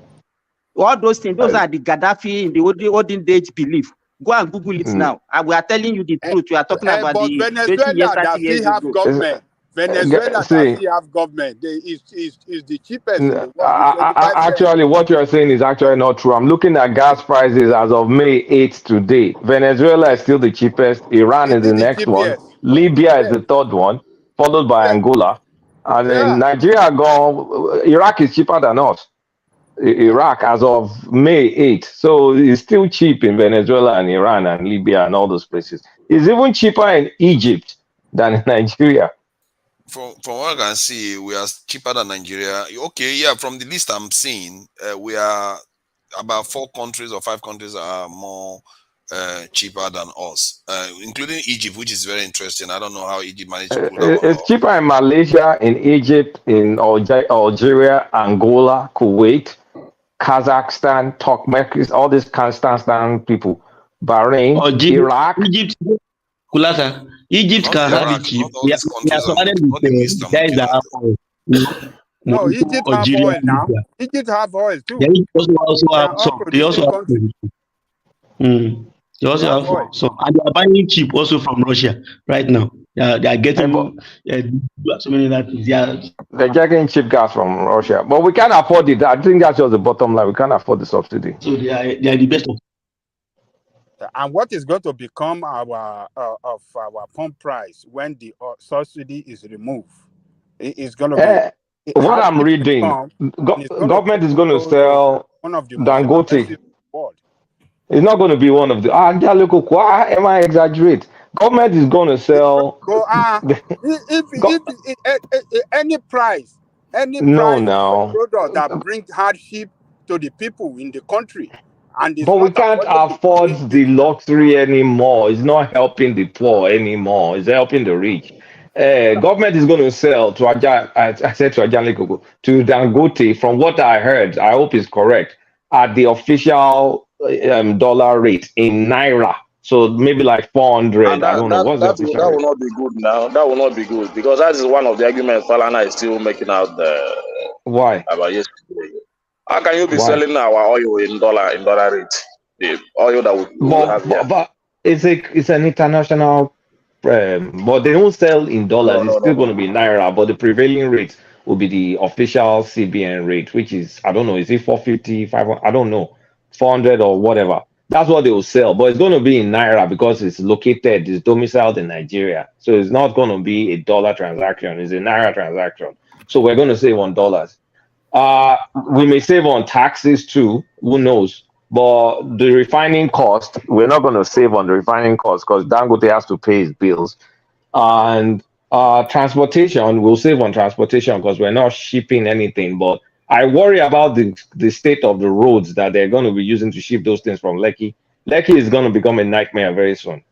So we'll be able to save here and there. So if the prices of crude also goes down, it may be negligible if the prices of crude go. But if we keep getting all these $80, but how much are they going to sell? If they're selling it at the CBN rate, I mean, if the price of crude still goes up, it's going to be more expensive than what you buy right now. If crude crashes to like $40 per barrel, then there's nothing to substitute. I mean, it's going to be nothing. It's going to be almost like what you normally buy. But we can afford to keep it down if we get. We can't keep it down now. Crude is international. No. I mean the petrol price in Nigeria. If from the funds we get from the removal of the fuel subsidies, we pass it on to using it to get the refineries back in shape. I think that Dangote is launching 600,000 barrels per day. I don't know. That will be able to cover a significant chunk if a lot of the demand, if it's going to be selling just to Nigeria alone. But I'm sure it's going to be exporting. Yeah, it's selling it at a higher rate. But if we have our own refineries, we will be saving money. So forget about that. We can't maintain refinery. Forget all that nonsense. It's a private institution now. We cannot hold refineries. Our people are saboteurs. Nigeria, let's tell ourselves the truth. We are evil. People are saboteurs in Nigeria. So that's the reason why that Port Harcourt refinery, they are still going to privatize it partially. They have to now for it to function. They have to let people that know how to run it.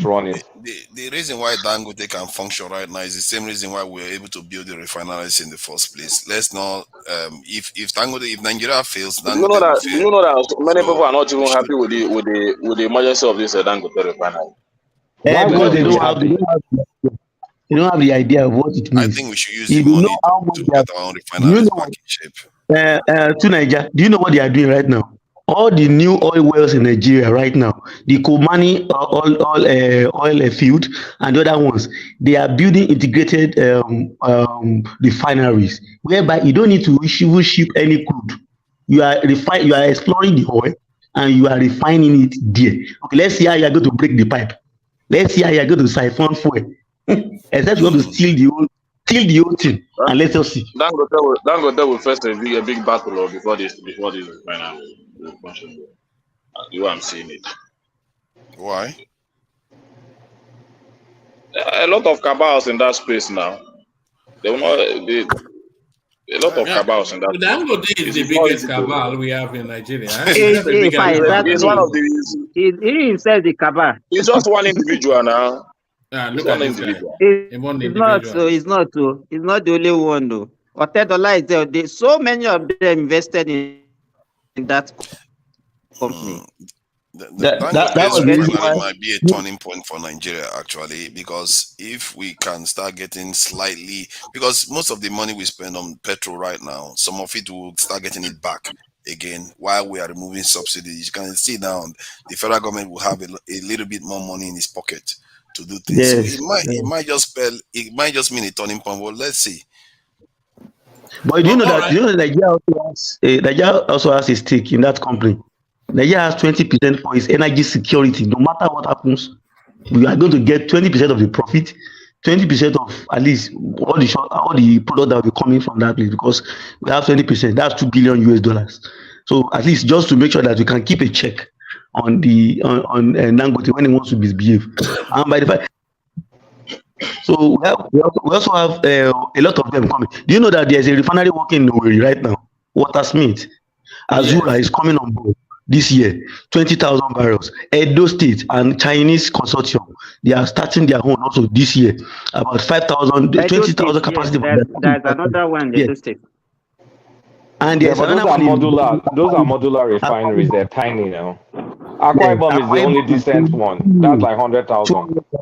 Yeah, but they are adding up now. I like to be hearing these things because it's money that is going to be ending up in Nigerian pockets, and that's a good thing. Almost 1 million barrel capacity per day. 1 million barrel per day. Then we will export. Burundi is already on ground. Ghana has already started booking. It's going to be a game changer for Nigeria, and Naira will become probably a bit stronger. It's a game changer. Then Port Harcourt too. They're going to, they're refurbishing Port Harcourt. They would. I mean, there's a Spanish country, and then the car maker. They're refurbishing Port Harcourt and Warri, and which other one? I know there are like 3 they're refurbishing, and the Port Harcourt one is going live middle of the year. I think with like 50,000 barrels a day. Then by next year they will go to ramp it up. It's 100. It's okay, 50. 50. Yes. I think it's 50 first, then 100 and 200 later. Yes, I think so. You're right.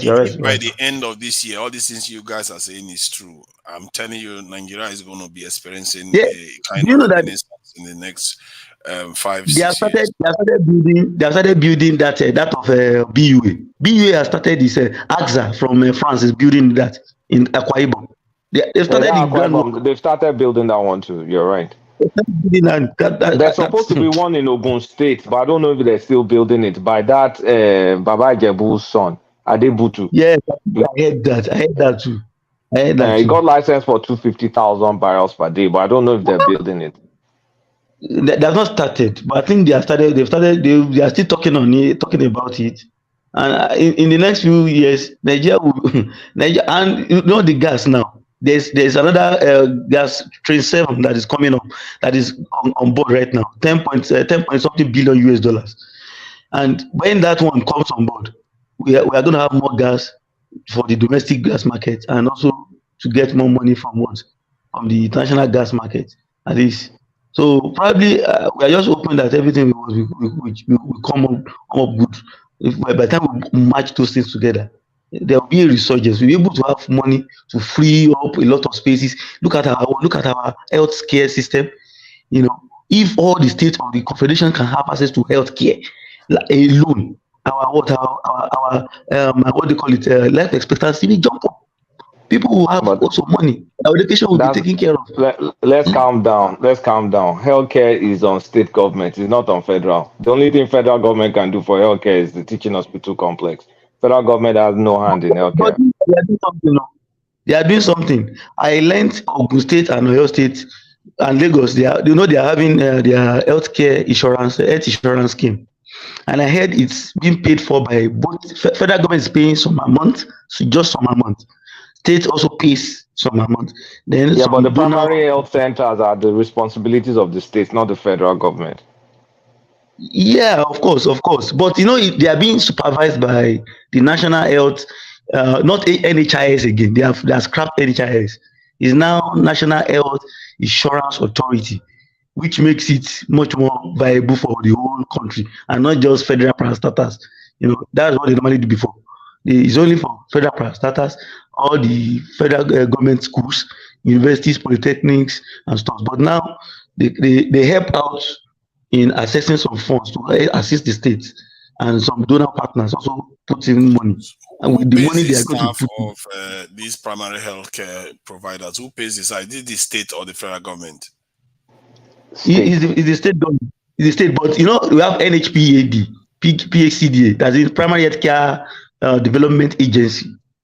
There's a particular agency for that under the Ministry of Health that oversees that. So it's like an intergovernmental thing. Sorry. The Prime Dot, switch on your mic because your device is not connecting properly. Oversees that. So it's like an intergovernmental. Sorry. The Prime Dot, right. switch on your mic. Sorry, who's that? Who am I hearing myself back from? All right. Thank you. So thank you. Let's get the conversation to Ekene now, who has been waiting for quite a good while. So Ekene, you're up next. Ekene. Yeah, thank you, one more. All right, good to have you, Ekene. A real night hawk. You're a nocturnal animal. You should be an owl or something. But there is Ekene. So Ekene, now talk us through what happened in Osun State. Governor Adeleke now is going to dance in State House for 4 years. Yeah, I'm very happy with the man's victory today. In short, no hard feeling. I love the man so much. I love that man so much. In fact, starting from 2019, when they started playing this kind of politics against him, I was very angry. And today I'm one of his happiest fans that has been able to have a breath of fresh air to govern Osun State. So I watched his interview today. The man is very happy. The man is very sound.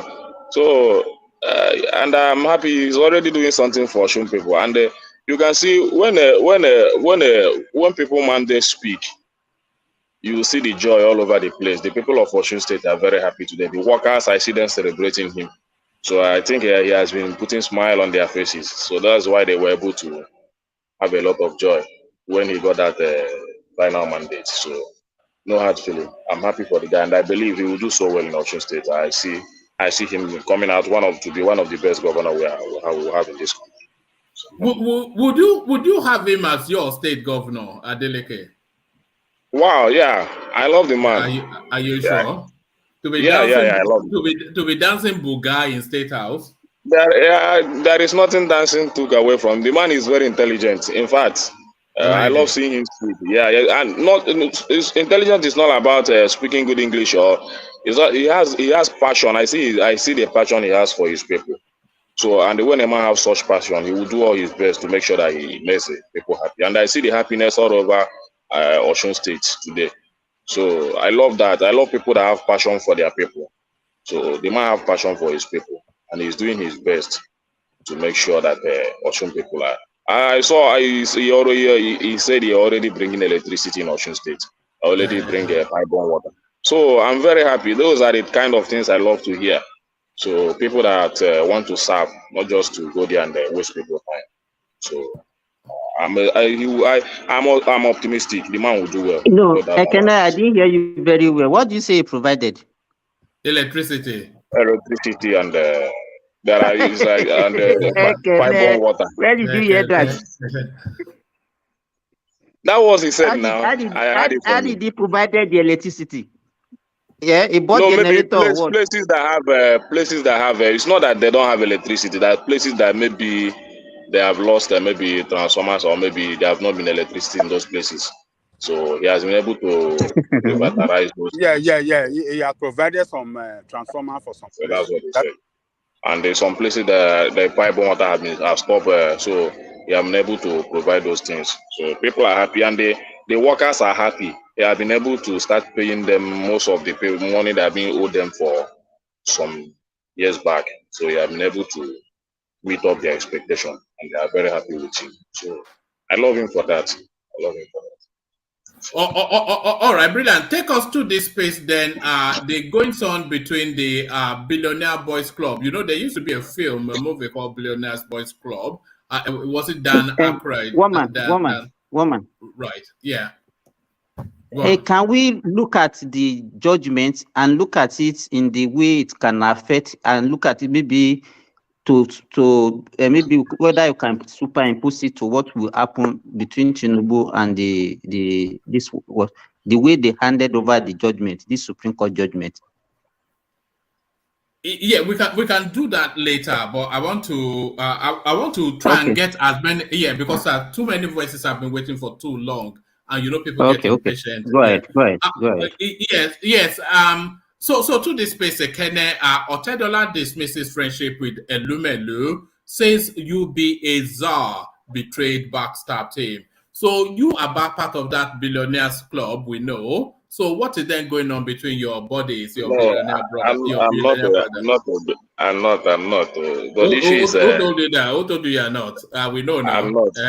I'm not. Are you not a legal? Are you not a legal big boy? We are hustlers in Alaba market. We are hustlers in Alaba market. You're a legal big boy. Okay. I hustle with a hustle. So the issue is when you have that's what we see in the kind of the country we are. People that when you have people that are fighting for individual riches, that's the kind of news you will hear. So, but when a country is shaped in a way that, as in the people are the wealth is for public. Nobody will have time to be showing off wealth and all those things. So, the country is all about who have money pass, who get pass. So that's why you hear those kind of noise. So they don't care. Let them face their warrant. I don't care. So I just believe that one day this country will be better and all these people will stop to make noise. So that's the thing. That's my take on that. All right, brilliant. So he likes to act like a tough guy in public, but in private he goes begging on his knees. So Peter Obi now in the Idobade position in front of Professor Wole Soyinka. What are you then making then of Obi blowing hard in public, but on bended knees in private? Well, my man Obi, so, but the issue is what I understand what Wole Soyinka was trying to put out is that many people thought that he's having issue with Obi. But the man was able to put it out there. There is no issue between him and Obi. That he came for reconciliation or apologies for the misconduct. But personally, you don't have any issue with the man, Obi. So that's what Wole Soyinka was trying to explain in that in what he just put out there. So I read it. So he is trying to make it out that I don't have any problem with the man, Obi. So and he never had any problem with him. So it's just that because of the misconduct of his followers, he came to speak on their behalf. So I don't have any issue there. So the man did what he have to do. I know him for that. So I'm not surprised that he went to visit him. So that's that. Thank you. All right, brilliant. So to this space then, Senate Chief Whip ORJI Kalu writes ruling APC insists on Senate President despite party's choice of ex-minister Akpabio. So you've already spoken on this space in the past, telling us that the Southeast are not interested in the Senate. I don't care now. I even want the man to be crying until maybe Tinubu finishes 10 or whatever that happens. So that you will know that Nigeria is not for him. So let him continue to cry. Yeah, if we are talking about the Senate President, I already made my position. He's not the kind of person that will go there to represent us. He's going there for his own selfish interest, which I don't care. I don't really care about all this. I know them very much. There are people you mentioned. Then I say, okay, let's talk about them. But people like this, I don't talk about them. So what I want is the person that will serve the interests of this country, not just coming to the Southeast. And I've already made my position known on that. So coming to Southeast and giving it to a criminal is not advisable. So and that is my position on that. So it's just not Southeast having a Senate president. What is the benefit? What are the benefits? And people are saying that there are some money that will come into the country if you don't have even if we have representative and the money come, the man pocket the money and go and use it to buy house in London, just like they used to do. What is the benefit? So it's better that the more he didn't collect it. Let the other people share it for their own benefit. maybe next time we'll have a better representative that will go there and collect the money for us and use it to develop our region. But he will collect the money, use it to go and develop, buy house in London or in any other place. Then the country will be counting Southeast has benefited. They have given so amount to Southeast through Senator ORJI Kalu. And we will continue to tell you people there is no development. We didn't see anything, So it's better he did not go. So that other people will enjoy. Maybe next time we'll have a better representative. That's my take on that. So forget about the man. Don't care about him.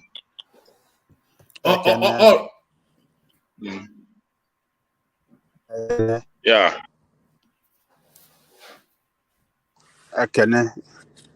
Ajari Koko. Thank you, sir.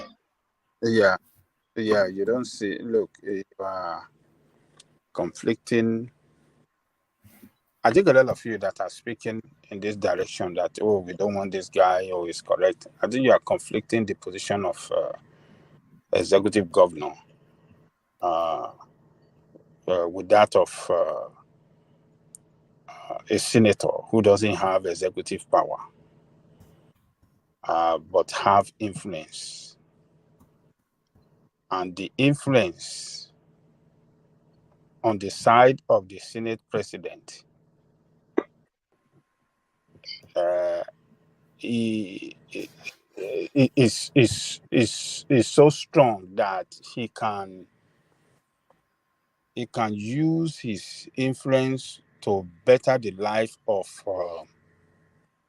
a lot of people from the East. It might not be able to build road or build school or build hospitals because that is totally outside his function as a senator. But as the Senate president, the difference between him and the president is that the president is a commander-in-chief of armed forces. But he have oversight as the Senate president over all parastatals,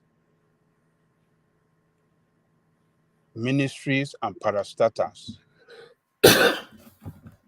There is no minister or parastatal that will not come to him for one favor or the other. And he as well can beg for favor, can ask for favor from any one of these head of ministry and parastatal. Maybe in terms of appointment, appointment to some of his people from the East. At least on each, do you know how many positions that, in terms of appointment, political appointment, other than all these ministers and all these things, do you know how many positions that is available that the president have to feed all the board members and various political appointments at the federal level that he, as the Senate president, will know how they want to appoint people through it, because they are the ones that are going to do approval for everything that the executive, the president, that want to do. I mean, you guys are just setting yourself backward politically. You don't seem to get what you don't seem to understand the political arrangement in Nigeria. Look, Nigeria is not the kind of democracy that you people are. It's just an arrangement. Give me this, that. That is the way it is played in Nigeria. It's an arrangement, political arrangement. Well, I really want to educate you more. I'm not saying that. No. You see, there is nothing of this. Hold on. Let me land. He cannot, when it comes to political appointments for his people, he cannot pocket it. It's not money. As you are saying that, when they give him money, he can take on. No, and some other benefits. He cannot pocket it. He have to share it. He have to look for people from his region to come and take such appointments. So there are so many appointments that is not known that people they chop for Nigeria. Political appointment at the federal level. Maybe if my memory can still serve me well, maybe over 6,000 or 16,000. Well, I think he said he's still in the race. So let's see how he wants to fight it. You guys don't get it, but you continue to destroy one of your own that is stand the chance. Please say he's still in the race. Doesn't even get it. You want to look at his past. Oh, he was a governor. He stole money. He sold this. Who did not steal money among all of them? Who is there? Can I interject for a minute, please? Okay, go ahead. I'm sure you defended Kalu this much yesterday too. I think another time. The truth of the matter is that if there is any place that Kalu should be now, it is in the jail. That's where he belongs to. And Kalu's antecedent did not start from today. Unfortunately, we've had a lot of crooks in the corridors of power in Nigeria. If you now have a very known one, as bad as Kalu, that was convicted, the trial lasted 12 years on some nonsensical technicalities. It's bad enough that it's in the Senate, but whatever rigmarole you want to rigmarole and decorate him and make him the Senate president, I think it's an insult on the sensibilities of his own people that are rejecting and the Nigerians in general. So this your pushing of him is enough. I know a lot of people in Abia State that would rather have, in fact, what's his name? The one that the court say he should before the president, Senate president, than having a Kalu. Kalu is selfish. Kalu is mean. Kalu does not deserve to even be in the Senate. So please stop this trying to paint them as if just look at how last election how selfish the man is. Somebody came out as a candidate in your party. You say it's your party because your brother is contesting. You just bench the guy. You bench the guy. You couldn't even say a word. I watched his interview on Arise News. You just know the guy is nobody, and the person is in your party, APC. Yeah. To tell you how selfish the man is. On that one, what do you call former governor of Ogun State?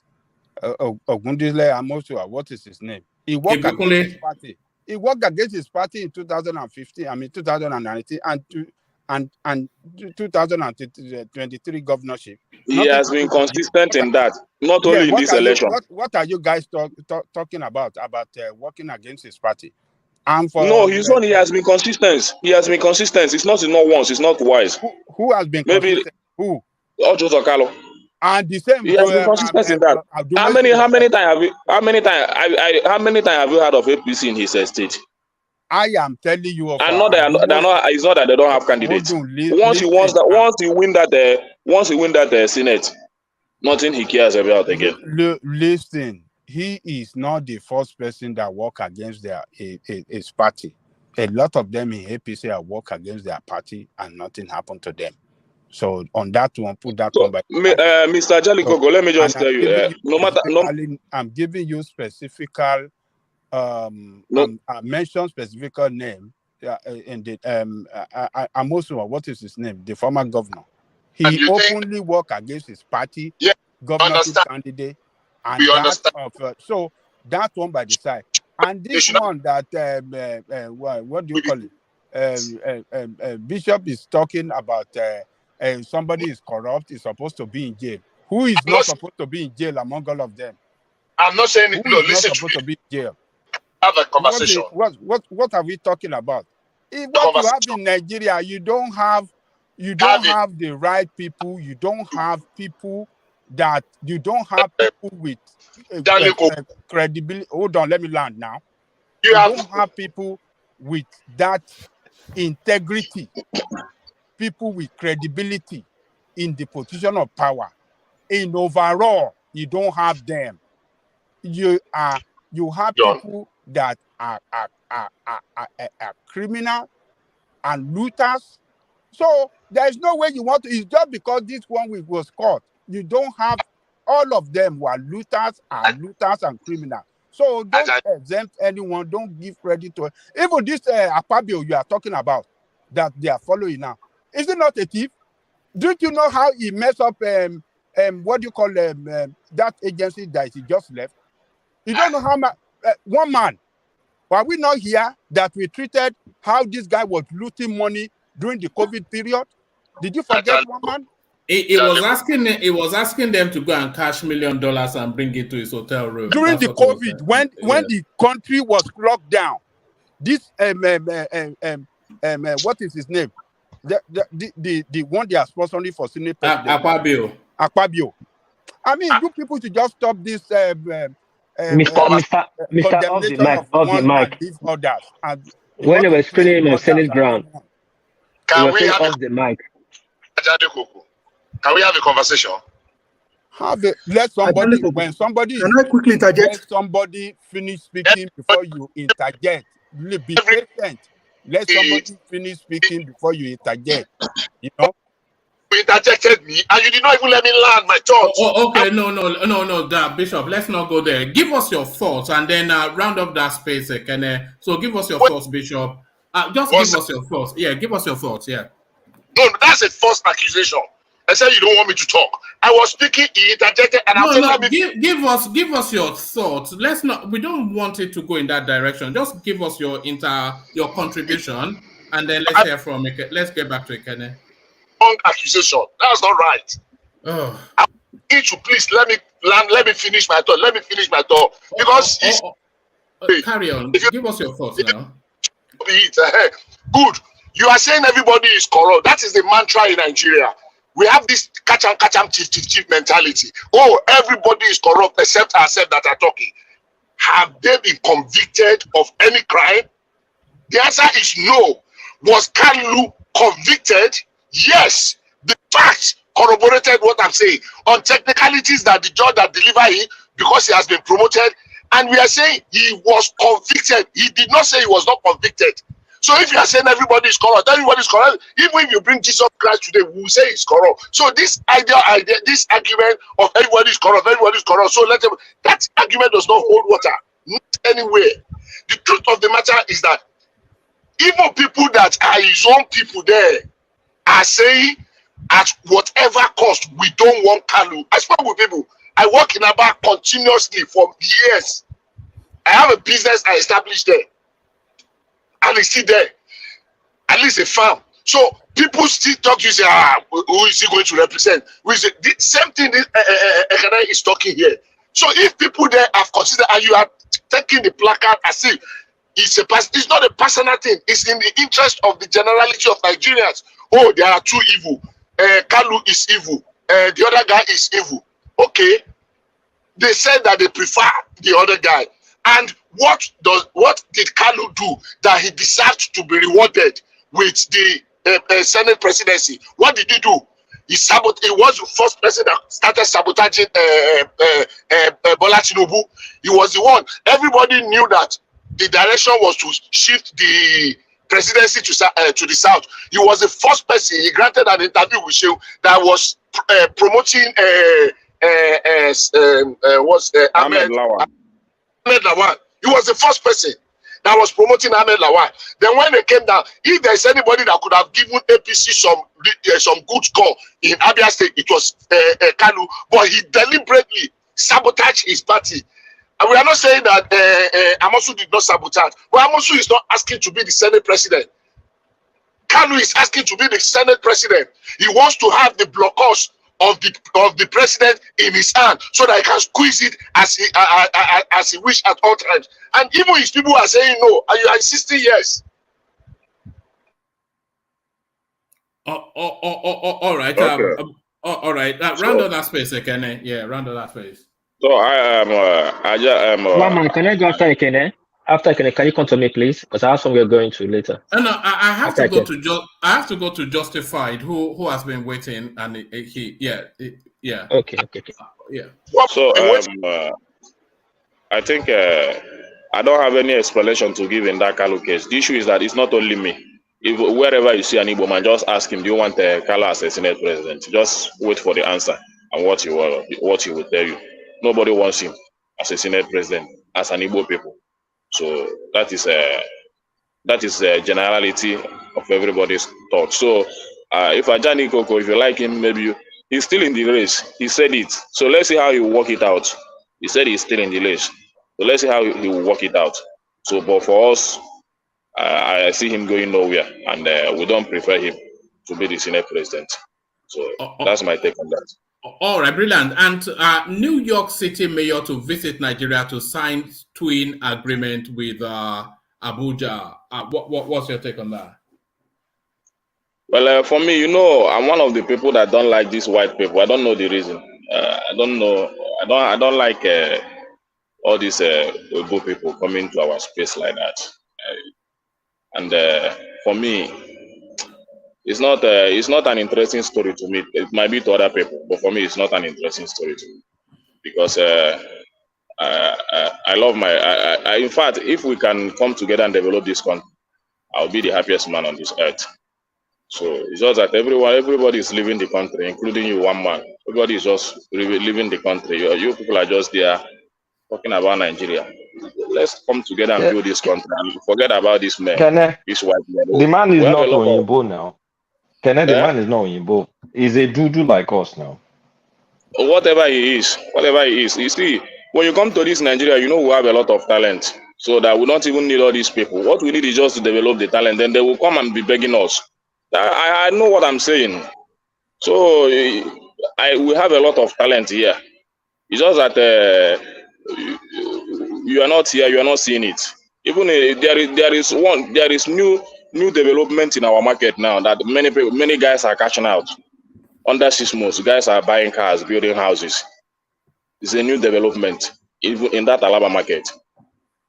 You understand? What's the new development? What's going on there?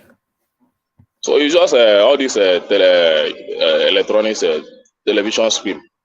The ones that have a line, those ones that have maybe the screen has issue. So they have been able to find solution to it, and guys are making money, big money out of it. So the first person that introduced the stuff last year, the guy is a very big man now. And if you see him today, you see that the guy did the ritual, but it's not ritual. We know how he started. We know how he did it. He went for research and he got it. And many guys now, young boys now, he's training young boys now, and they're cashing out. So it's just a matter of development. The government coming in, giving us what we need. Then this country will be on fire. Everybody will, all these Oyibo people, they will come and be begging us. So I know what I'm saying. When you're talking about Oyibo people, are you counting people like Kulata amongst them? Because he's an Oyibo all man. Of you people are Oyibo people. All of you people are Oyibo people. Now one man Oyibo pass for this platform. I'm the only Nigeria here. I'm the only, and I don't believe. I've told you in this platform, one man, I cannot live abroad. I cannot. Nothing will make me live abroad. I don't even have that.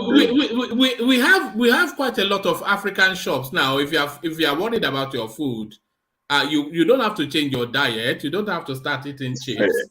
Is it no? What is food? Nothing like food. It's not about food. It's all about what I like. I love Nigeria so much. The weather is too good. Everything about this country. In fact, when you have money, if you have money, you will enjoy this country. Yeah. The weather in Lagos is good. Pollution central. Why? That place do you swag in that country? Do you wear singlet and the short jean to go around? Can you do it in that country? When the sun is out, I can. But not. But this place you can swag anytime you want to swag now. Wear your jean. Yeah. Do you like to oppress people? Like you carry your G-Class, G-Wagon, and you go to Lekki or VI, and all those babes will just be saying, Ekene. Do you enjoy those kind of things? No, I don't even have G-Wagon. I don't have G-Wagon. So I don't like to oppress people. I don't oppress people. I don't live that kind of life. No, I don't live that kind of life. Yeah. You look like an oppressor to me, okay? I have to be fair. I'm not an oppressor. I'm not an oppressor. No, I'm not an oppressor. It's just that you don't know me very well. I just focus on my business. I do my business. I come home. I enjoy myself with my family. I don't even go to club safe. I don't go to club. So you cannot believe it. So it's just that you say you're from Anambra. Yes. I'm from Anambra. I'm from Oba precisely. Are you building there? Why? Everything there is Anambra now is a well-developed area now. So if you don't I mean you personally. Yeah. Yeah.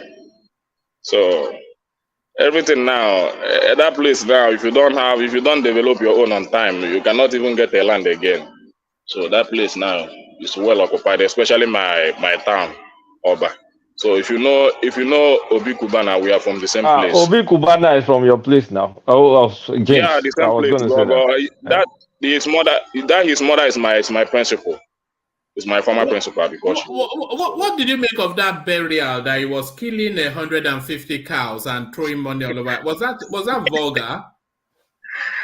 No, the guy has the money. You know, the guy, even the time we are still in the village, the guy has made money since 2005. It's just the time people begin to hear about him.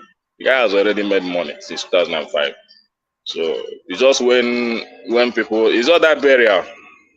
It's just the burial that made people to begin to hear about him. But as of 2005, the guy is made. Well, the building that he has, one of his building in the village, that building is still up to standard today. I don't think upon all the estate that they build, many people are still trying to beat it. As in the building that he built as of 2005. So how did they make it? How did they? A lot of people are saying it's voodoo money. How did they make his money? Is it voodoo money? No, he's into all this because one of his hotel, Ibiza, I know one guy that he has the hotel with. They later divided, so it's from there. So he went ahead. The guy still have only 2 hotels now. The guy he started with, it's like a combined something. So he started from that Ibiza hotel. That's Ibiza. That's where he started from. So before he was one man. Most of Obi Kubana athletes, they are franchise. Not like he's the only owner. They are a group of businessmen that came together, opened Obi Kubana franchise all over Nigeria. But he is the main head. They have a lot of. There is one near my place now, Labana. All of them are good.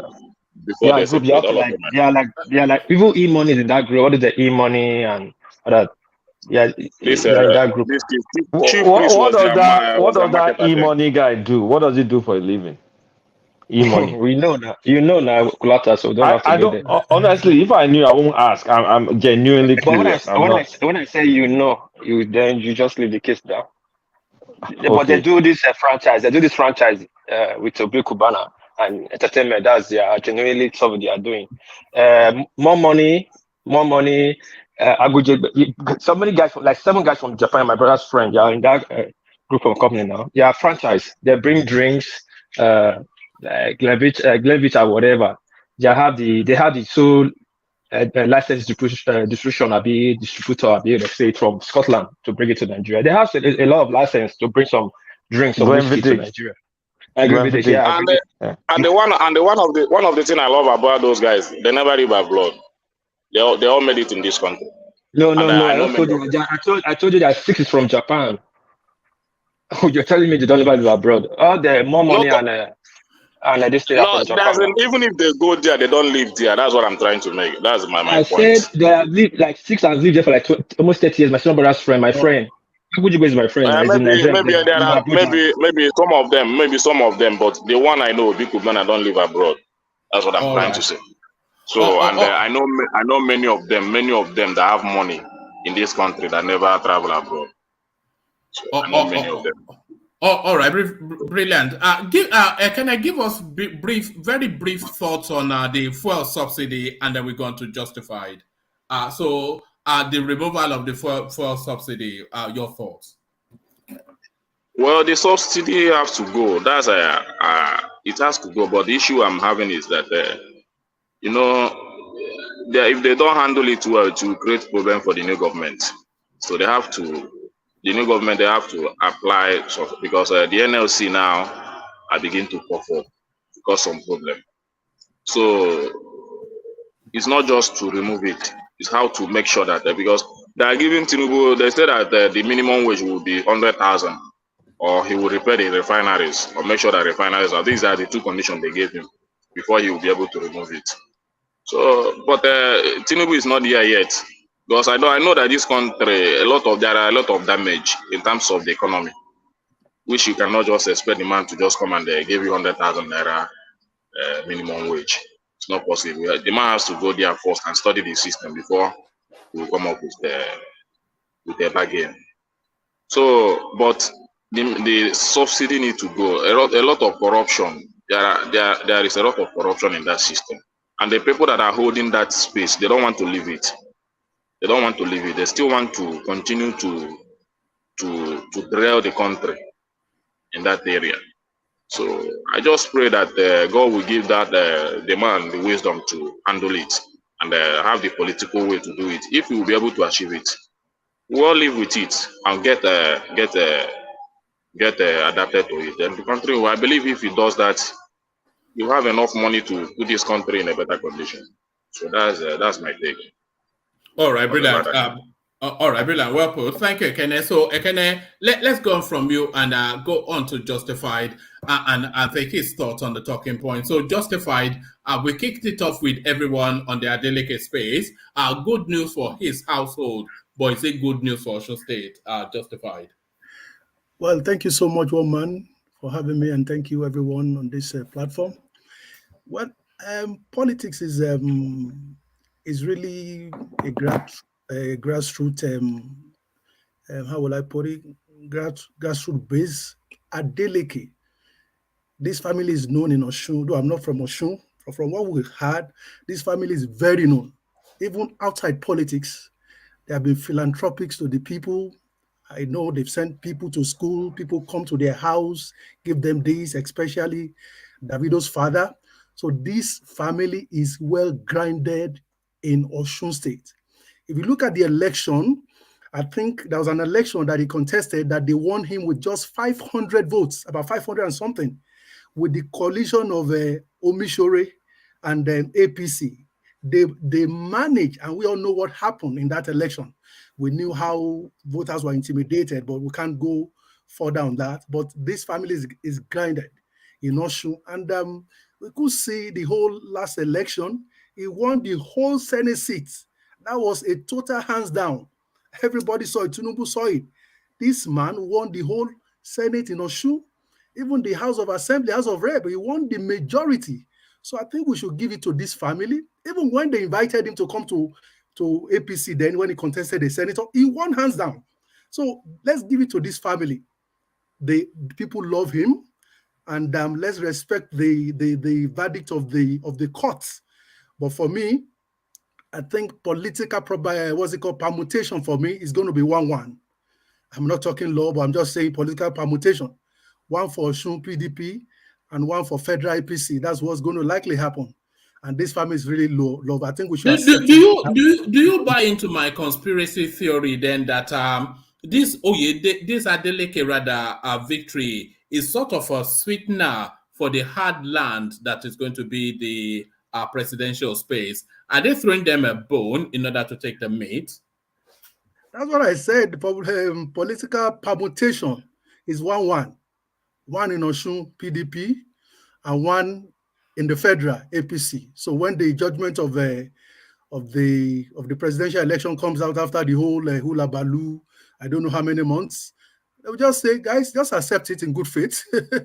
Of course, which you accepted for Osun. So I'm just talking political permutation. I'm not looking at the law or whatever surrounds it, all the jargons they brought before the court, but political permutation is going to be 1-1. So that's it on that. But this family is really loved in Osun, and we should just pray for him and let's accept the verdict of the courts. And I hope it's going to be good to them. But we'll wait for 4 years and see what he's going to do if he keeps dancing around and not taking his job seriously. And that will spell doom for him. But I pray for him he succeed. If probably after 4 years, let him go for another 4 years. But we could see what he has started for the people of Osun. And I don't think it should be a disgrace to that family because the family is rich already. So I think it should be fine. Yeah. Thank you. All right, brilliant. So there is a certain sense of injustice to the way that the Southeast seems to be being schemed out of the power structures of the Nigerian state. ORJI Uzo Kalu takes the final last stand. He writes an open letter to the APC to say that he's available for the Senate presidency. But was it worth the effort to put pen to paper justified? You see, the man you are playing politics with, the Asiwaju Bola Ahmed Tinubu that they are playing politics with, is well grounded than any of them in politics. Of course, we had him in the last, what's it called, at Kaduna with the Arewa people. He told us even Atiku met him in politics, that he was one of the youngest guys that is working with Yar'Adua. That's the former military man, then the Yar'Adua who was in politics. If I was surprised, that was the first time I would hear him. And Asiwaju doesn't just talk like that, just listen. No, that's not true. Atiku did not meet him in politics. Hold on. Let me say this. He said Atiku was about to retire. I don't know. I watched this fully. I've been full in Nigerian politics. That when Atiku was about retiring from customs, he said, I was the youngest that was staying in the PDM with Yar'Adua. Quote me, I will send you the link so that you can watch it. He said it clearly in front of the whole Northerners. So he's not saying it in Abeokuta where people will support. He said it in front of Northern elders who have been in politics for years. He said it, and I repeat, he said, Atiku was retiring from custom. He met me with Yar'Adua. I was one of the youngest strategists. If you want that something, go back and watch when he appeared before the Arewa people. Then when he said he probably didn't want to come. So that was that. So let me just go ahead.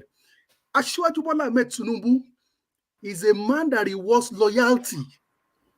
Quote that anywhere. If you are loyal to him, he will die for you. He will be ready to give you anything. And we can quote instances. Look at what's it called, the former commissioner for planning, the Iwabueze.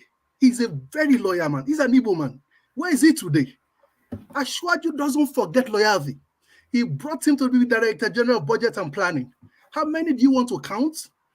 That is when what's it called? When he was governor of Lagos State, the speaker then, Olorunbema Mora, he was there as speaker for 8 years. And that was when the issue of Chicago certificate came in. If everybody expected that probably this speaker should overrule or take over the governance or something, but he was loyal to Asiwaju Bola Ahmed Tinubu those years. And he rewarded him. Today, of course, immediately he left the speaker. He's from Kwara State. I don't know whether Kwara or Kogi or something. He rewarded him to become the senator from Lagos State. He served 2 years. And after then, he presented his name for a ministerial appointment to Buhari.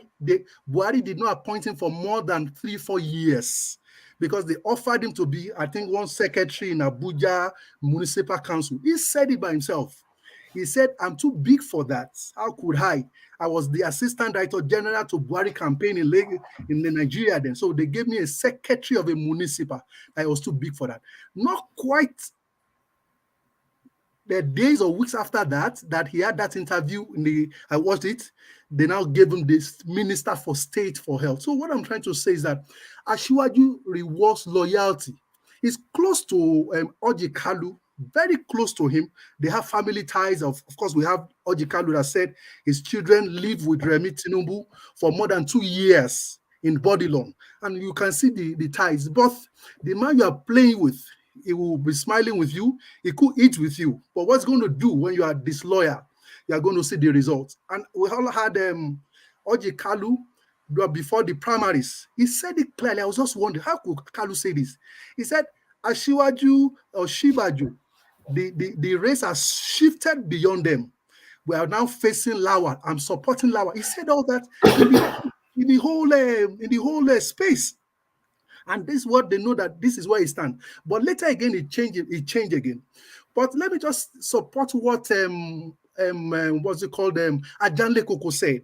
He said this yesterday too. He expanded on it, but I think the guy was trying to tell was a little differing from that.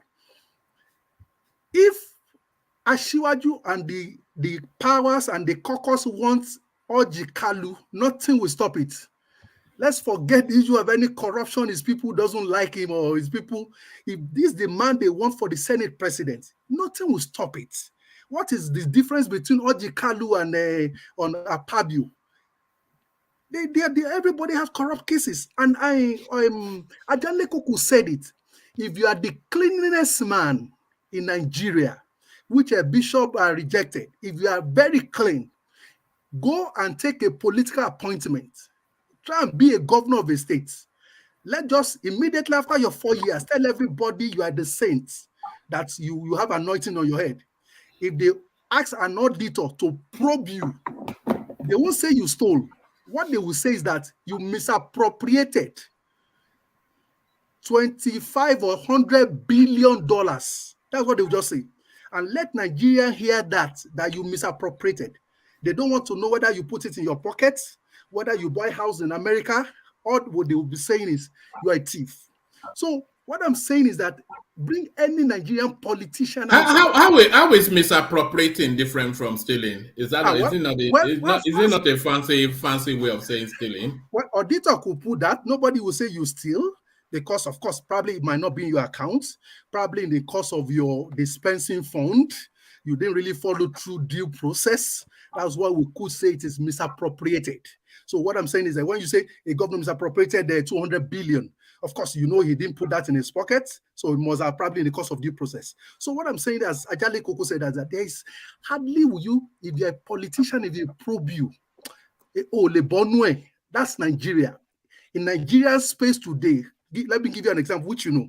When they removed what's it called, the MD of Intercontinental, MD of what's it called, of Oceanic, what did Sanusi say? He said they were corrupt. He brought all those allegations out, and Nigeria kept quiet. When they removed Dasuki, when Abacha removed Dasuki, he said he was corrupt. When they removed Sanusi himself, they said he was corrupt. That was the allegation that Ganduje brought to him, that he had misappropriated 2 billion or something naira. And that is Nigeria for you. If they don't want you, they'll bring a case against you. Even, let me just say this, the saint that we know that's in the government is Oshibaju, the vice president of Nigeria. We all love him.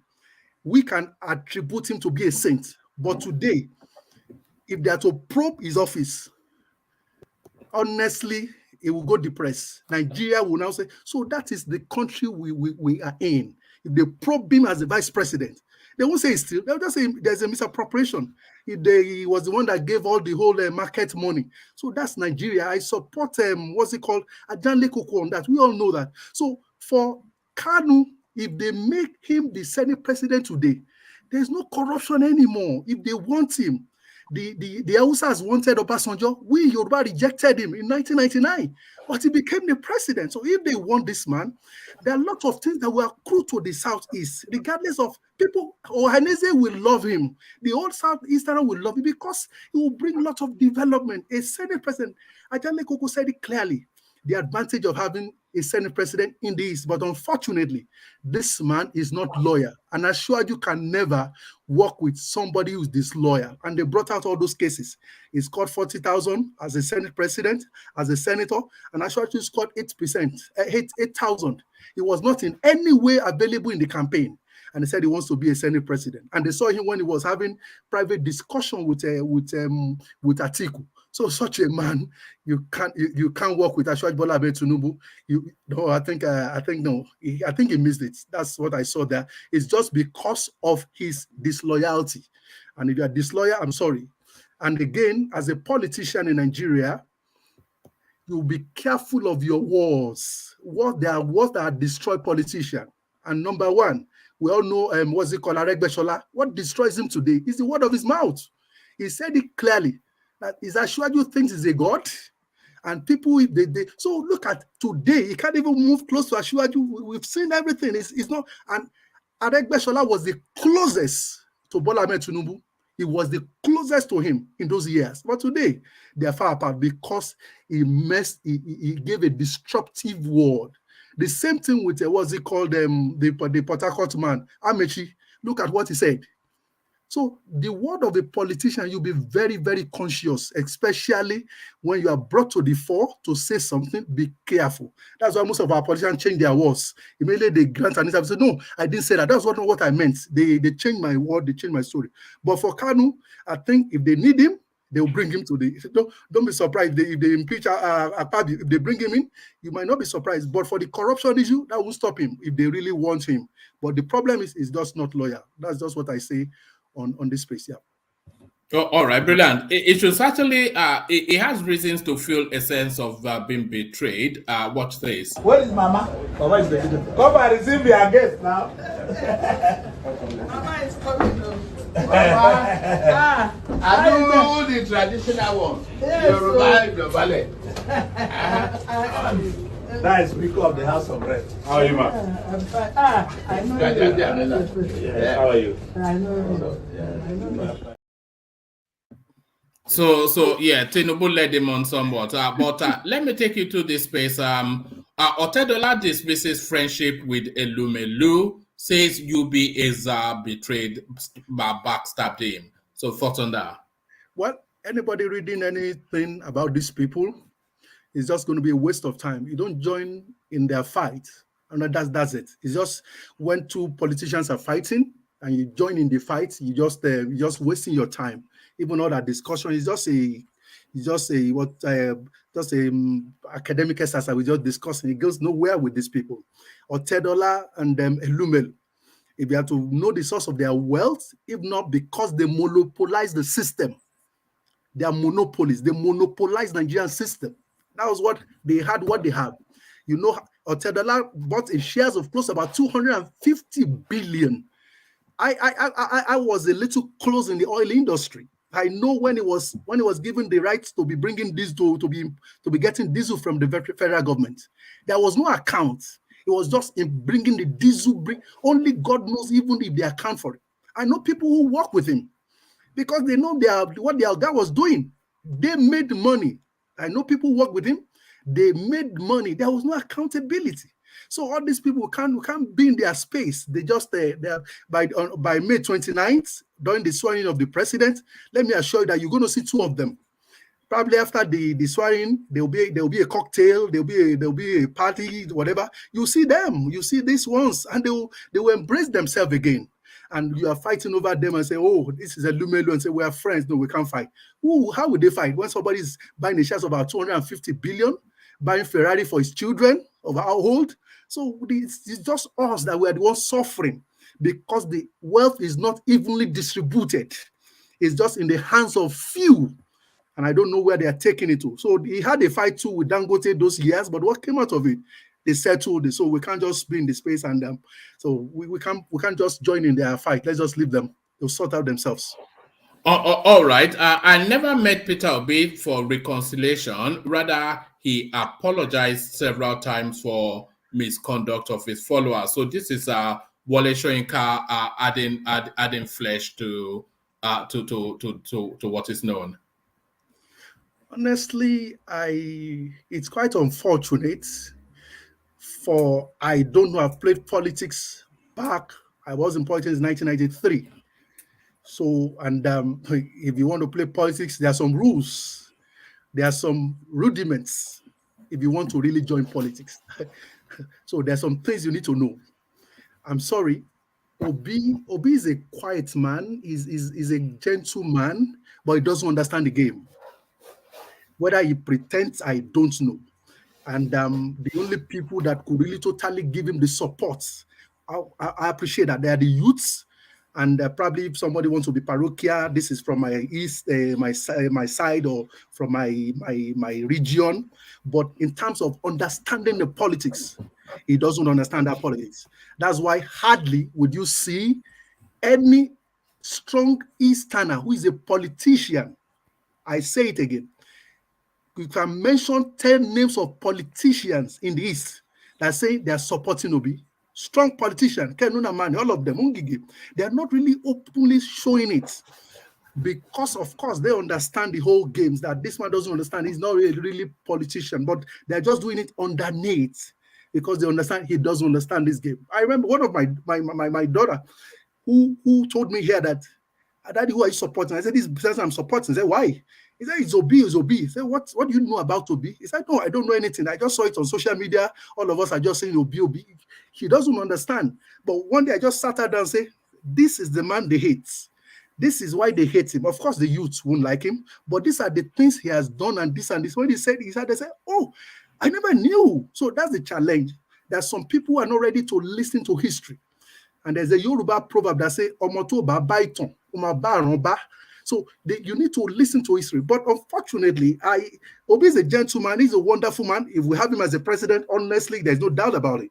He's going to make a change. But I hope the cabal won't frustrate him, just like what's he called, Jonathan, that said, I have Boko Haram in my government. If the president could say that, that means I'm not in charge. That's what he's trying to say. But for Obi, when they interviewed him last in Arise News, and in Arise, I think he parried the question. He never said, hello, my followers. I'm Peter Obi. I'm your leader. And every leader has a follower. And I should be able to, of course, to be able to caution us for some things. If he could say that honestly to the whole world, he's a wonderful man. He parried the question. Wale Soyinka, my God, if you see the abuses, even Obi himself, if not for, because he contested his election, if we had to be Obi of maybe 4 years ago, if he wants to book an appointment with Wale Soyinka, I doubt he will not see him in the next 1 week. Because this is the figure, this is an international figure. He's not a trader. He's an international figure. So these are people that could stand in American Parliament. This one can stand because they have it. So Obi will not even see him in 1 week. I'm sorry, he won't see Wale Soyinka. Look at, instead of you to caution your followers, and you did not, and you came after to look at. If you look at this picture very well, look at this picture. Look at Wale Soyinka. Look at how he's looking. He's not. If you know Soyinka, if you see him afar, what you first see is he'll be smiling. That's Soyinka for you. Check his interview in Arise. He will always be smiling. He talks smiling. He'll be smiling. Look at his face here. He's not smiling. Look at Obi. Obi is smiling as if a primary school student sitting with an headmaster and who wants to have a pictures. So that's the challenge. You should be able to caution your followers. That's the truth. Be able to caution those who are following you. Now, Daddy Adeboye has said something. There are a lot of battered again on the social media. And they will not tell Obi again, Obi, look at your followers abuse Daddy Adeboye, a man of God, a reverence man. Oh, you find time again comes, Daddy, I'm sorry. Why are you doing the third thing first? You are doing what you should do first is what you are doing last. It's quite unfortunate. Honestly speaking, that's the truth. He's a wonderful man. He's a good man. I love him to be the president. But the way he's doing this thing, this is not the way politics is being done. See him smiling as if somebody is looking at a photograph to smile. Wale Soyinka is just, look at his, Soyinka is a very jovial man if you know him. Anywhere, I've met him severally at the airport. When you see him, he'll be smiling. So but look, you can understand. You just read the whole photograph. So I'll just appeal to Peter Obi. You're a wonderful man. Please try and caution your followers. Some of them don't really know these people. Like I said, my daughter does not even know. Sorry, can I interject real quick? 1 minute, if you don't mind. Yeah, I was actually coming to you next. So interject, and then after him, I'll come to you. Yeah. Mama, are you going to him next? When I even told you I have somewhere going to, please come to me and let me quickly round up. All right. So sorry. Yes, I have that interjection, but I want you to speak on the Elumelu space, Prince Daddy, but not now. Have that interjection. But stay there until you have your turn, but have the interjection. All right, cool, thanks. Yeah, I just going to ask the speaker, do you think Peter B is really fully in charge of his followers? Of course, we have said it. I made a clear statement. It is beyond him. But for you to be in charge of these followers, that's when you put word to them. But it's as if he's not in charge. He has not. Of course, it's just like I come to your house and your dogs are barking. They are barking at your visitor, and I came to you. What I expect you to do, of course, these are your dogs. You own them. You know them. They don't know me. I'm new. I'm your friend coming in. And until when they bite me, and that is when I went back to my house. You now came to apologize that I'm sorry. What about the dogs, the stray dogs? What's that? So what about the dogs, the stray dogs? You should caution them. You know what I'm saying is that you. Well, actually, maybe to be fair, actually, from the beginning, actually, I think Donyo Okupe and some other people said the Labour Party is beyond Peter B or anybody else. I think that's how they put it. So you're not a leader. You're not a leader if your followers can listen to you. Even OPC. Let me ask you something. You're not a leader then. Okay, let me ask you something.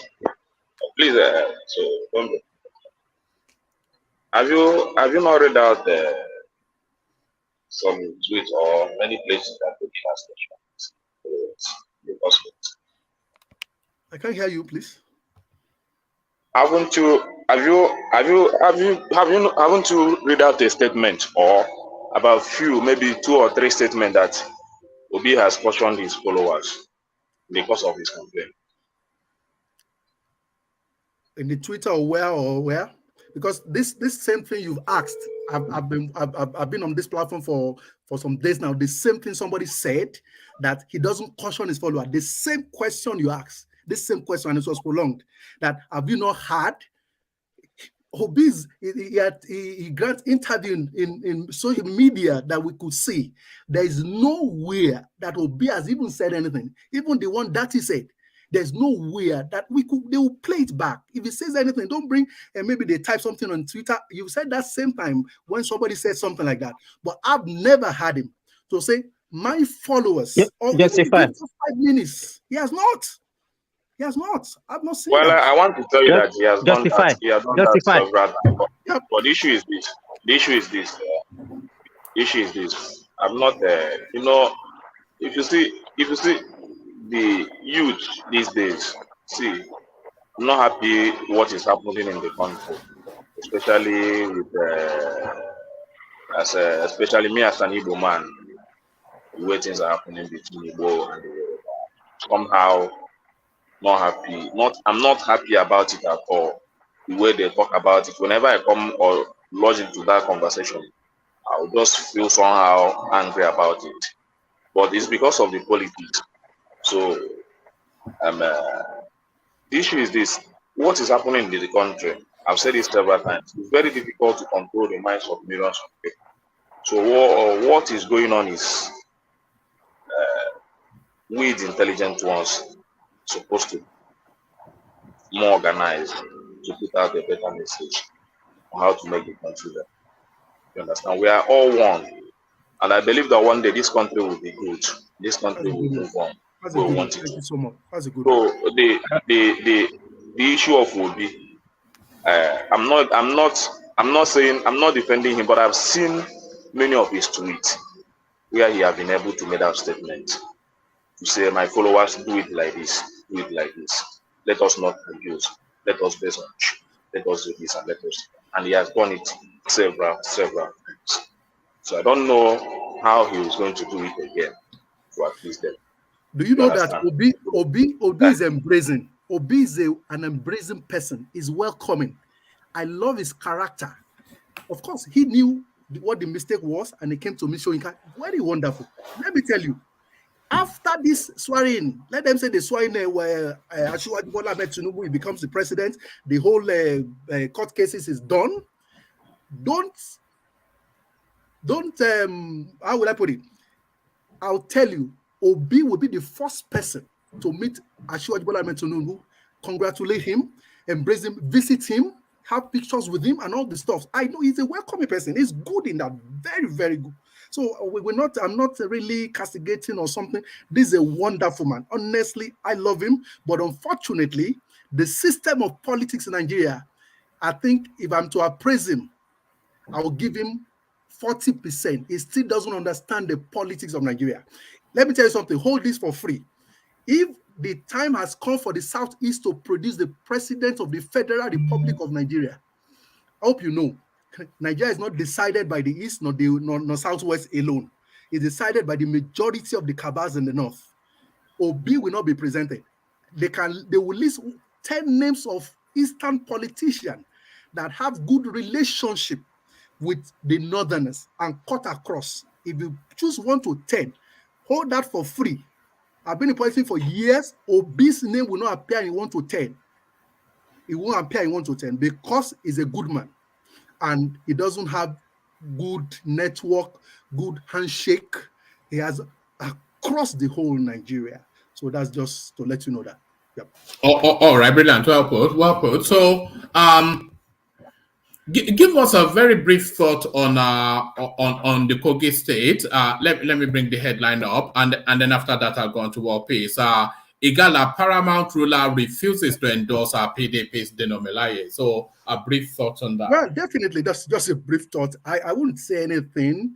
Then I read this when he met the Oba prayed for him. Aside the caption, the Oba prayed for him. Even there is a picture there. The Oba brought his staff and prayed for him. And the Oba said, I will bless everyone that appears in my palace, but I will not endorse anyone. So that was really the word, aside the caption of what I saw, because I went there to read it. It's saying, I'm not going to endorse anyone, but I'm going to pray and bless everyone that comes there. And he made mention of it, let the will of God be done. So that's what I would say on that. Yeah. Thank you so much. All right. Brilliant. Brilliant. So that's another newly discovered voice, Justified. So Justified, thank you. So let's go. Thank you. So stay with us. So let's go on from Justified to World Peace. So World Peace, you're up next. So where do you want to kick it off? Do you want me to run you through the topics, or do you want to specifically speak to? Let me quickly say, quite Justified. It's a tough Igala. It's not Oba Igala. Please take that to correction. Okay. And sorry, because I'm a Yoruba man, everyone is Oba, no problem. Let me just say King then. King Igala. It's okay. It's a Igala. Okay. And then the question I wanted to ask you, one didn't allow me. Probably I'm driving because I don't know if I'll mute myself or he or mute me. I wanted to ask if every obedient are Southeastern. That's the question I wanted to ask, but we already moved past that. But I will blame the obedient. I keep saying it. I will blame the obedient because mostly the Southeasterners, they are very, as the way Sita would say, they are too frontal. That's why anything thrown at them, it will stick. Now they are seeing the repercussion. Nobody have monopoly over propaganda or being so. How would I say? Let me borrow one my word. Verbatica. I don't know. Now they are saying it. But most things that is playing right now, if we can break it down, we could see your element of shadow hands in what's going on. Obi cannot be apologizing for everybody, but like you said, you have done the first thing at the beginning. Come out and make a general a statement at the beginning that will stop all these things, or that will take his name away from all the things that's happening between him and Obedient Online. But we should understand there's Western, there are other people from this Southwest,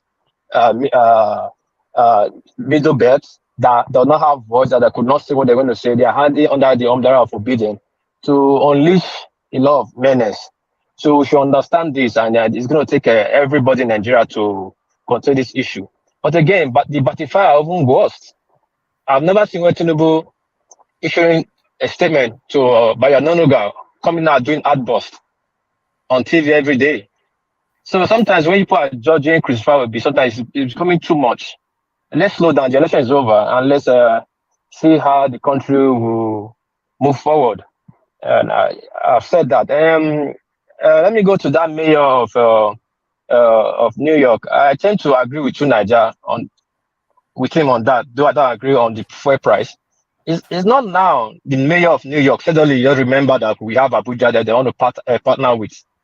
Ever since when our democracy was fresh and new, we needed everything to move us away from the military regime. We didn't see them. All we saw was all these economic pushers sabotage with their own private jet, giving us loan with one hand, taking the loan from the other side with their private jet back, giving us a amount of nothing.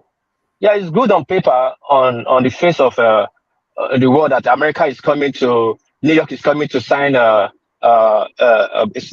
whatever city they want to sign. But what's that for? Is that what we are looking for now?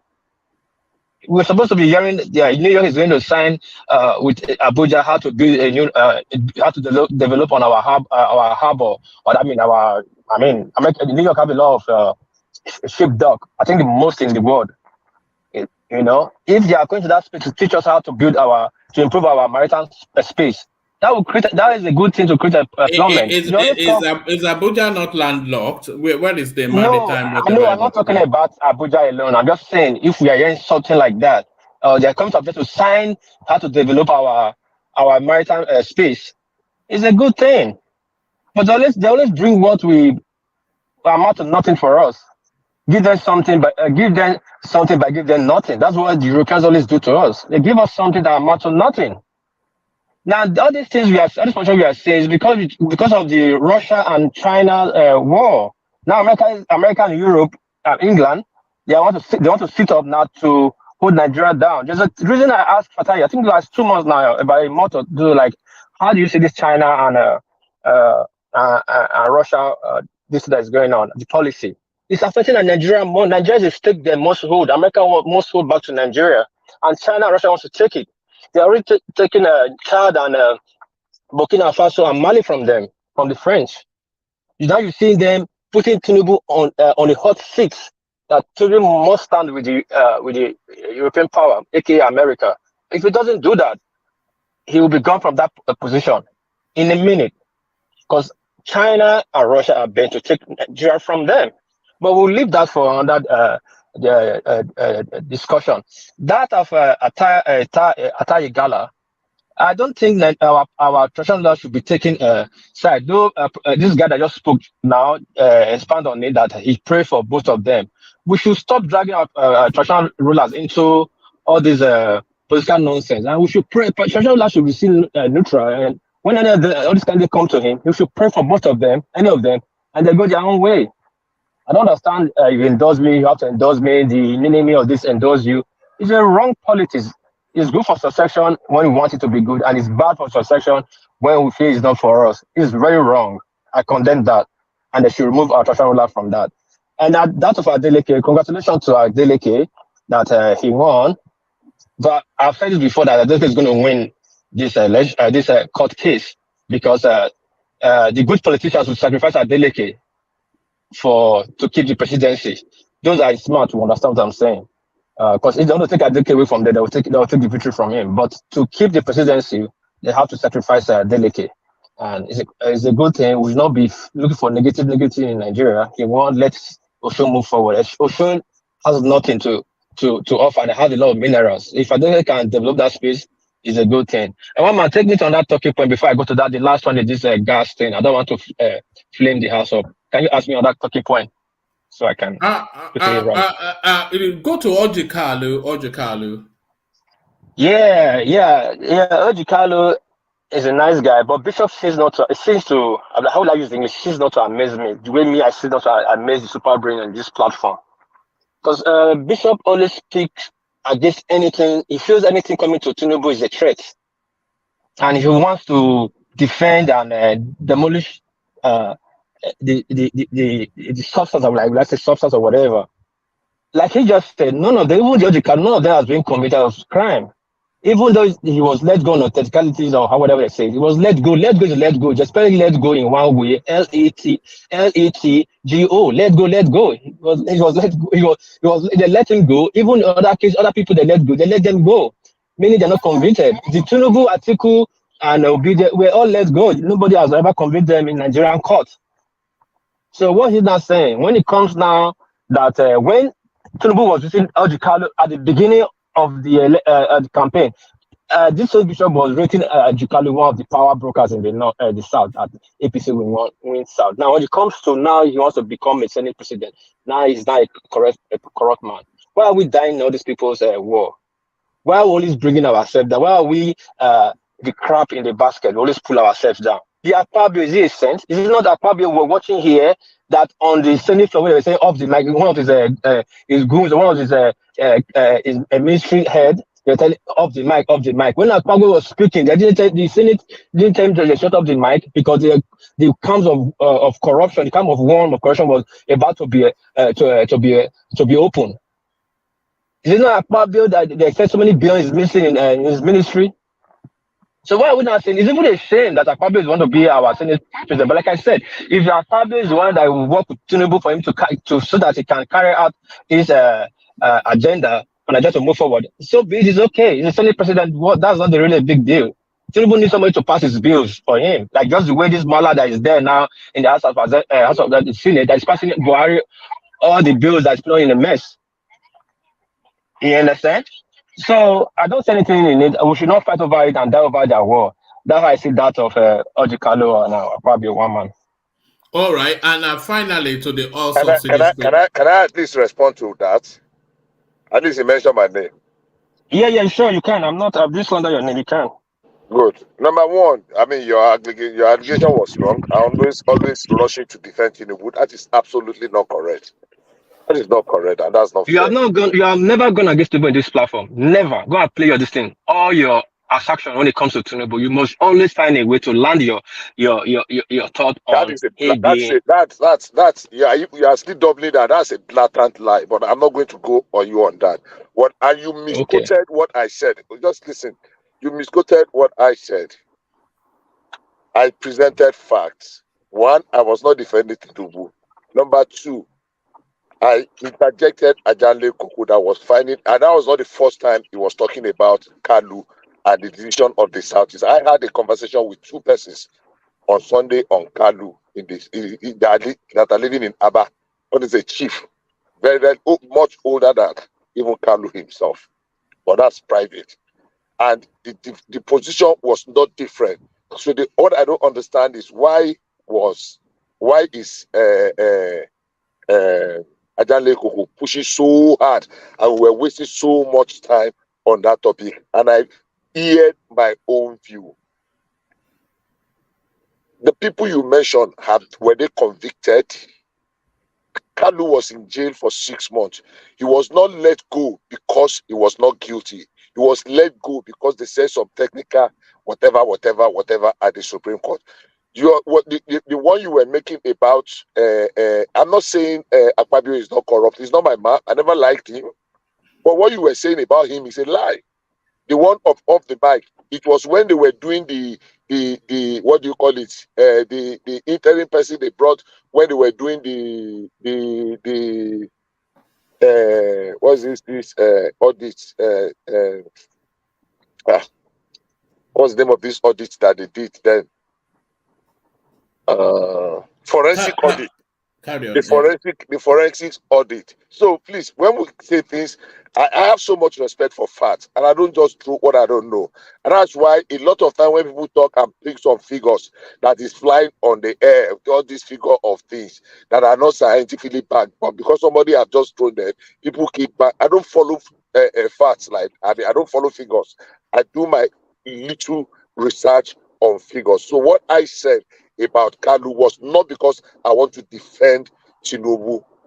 I'm saying, even when a woman was saying earlier on that is the smallest of the rule, which zone gave a whole party, all the zone gave 120,000. If that's how all the zones voted, will there be anything to share in the first instance? Politics is a reward system. No sentiment, no emotion. It is a reward system. I got you, sir. So I'm not defending. Running low. No, sorry, I'm not defending. My battery is running low. So don't. Lay accusation that you're not very sure about, please. All right. Okay, thank you. The fuel subsidy war piece, and then we'll move on. The fuel subsidy. Before I go to first, I remember this. The Tucano jet. I support Tinubu for that, and I think it was Admiral Commodore Duemi, and some other people have talked about it. That Tucano jet, and I read about it. Tucano jet is mainly designed is a dummy jet for practice, but you can upgrade it into combat. That does not make it in any generational jet. Right now, we have 5 types of generational jet in the world. We have the first, the second, the third. Now they're designing the 5th generational jet. When Japan is trying to design the 6th generational jet. The Sukhoi 57 is the 5th generational jet. The F-35 is the 5th generational jet. The J-20 is the 5th generational jet. They're trying to upgrade it to the 6th generational jet. I think Saab from Sweden. Now, Tucano is a dummy jet, a practice jet for all whatever, when practice school, that's what they use. Then they upgrade it to combat level for practice again too, because you cannot start flying, going to combat, you don't practice about it. Well, we are so happy that we bought Tucano jet. It's kind of a joke to us. I'll say, is upgraded, it has capabilities. Really, a Typhoon, the Aero Typhoon fighter. All of you can Google it and check. A Aero Typhoon fighter, I think, is the 2nd generation jet, which is sold for $15 million. How much did we buy? Buhari paid for Tucano jet? We paid $25 million for each, and we bought 20 pieces. Times that. A Aero Typhoon have fly-by-wire and all new capabilities. But Nigeria will always go for the lowest, and we will always say, oh, we are doing the best. I don't get it. Now, let me go to the fuel subsidy. Now, when I was speaking about this subsidy, I know a lot of people think I was sounding dumb and stupid. When I used to run bar, there's this professor that always come to my bar and drink after work hour. So, Japanese are very close people. When they know where you're from, they'll ask you where you're from, or talk about anything they know from where you're from. And the guy is always highly of Professor William Sholenka, you call his name, sorry. Then one day he said, Shirika used to come to Japan for lectures, for speech lectures, but they stopped him. And I'm not asking why. He said his ways are so advanced for their students, even them that is a lecturer. They have to go and check dictionary or go play back. That he used a lot of grammar and vocabulary that is very good. It's well recommended, well recognized in the UN and all that. But for them, if the message you are passing to them, the lecture you are passing to them, the people you are passing to cannot make good use of it, is as well as good as it's not good to them.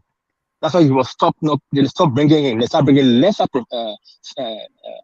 people to come and speak in Japan. Why did I say this? Now, this is where I disagree with Nigeria. He's just said it that Nigeria fuel subsidy is Nigeria fuel is the cheapest in the world, cheapest than Saudi Arabia. And I said no. Now, let's just quickly use this. Let me just cut the argument short. If the fuel price right now, like Ekene said, not my word, like fuel is 204 naira, 240 naira per liter in Nigeria, including its subsidy. If we divide that with the black market rate, let me use the central bank rate now. The black market rate, that's about $4 per gallon in America. Now we are saying with our subsidy, we are still buying fuel as $4 in America. When the American citizens are complaining it's too high for them. And yet somebody is telling me that the price of Nigeria fuel is the cheapest in the world. I'm not basing our economy right now, or our income to it right now. Now, if we now remove the subsidy, I think we'll be buying fuel 1,000 naira per liter, which will be more expensive in the world. Please, can somebody help me make sense? No, so excuse me, what piece? That your calculation. How did you make it? 210 naira per liter now become $4. How did you make that calculation? Sorry. Okay, I said, listen, I said, if you divide it by the black market rates, how much is $210? I said $240. How much is it in dollars? If we divide, because fuel is capped. I think crude oil is capped on dollar, right? So we should not talk about naira. But unfortunately, we buy in naira. We don't buy in dollars. Venezuela buy in their currency. The Saudi buy on their currency. It's only Nigeria that buy on dollar and sell in naira. So it's a big arbitrage. Now convert 240 naira to convert it to dollar. How much is that? It's still 240. 240 is just like you said black market rate. Yes, black market rate. It's 730 naira to $1. And that convert it to $1. How much is that? That's about $4. It's like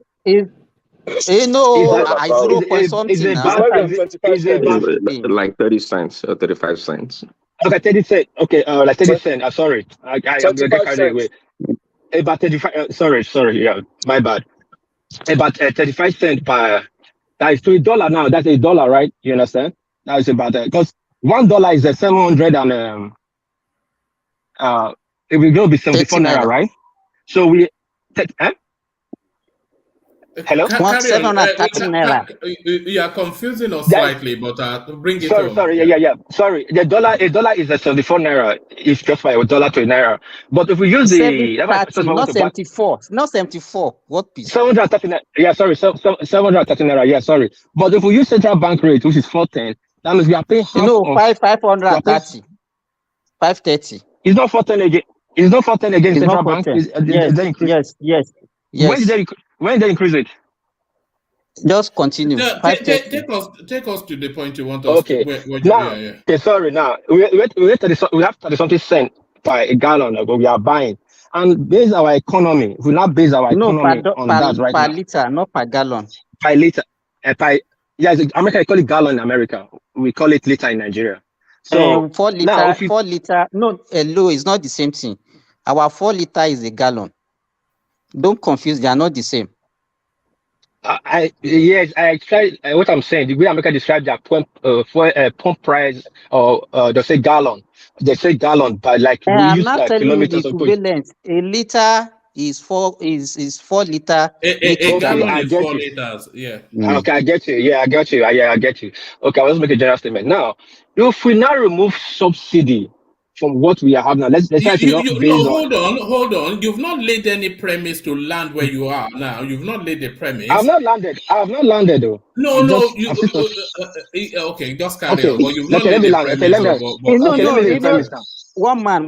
We should not let him go like that, because initially he arrived at $4. I'm not going anywhere. No, Zimba, that's why I said. Wait, I'm not going anywhere because he did not. I'm not going anywhere, one man, because we always base our economy on. All right, just bring it home. You are confusing us. Yeah, we always base our economy in America. When it comes to base our economy to spite ourselves, we put in America. Then when we try to raise our standard, we say no, we're not yet to the American level. Now let's go to the American level right now. We are basing our gas price on American standard. If we convert dollars, we are buying. If we convert to dollar, we are buying on cents when it comes to American dollars. But we are buying on naira. That's why I use that word. We are buying on naira, and to that naira to our economy is a huge money for us. The minimum wage in Nigeria is 30,000 naira, and somebody buying for 240. It's not only not only minimum wage is in effect. We use gas for everything, production and everything. So food price, everything goes up. We only look at the pump price at the fuel station. Prices in the market, Alaba goes up when your pump price goes up. But our salary still remains same. So if you put base all this, fuel is not cheap in Nigeria than in Saudi Arabia. Okay. If our economy cannot purchase what you have, if our economy cannot buy what you produce, you cannot buy it easily, cheaply, based on our economy. It's not cheap. So I think I've learned that point. You might not accept it, but it's okay. Well, that's what you think. That's how that. Yeah. But very quickly, kerosene is already deregulated and has been for years. Diesel. That is what do you call it? Diesel. I don't know what it. AGO. It's been deregulated. Yeah. So when we stop, the one that affects the poor mostly is kerosene. The one they use. And kerosene. No, do you know a lot of people abandon kerosene? You now use charcoal. You know, one man, hold on. Just round it up. I want to move on. Yeah, let him round up, Bishop. Yeah, the kerosene and diesel these days in Nigeria is not for the poor anymore. Actually, kerosene, people shy away from kerosene these days. What they use kerosene for, they use alternative for it. My sister used to have a bakery. They were using charcoal. Because gas is very expensive. Kerosene is very expensive for them. So they not depend on charcoal, wood. But I think we on this platform we only see things from the what is just land now.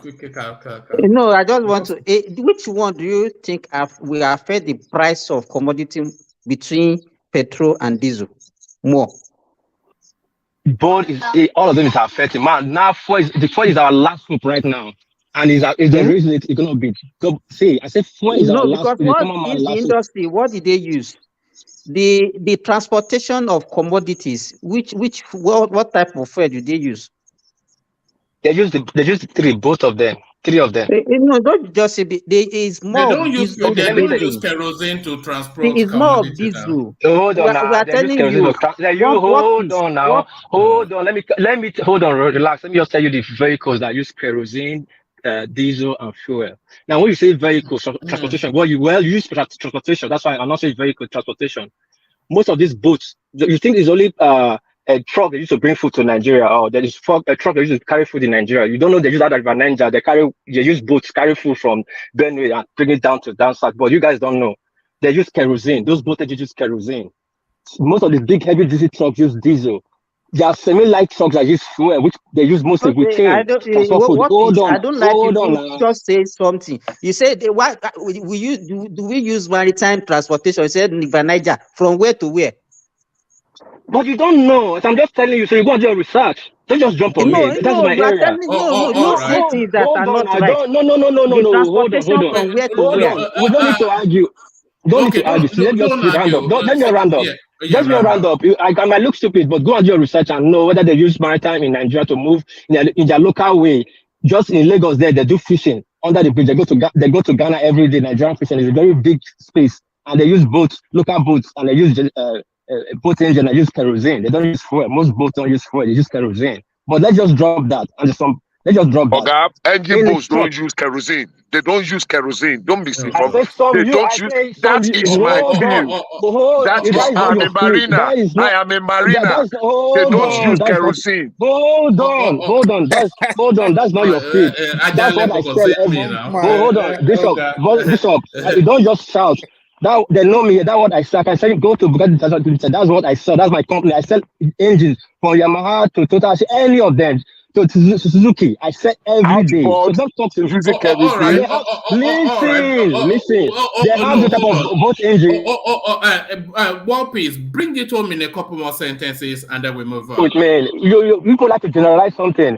If you want to personalize things, there are different boat engines that use fuel and kerosene. But go and do your research. Then you will know. I don't just say things I don't know. Let's stop that. Anyway, now this guy is going to interject me now. I'm missing where I wanted to land on. Well, what you wanted to land on is that fuel is more expensive in Nigeria than Saudi Arabia. Yes, because of our economy and how we use fuel. Because within city, we transport food within city. From Benin to Akure here, they don't need big vehicles. They need all these small Serena or small light stocks. I will send them to Nigeria. It's just fuel. That's what we're opting for now. That's why food stuff are cheap. The diesel truck is from the north to just one destination to one destination. Maybe from north to Lagos. From Lagos to Akure and the rest is small truck. So if you I don't say they should remove subsidy. I don't say they should remove subsidy. But what we are saying, if it's not broken, we don't fix it. Let people know it's difficult. Is going to be high, so we know what we are facing. But we are telling you it's cheapest. But telling you remove fuel subsidy and the country go at flame, then you'll still be the one coming here to start telling people that it's not supposed to be this or not supposed to be. They want to spread Tinubu government. First, tell the people what they're going to face, so that when they are facing it, they won't feel so pain about it. Simple one, man. I rest my case. All right, thank you, World Peace. So thank you, World Peace. So that was World Peace explaining it as he understands it. So the next person to explain it as he understands it, Prince Daddy. So are you still there, Prince? Yeah, I'm here, woman. How you doing? All right, brilliant. Good to have you, Prince. So there it is. It's a mixed bag of everything on this platform, and as I'm sure you've come to, it's a mixed bag of everything. So correct me if I'm wrong, but I thought I heard you on Clubhouse giving out stock tips to people. No, it wasn't me. But yeah, I did join like a couple of days ago, but I didn't give no stock tips. All right, that was why I was saving you for this, because I thought you were a financial person. So because I could distinctly hear your voice giving out stock tips, telling people to buy PayPal and whatnot. But to this place, then Otedola dismisses friendship with Elumelu, says UB Azar betrayed, backstabbed him. So you are into finance. What does this mean? Well, I mean, what does it mean? Well, nothing new going on here. I mean, it's I wouldn't even call it like a hostile takeover, but I think it's more what Otedola is trying to convey, saying here is that it has to do with friendship. I would say he said backstab. So I think this is actually beyond trying to make deals, so to speak. Yeah, it's all about control, and what is going. I think somebody kind of dismissed this topic earlier, and what is going on really, it's a billionaires club issue really, and there's nothing really phenomenal in the sense that they're just trying to have control or take control of a company. So nothing spectacular, I would say. But interesting though. Last time I was watching, maybe a couple of weeks ago, watching Elumelu on television. It was talking about. I think Otedola was the only other person apart from his wife that he follows on Twitter. So it's quite interesting how their relationship has degenerated so quickly because of the transaction. I wonder if it will go into that social media. He unfollowed me, sort of. You know how the influencers do. Unbelievable. I'm a bit conflicted on how I'm digesting this news. Because on the one hand, you think that Elumelu is a bad guy, but then on the other hand, you think that at that end of business is dog eat dog, and he has outmaneuvered Otedola in a business deal, and Otedola now coming to the public space to try and color him bad. So is it a case of sore loser? Well, it appears to be so. Yeah, is this article or this headline really the true narrative? I mean, it kind of sounds almost petty, I would say, for him to come out and try to make such a statement against Elumelu. But that would show how deep truly their friendship is. So yeah, it appears to be a sore loser, but again, it's just a financial transaction whereby one wants to control or have more shares to have more say in the company. There's nothing to it, really, if you ask me. But just looking at the headline, you would think it's all about being backstabbed or breaking a trust, so to speak, between the two of them. But again, these are two wealthy people. They should know. I mean, Otedola should have the insight to a lot of things to be outplayed or outmaneuvered by Elumelu so easily.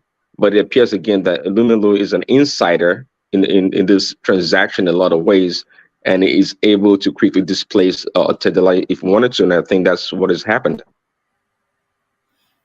All right, brilliant. Let me take you to the Space Prince. So somewhat of a good news, at least for the Davido family. It looks as though now fait accompli is going to be breakdancing State House, Osun State. Adeleke, you are the Osun Governor, Supreme Court Affirmed. So is this good news for the Osun indigents? Yeah, I think it is. Actually, we're on the late hour yesterday on Thomas's session. We're talking about it. Yeah, I think it is a good news for the, I guess, the Osun people and the governor. I think it's well liked, even beloved, I would say, in the States. And I think to what I've heard also, 4 years ago, when he contested, I think there's a claim that he was outmaneuvered by the APC somewhat, and that's why he lost. But overall, I think personally, I believe he won. But earlier, I was listening to you said there was a local government that was where they over voted or a lot of shady deals. That happened there. Well. I don't know. Maybe you're right. Maybe that is correct. But I would say that this guy genuinely looks like is well loved in Osun State, and even though I think he won. I think it was a clear win for him.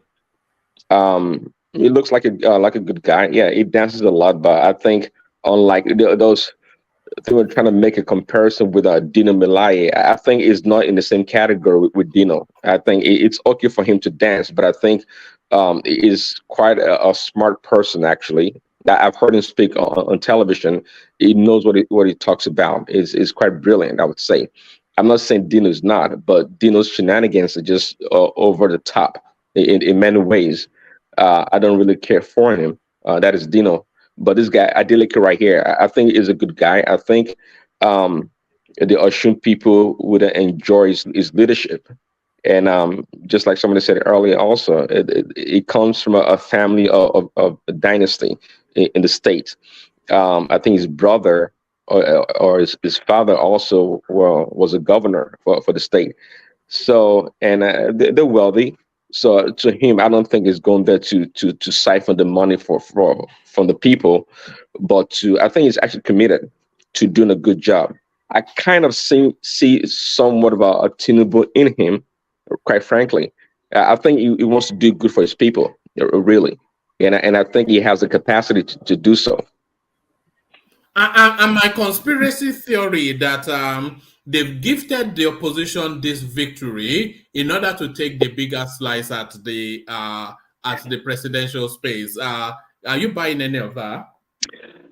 Yeah, it seems palatable, in a lot of ways. I heard your conspiracy theory. It seems to be, yeah, but you know what? If you remember, after the first when they went to the appeal court, the tribunal the first time around, and the judgment was against him, he was not perturbed in any way. Then he went to the appeals court. He was quite confident he was going to win. So he knew he has, I don't know the numbers, or he knows, he was quite confident all throughout.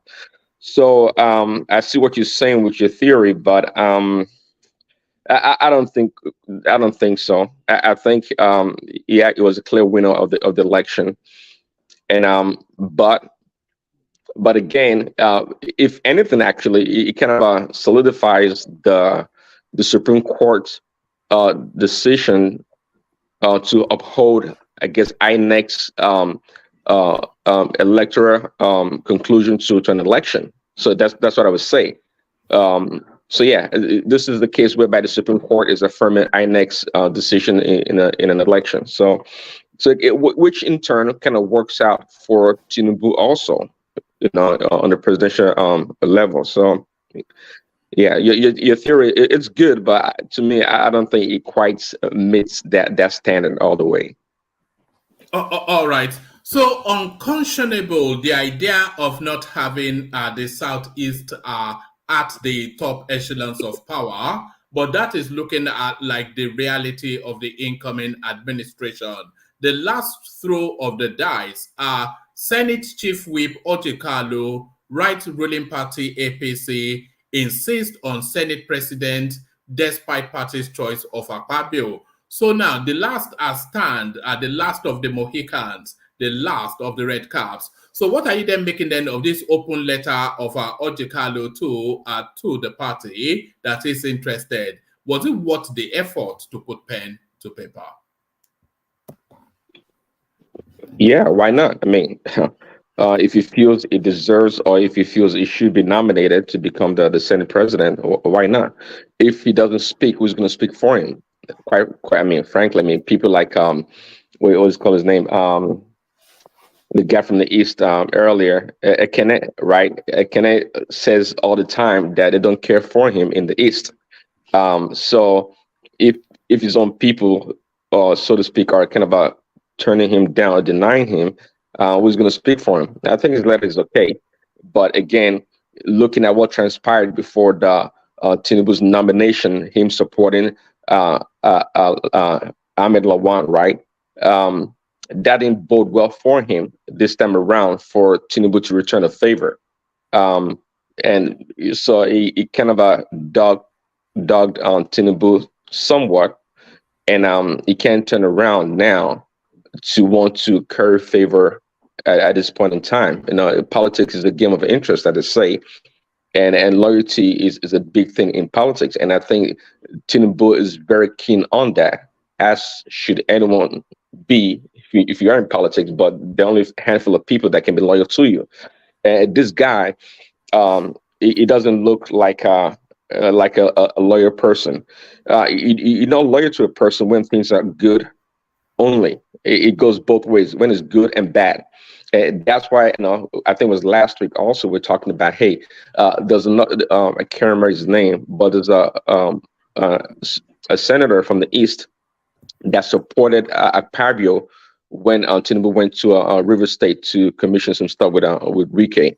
I was saying that this is the problem with the Southeasterners, in the sense that, look, if you truly want a Southeasterner to be the Senate president, then you should support him regardless if he was going to win or not. But they don't tend to do that.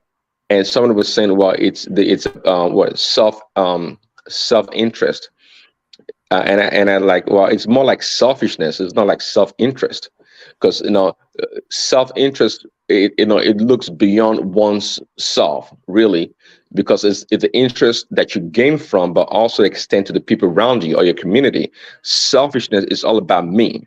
So that other guy that supported Akpabio from the East was more concerned about himself, and that's how they've always played politics now in the Southeast, if you ask me, because I've seen the pattern and I've watched over this few months and even a couple of years. I would say that they are quick to abandon their own if they don't think it's going to work out. But if you don't support your own, why would you expect somebody else from a different region to support that person? I mean, that's the case of the Southeasterners. And that's why also when it came to Peter B not winning the nomination with the PDP, I blame the Southeasterners in PDP. I think they took the money and neglected Peter B or any other candidate for that matter. Really, they don't go all the way. That's one thing I've noticed. They don't go all the way with their own candidates. They do the calculation. If it doesn't favor them, so they bail out. But you can't just be bailing out on your own. You have to stick with one person. No candidate is perfect, including Tinubu, of course.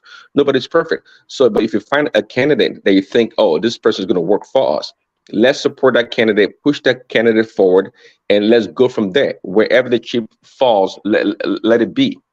But the Southeasterners, they don't do that. Either they follow the money or follow selfish interests all the way.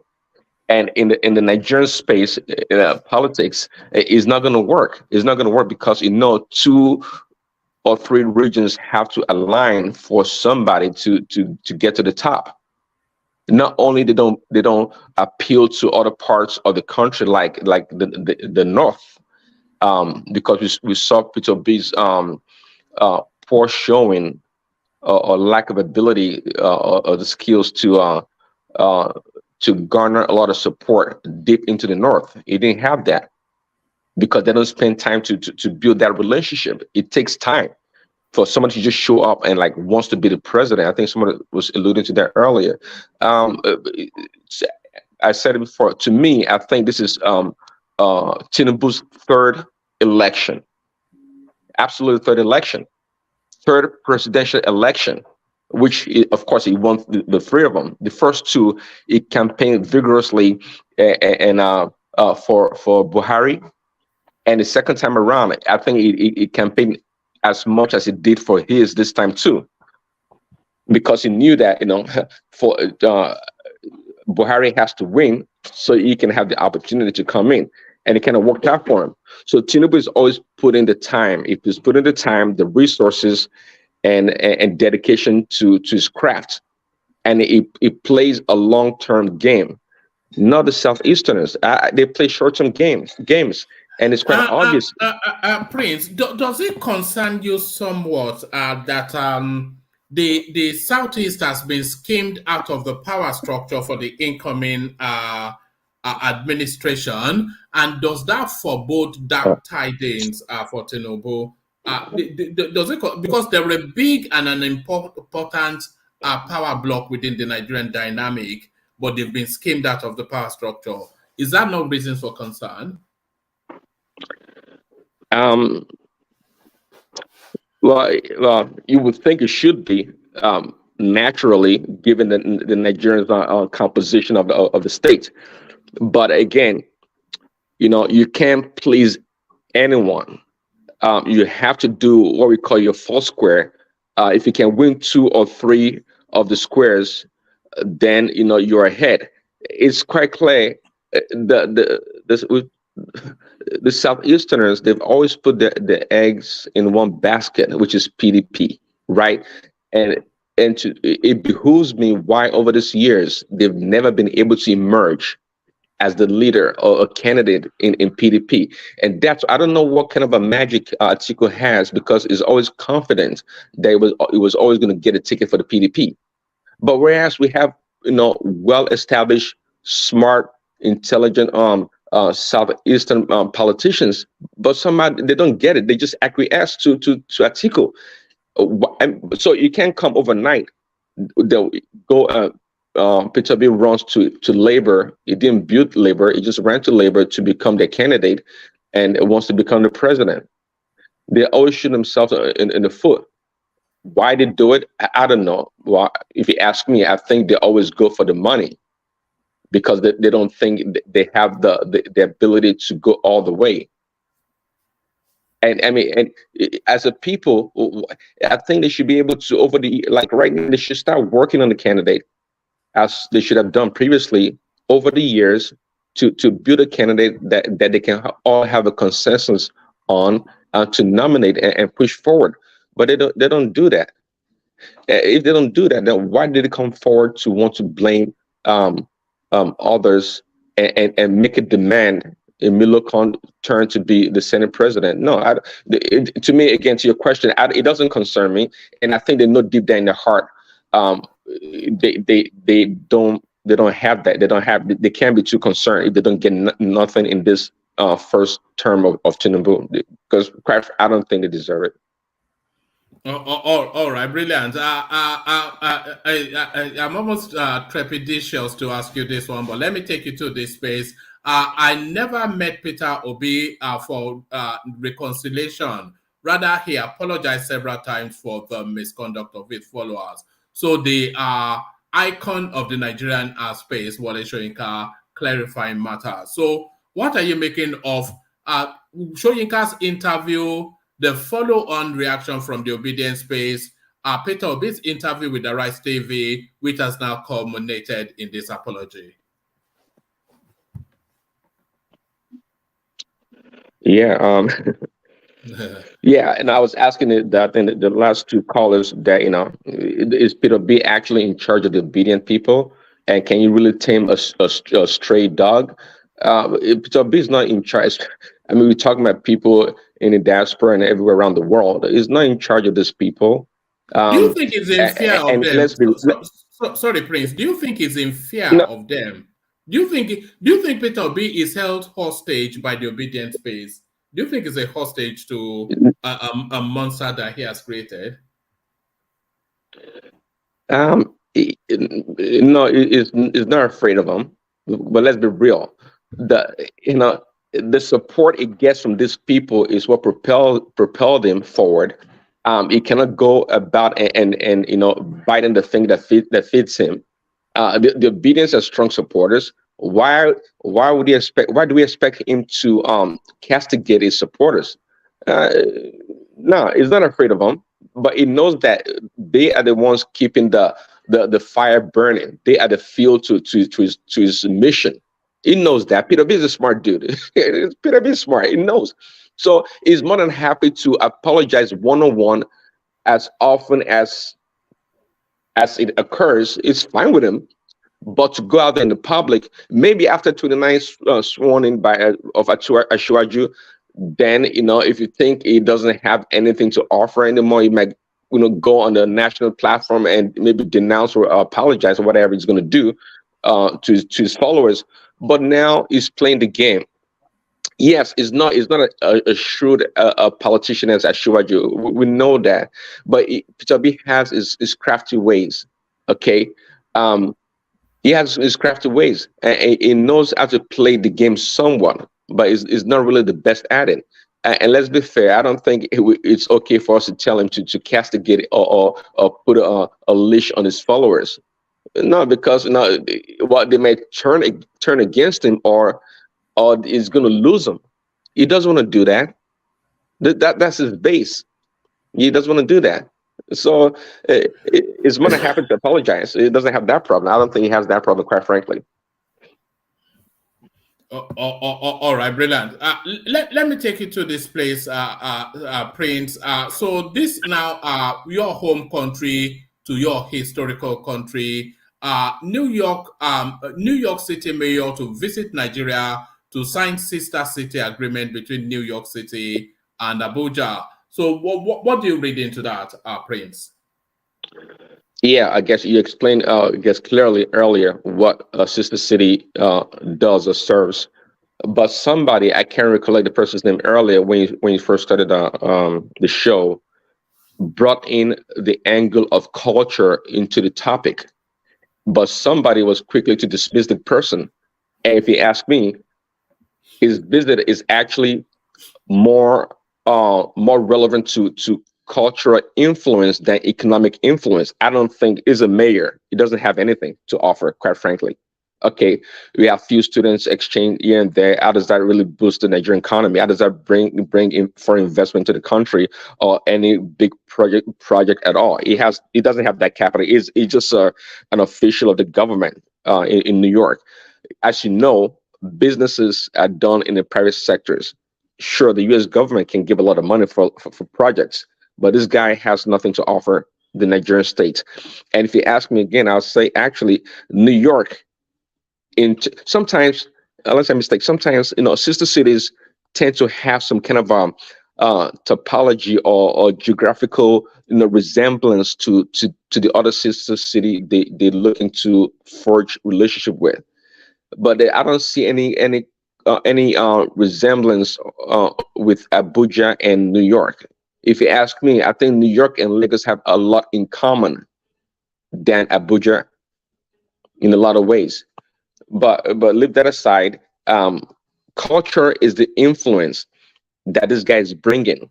As I think perhaps Kolata or Rational Man would know that this guy here, this so-called Adams, said it was okay, and they do it actually, in which he supports. It supports what you call it, drag queen story time reading in New York State libraries. Imagine that. And guess who attends this so-called drag queen readings? Little children, toddlers. This joker right here. This is what he supports. Okay. Now, is a full-blown support of the what you want to call the LGBT queer agenda? I mean, is in support of it.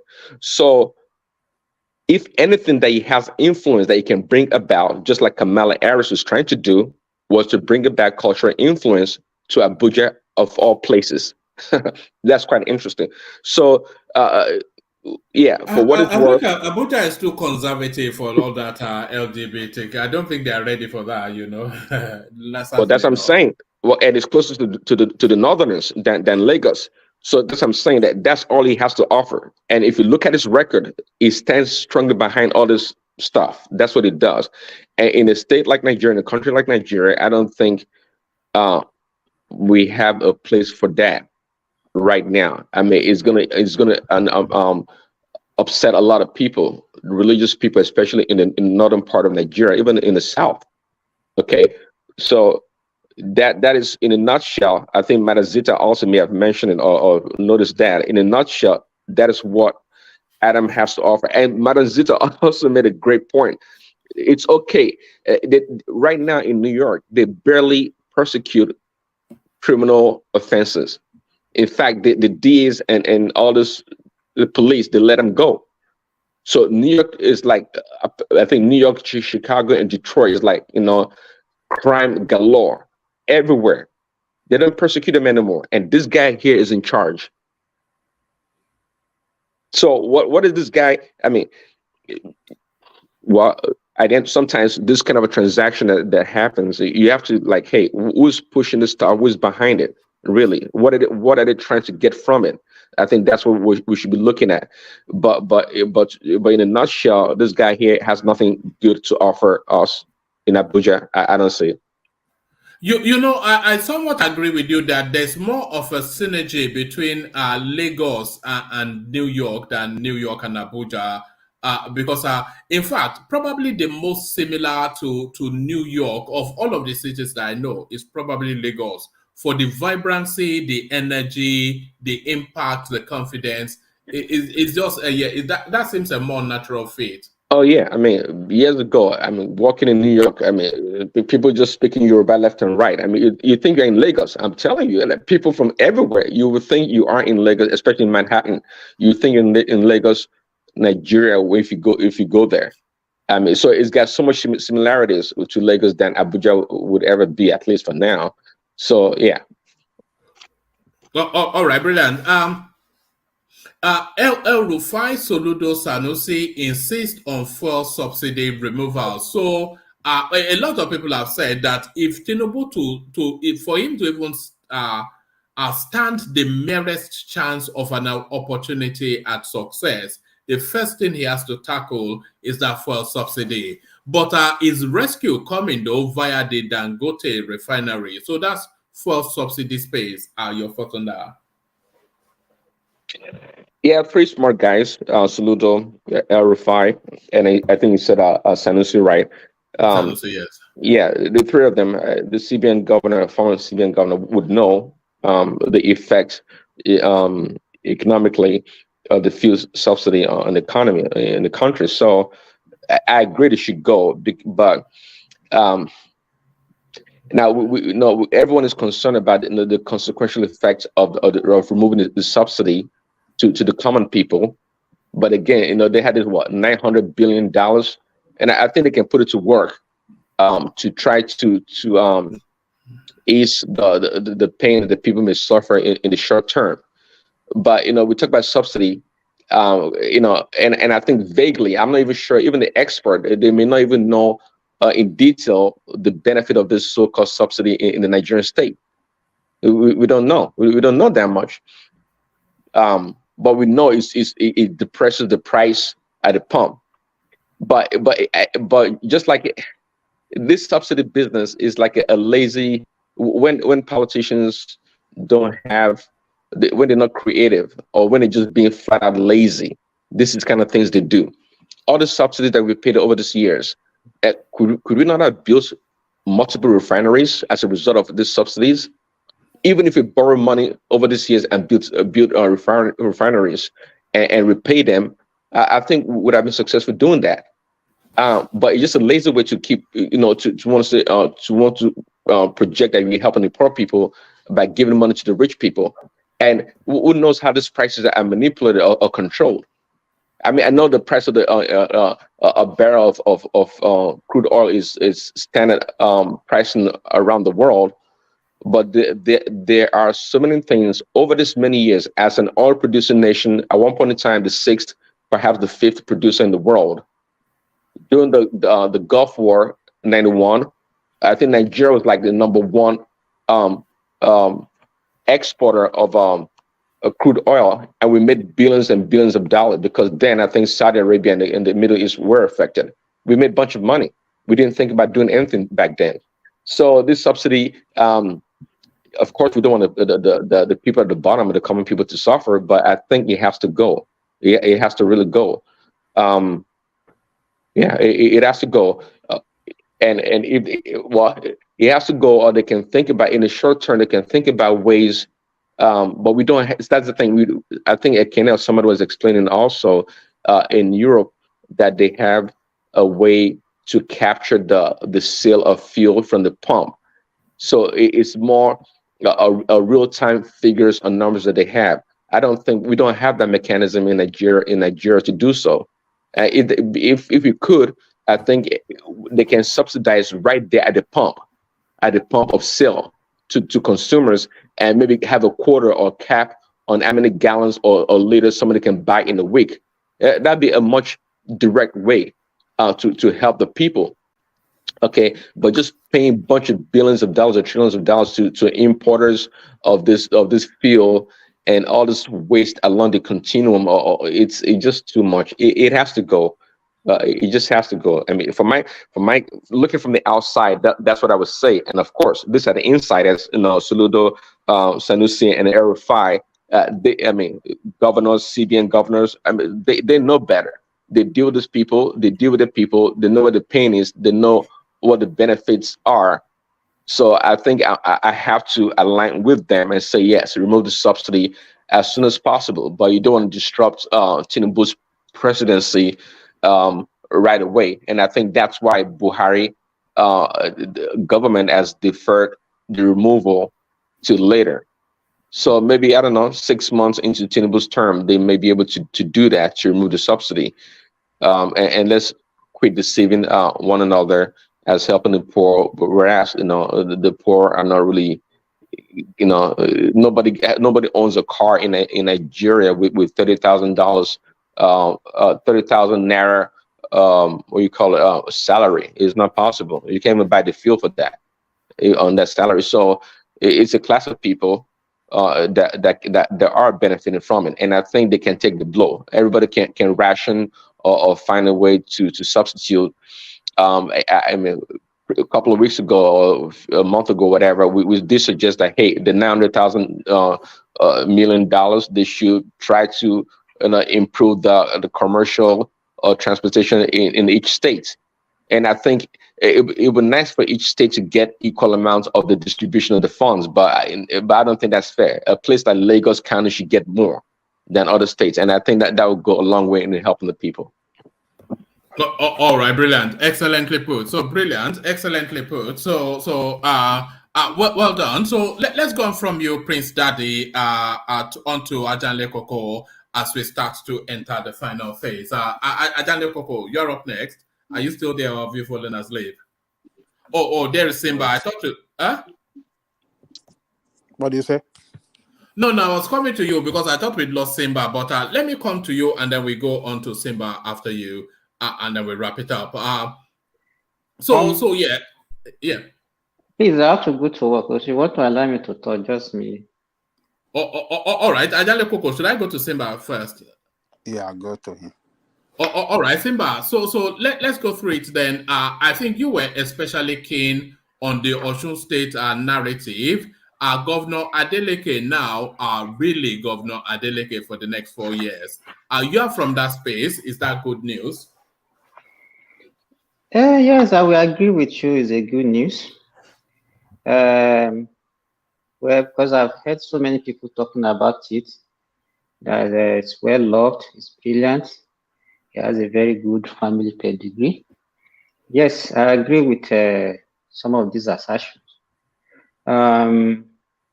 The father was a senator in the Second Republic, and the elder brother was a former governor of that state and was also an ex-senator, Sherubawan.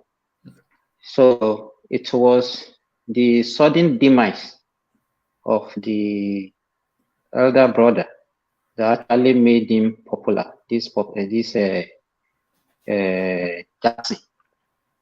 And the Aregbesola actually prepared the ground for what this guy is wreaking in Osun State now, because of the perceived poor performance of Aregbesola. Aregbesola did well by providing infrastructure for people of Osun State. But what he failed to do is to actually the stomach infrastructure and the salary payment of workers that he failed woefully. And that was what actually shifted the momentum towards this guy. And so that is what is actually reaping today. Let's see how we perform the next 4 years, so that everything that we are seeing now, maybe God willing, we'll be able to come and discuss it after 4 years about his performance. You mentioned something about the judgments. You were saying something about conspiracy theory. Yes, I was saying that they gifted the opposition this victory. The question I want to ask is that who is the gay? You think somebody that Buhari can do such a thing? I don't think so. And then if you look at, in fact, I'm not happy that we don't have enough panelists on the platform today. Maybe it's something maybe we can discuss tomorrow, because if you look at the judgment, it was predicated on 3 things. You know, he was accused of certificate forgery, overvoting in about 774 polling units in about 10 local governments, and then so those are the 2 major things that the case were based on. On the certificate surgery, the judge ruled that the school where he claimed he got the certificate did not actually rebook that he didn't got the certificate from them. And that will lead us to what we discussed yesterday, maybe during Thomas' time, or I can't remember, that in election petition, it's not the duty of the judge to actually give judgment on a case that has not been judged before. So everything that you have to bring up in an election petition has to be fact-based, and maybe a previous judgment that person has gotten. Like this, what's it called now? System, dual citizenship, or whatever that they're talking about. If there is no fact, or maybe he has been accused and judged, and a verdict has been given against all these things, it's not something that the court can entertain an election tribunal. Then the other thing about the overvoting, and this is the one that in fact is very, very crucial, even in this Tinubu case. You know that Bivas and the IRF evidence were not accepted in court format. I did not know that, no.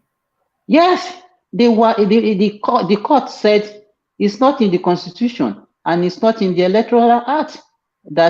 So when they said they have to prove the overvoting by bringing the evidence of the INEC evidence of the number of registered voters, not based on bypass or what is in IRF. You know what they claim is that when they look at the IRF and the registered voter, they discover that in 74 local governments, they discovered that I was overvoting, and they were unable to prove it by what is on IRF and bypass. So this thing that all of us were shouting about IRF and whatever, it might not be acceptable. So that one is done and dusted by the Supreme Court. So even before the Tinubu case, so those are the issues that we have to just. And then if you look at the governorship tribunal, always it starts from tribunal to appeal court to Supreme Court. But in the case of the presidency, they start from the appeal to Supreme.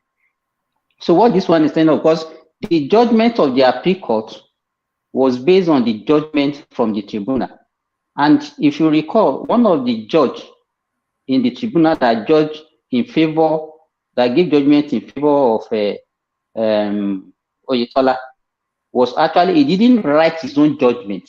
He only signed one of the judgment given by another judge that he concur or he agree with his judgment, which the Supreme Court now set aside. I said no. Whether he agreed or not, he's supposed to give his own judgment and sign for himself. So they threw that one out, and those are the things that went in favor of Adeleke, and he got the. So there are so many things that we have to discuss, but the panelists are not. Maybe maybe tomorrow or any other day is something that we have to dissect and see how this judgment can affect the incoming judgment from Tinubu's case. So I think that's what I want to say about. All right, brilliant. Let me take you to this space then. The ORJI Kalu space is open letter to the APC.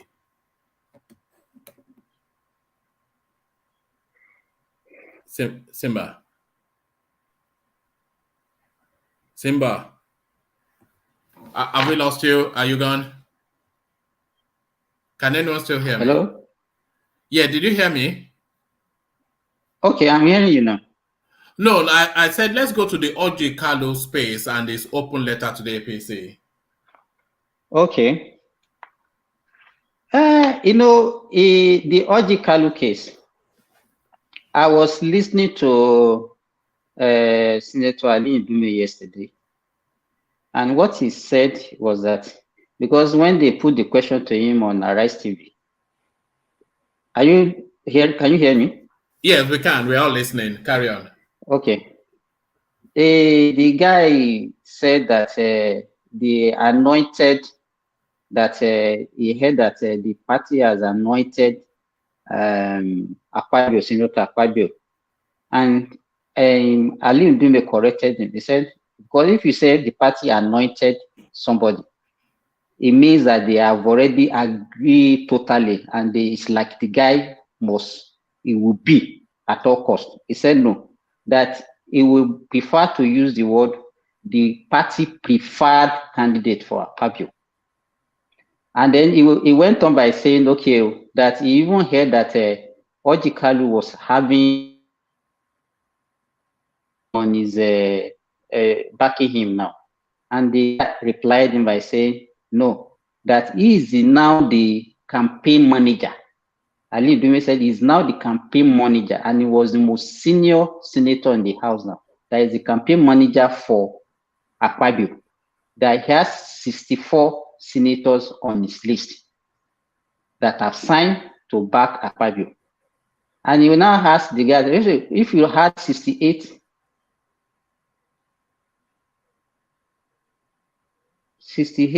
and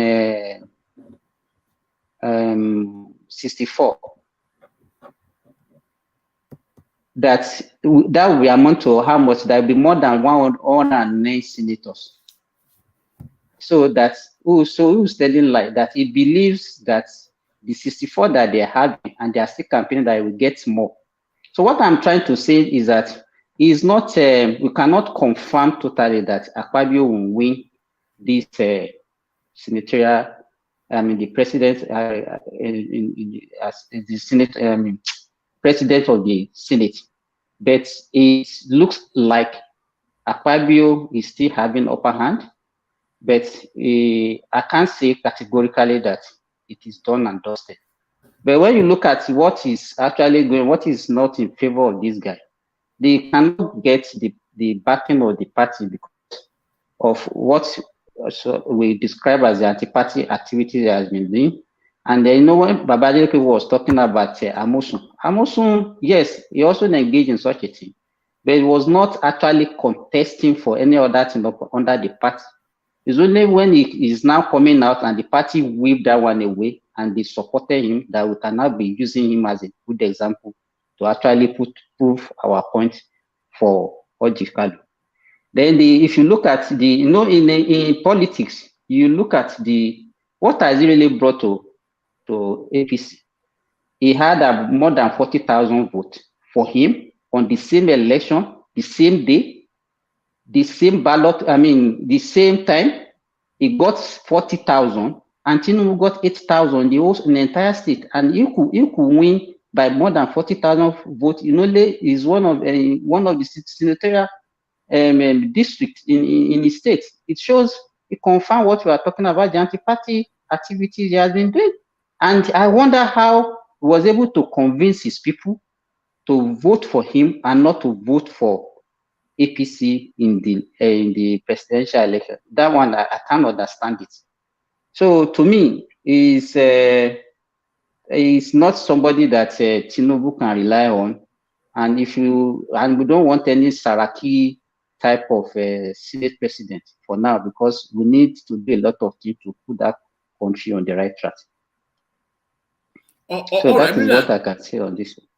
All right, before I take you to the next talking point, let me actually ask you something. I've always been curious, but you don't have to answer. But are you allowed to treat women in Saudi Arabia as a doctor? Yes. You are? Yes. Oh, with a chaperone, do you have to have a chaperone there? Yes, you need to. Anywhere you need a chaperone as a man to treat a woman, even in Western world. All right. I just had the thought that all those women in Puda and all that. All right. Let me take you to the space. El Rufai Soludo Sanusi insists on fuel subsidy removal. So this is a space that we have discussed ad infinitum, and I think the consensus Tinubu has to act very quickly on this subsidy space. Zita was even questioning if there was even a subsidy, but certainly this is something that has to go. Yes, me, I'm in support of removal of fuel subsidy in Nigeria, because it's actually the rich that are benefiting from the subsidy. How much of fuel does a poor man in Nigeria consume? Somebody was talking about Nigeria, so Nigerians being poor, and he was talking about using fuel to power their generator. If you say they are poor, would they be able to even buy a generator? Talk less of saying they are buying fuel to power their generator. Woman, I think there was one of the section, maybe during Thomas, if you see the way people are actually smuggling this petrol out of Nigeria, more than half of what we saw, if I were subsidizing fuel for the whole of West Africa, our fuel get as far as Sudan. I'm telling you, woman. They smuggle our fuel as far as Sudan. And the people that are doing it, they are making billions of naira from it. I was telling them, I have some guys that they know this business very well. They are telling me that if they send a truck to Sudan and the truck will not come back, once they deliver and they get the money, they will make profits and they can buy from their profit another truck. So they don't bother, just deliver, get the money. If the truck come back, fine. If it doesn't come back, what does that want mean to you? And if Cameroonians can afford higher fuel price, the Beninans can do that, the Nigerians can do that, the Chadians can do that, then what make it very difficult for us to be able to do that? We have had fuel scarcity in Nigeria for so many times. People buy fuel, even with subsidy at 500 naira, 600 naira. We didn't die, and the price of things didn't jump up the way we are making it to look. I think if we remove this thing, it will be better for us, because the rich are the one actually benefiting from this, not the poor. Presently, diesel has been deregulated. Kerosene has been deregulated. And I was telling somebody, most of the things that are being moved, most of the commodities, food and everything, are moved by trucks that are powered by diesel. And the only thing that is just a commuters, maybe within some few kilometers around that, people use taxi and all those small vehicles that use petrol. So to me, I don't think it will have a significant cost, add significantly to the cost of food and even common things that the common man use in a year if they remove it. And I think it will benefit more by the removal than to continue this, because we cannot even account for how many fuel we use. People will just bring it. Some of them, they will bring it. By the time they go to the port, they will claim the subsidy and then take it to another country to go and sell. And we still want us to continue in this mess. So I don't think the best thing for us is to. So I also commended Buhari for shifting the removal before handing over, because some people can use it to actually destabilize the country. And so if Tinubu, by the time Tinubu settled that, I think the best thing for him, and then for us to benefit fully from the Dangote refinery that is coming on board, we have to remove the subsidy. If we don't want to remove the subsidy, then Dangote will be selling most of its product outside Nigeria, and it's not going to be beneficial to our economy. All right, brilliant. And the meeting between Soyinka and Peter Obi, what are you making of that? The professor said he came to apologize. Well, to me, no. If Obi is going behind the door to go and be visiting Soyinka, is also confirmed the kind of person Obi is. To me, I see him like a funny man. Because what you cannot do in a public space, why are you going behind the door to go and be greeting and so on? If he cannot control his followership, then he doesn't have the pedigree to be a president of a country. And ordinary followers, you can't talk to them, you're afraid of them. Is he the person that will be able to control the Kaaba and be able to assert his authority and govern the country? I don't think so. So simple thing, talk publicly. You guys calm down. You cannot say that, and you are going behind to apologize on their behalf. What kind of apology is he giving? To me, if he cannot control his followership, then he's not qualified to be a president of a country like Nigeria. I think so. Obi, to me, I don't like his because to me I see him as a liar, honey, and there are so many things. All these people, this thing that you say he did in Anambra, and somebody that took state government money to go. It was during the was it Soludo of Sanusi bank recapitalization that he went and put the state money so that his bank will be very strong, and people, he was now lying to us that he saved the money for the state. Has he finished all the problem of Anambra? Why is he saving money? To me, and we were buying all those rhetorics that he was painting, and everybody was praising him for that.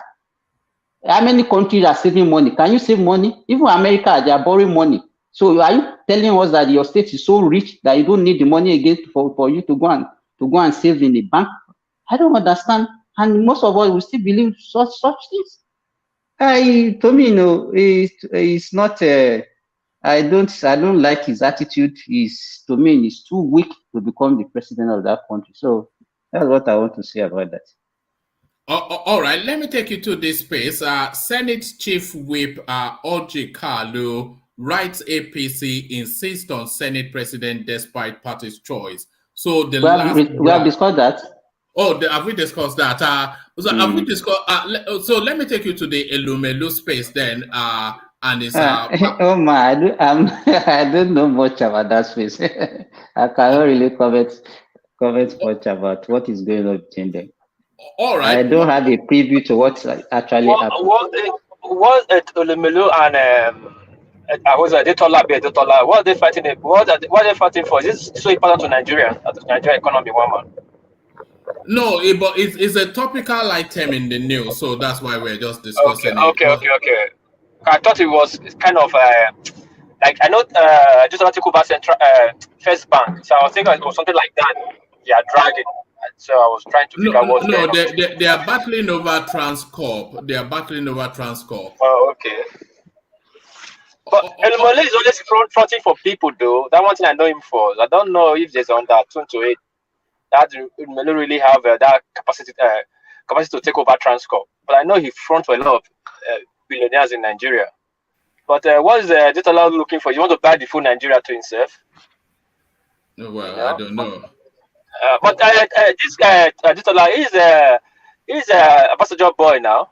He's still front for the ambassador too. So probably it's between ambassador and Tinubu, because we know Elumelu is close to the Tinubus and other elites. So, well, let's see how it goes anyway. All right, brilliant. Let me take you to this space, Simba, the goings on in Kogi State, the Igala paramount ruler refusing to endorse Dino. I would like to see Dino as a governor, just for the jokes. When Dino Malaye emerged as the PDP aspirant, and these other guy, Bello, anointed his cousin, whatever, I was thinking that Dino Malaye will have an upper hand because, Dino Malaye is from the Yoruba side of Kogi, and they have about 4 or 5 local governments in that state.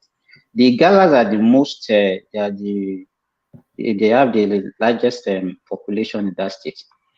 And I thought by the time he reconciled, because before the emergence of Bello, Kogi has always been a PDP state, and they have a lot of ex-governors, especially from the Gala side.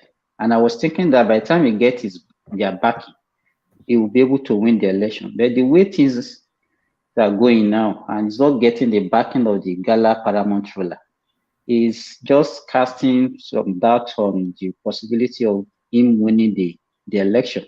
Then coupled with the federal might that might come because of his shenanigans and everything that he has been doing, I don't think he will get the support from the. So to me, it is looking very dicey for him to win that election. So I don't think he has a good chance of winning the election. Okay, and finally to this space, Simba, New York City Mayor visits Nigeria to sign Twin City agreement with Abuja. So is that good news? What is good news about this? I don't know. Well, actually, I cannot say much about this. I don't know what they are bringing. I don't know the kind of agreement. Is it for them to go? I don't know what they are coming to do. Are they bringing expertise or they are bringing one design, whatever? I don't understand what they are coming to do in Abuja. And coupled with what other people have been saying about this guy that is coming, all these transgender things, I don't think it would be a good thing for us to accept. What is your position on the transgender narrative? How are you positioned on that? One man, I'm a black African, I'm a Nigerian. What position do you want me to? I don't like it. It's just I don't want it in our space, and that's my own position. I don't see it's a bad thing as far as I'm concerned, and it's not something that we can encourage in our community, and we should not even let our children be exposed to it. Do you think they are trying to force it on us? No, that's what they are trying to do. You look at what they are doing for Uganda now. You know, the Uganda parliament and the president, they came frontal and they rejected it publicly. And look at what the US is trying to do to Uganda now. So they have the money, they have everything, and they want to. In fact, I won't be surprised by the time they are tying their transgender thing to the AIDS and the something that they give to the third world in order to force. And I don't know what they stand to gain by doing this. I don't understand. People feel it's a depopulation strategy. Do you buy into that? Yes, I could agree with that, because there was a time Bill Gates was also accused of doing that. Even there was a time in Nigeria that people rejected taking vaccine for their children because they believe that some of the vaccine has been given, they have incorporated some substance inside that can cause sterility. So, and I might quite agree with such, so that by the time we have a lot of all these transgender, then it will actually affect our population, because they see our population now as a threat to them, because their population is reducing and our own is increasing. So maybe they are afraid of, maybe with time we might actually subdue or take over from them. I think I might quite agree to some extent with those who are thinking that direction.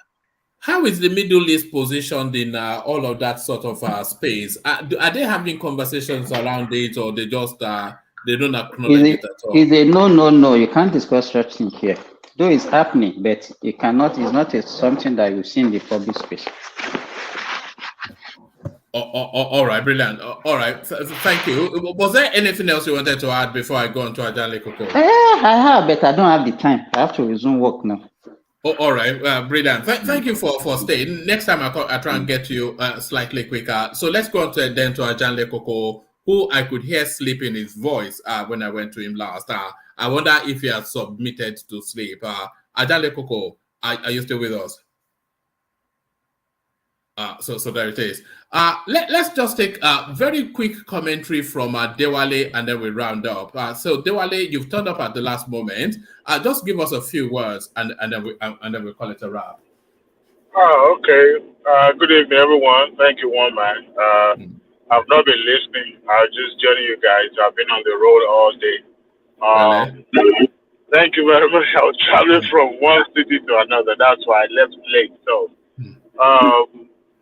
well, it's just I haven't really looked at the judgment of Osun State gubernatorial case. So, but I knew that Supreme Court is probably going to side with appeal court, because most of the time the cases that goes to Supreme Court are not always started from scratch. They usually look at the matter itself, the issue at hand. So there's no room for expansion or broaden any further sort of investigation or anything. So they look at it and they make their judgment. Good for Adeleke. He fought for it. I mean, he's been fighting all this while for it, and yes, he deserves it. Congratulations to him. And I think that also will be pointed out the judgment that will be coming out, not just for the presidency, but even gubernatorial elections and any other disputed cases, shows that the Supreme Court, if it goes to, because it's likely that all of them will be going to Supreme Court, or most of them will be going to the Supreme Court, and the Supreme Court has set a tone. I was listening to Samba. I think he said that, I think I heard it from Kulatan this afternoon as well on another platform, that the IRF actually is more or less like irrelevant to the judgment that Supreme Court gave today. So, and that tells us that some of these things are not really just like it's a tool, are not necessary that it must be, as long as the umpire is satisfied with the outcome of the election. That is what the Supreme Court is going to look at. So, good job. I don't want to go to, and I speak Otedola and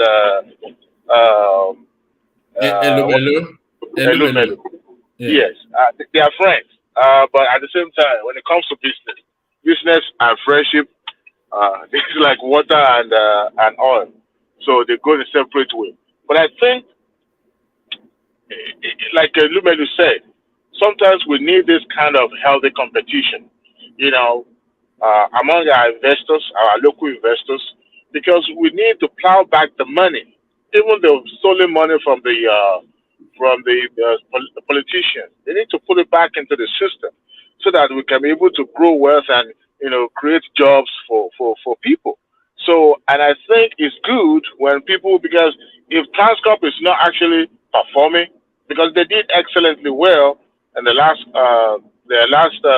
financial statement that was released and their shareholders meeting, they did excellently well.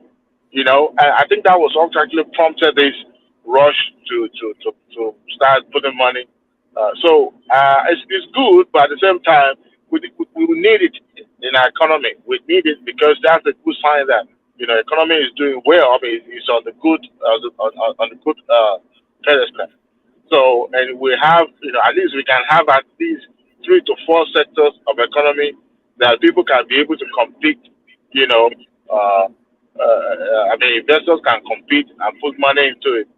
Nigerians will be having a good time.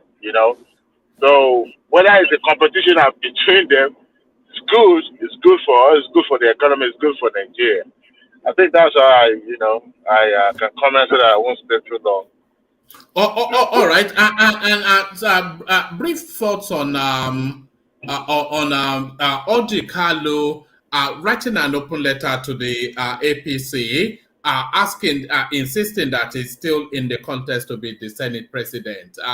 Is it too little, too late? Possibly, yeah, or probably yes. APC doesn't hold Southeast anything. I keep saying it.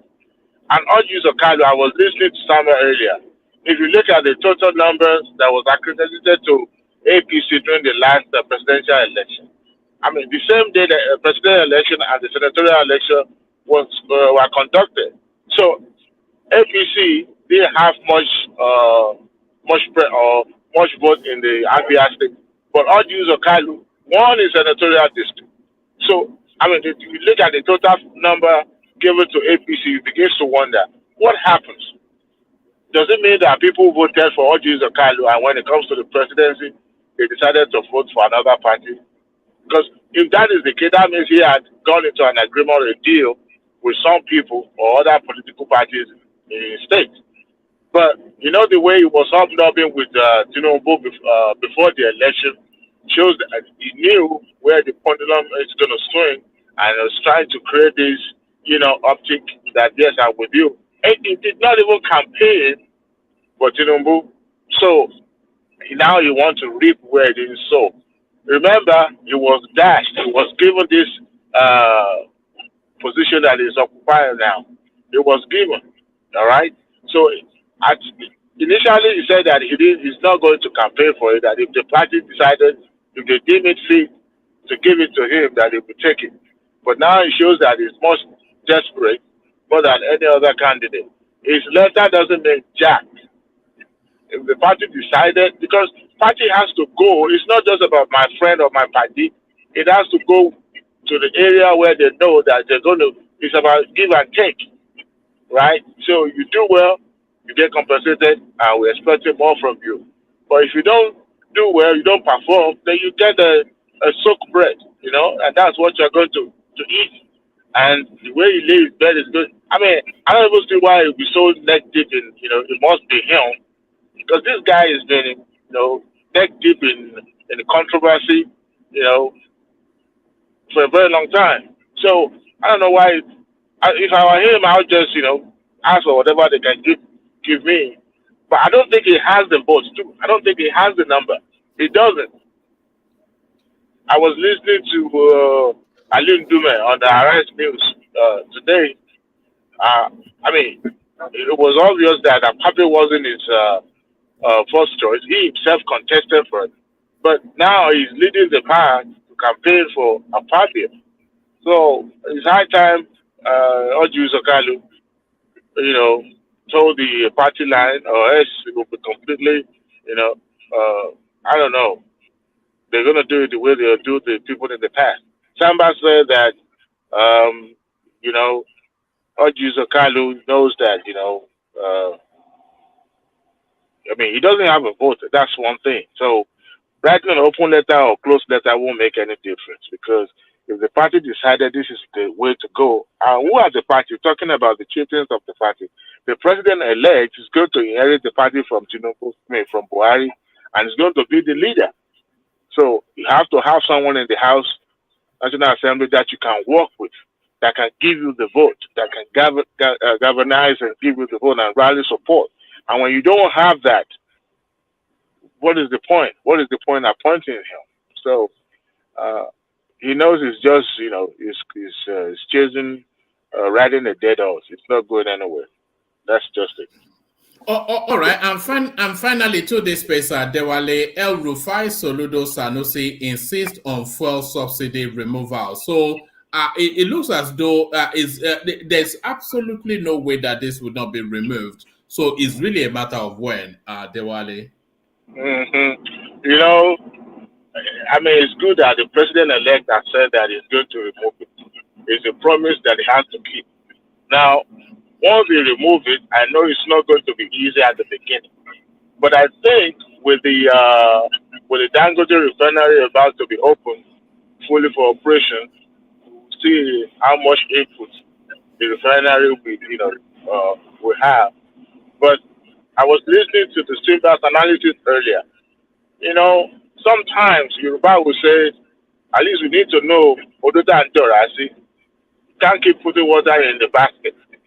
Because it seems that every money, every penny being spent on these stuff, it doesn't even right. I haven't heard in any economy where, where we pretend to be running a capitalism, but it seems that socialism is what we really love in Nigeria. We can't continue to live off credit, all right? At least let's know how much we are spending on this product.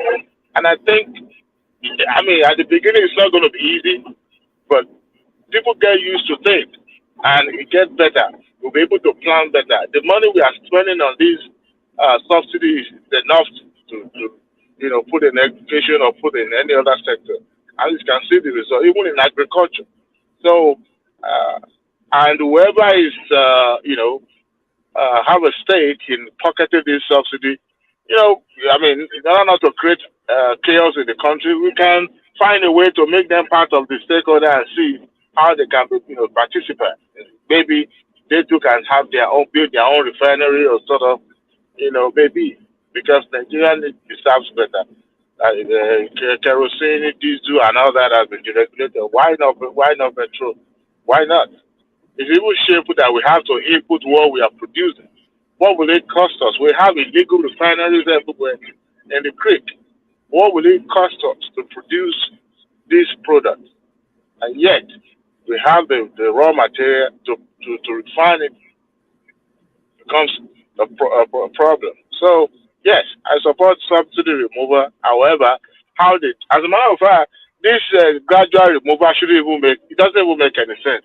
Remove it once and for all and let us see, how it's going to pan out. And Nigeria can take it. It's all a matter of communication. If you tell Nigeria, look. Have we lost you?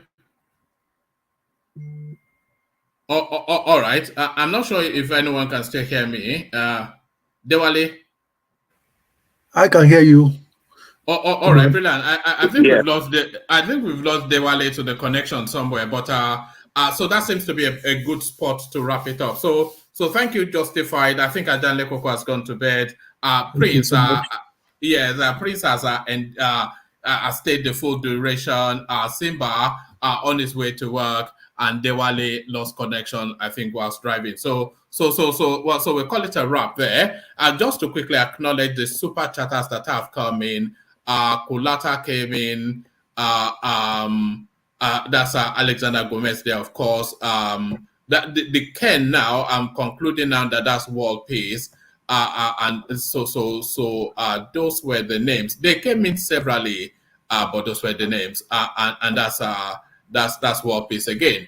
And of course, let's document the buy the coffee as you know, Ayo traditionally always does and does in this instance as well. So thank you, Ayo, for that. Let's document that. So that's Ayo right there, clocking in as it always does. So thank you, everyone. So thank you. So we do it all over again. We will.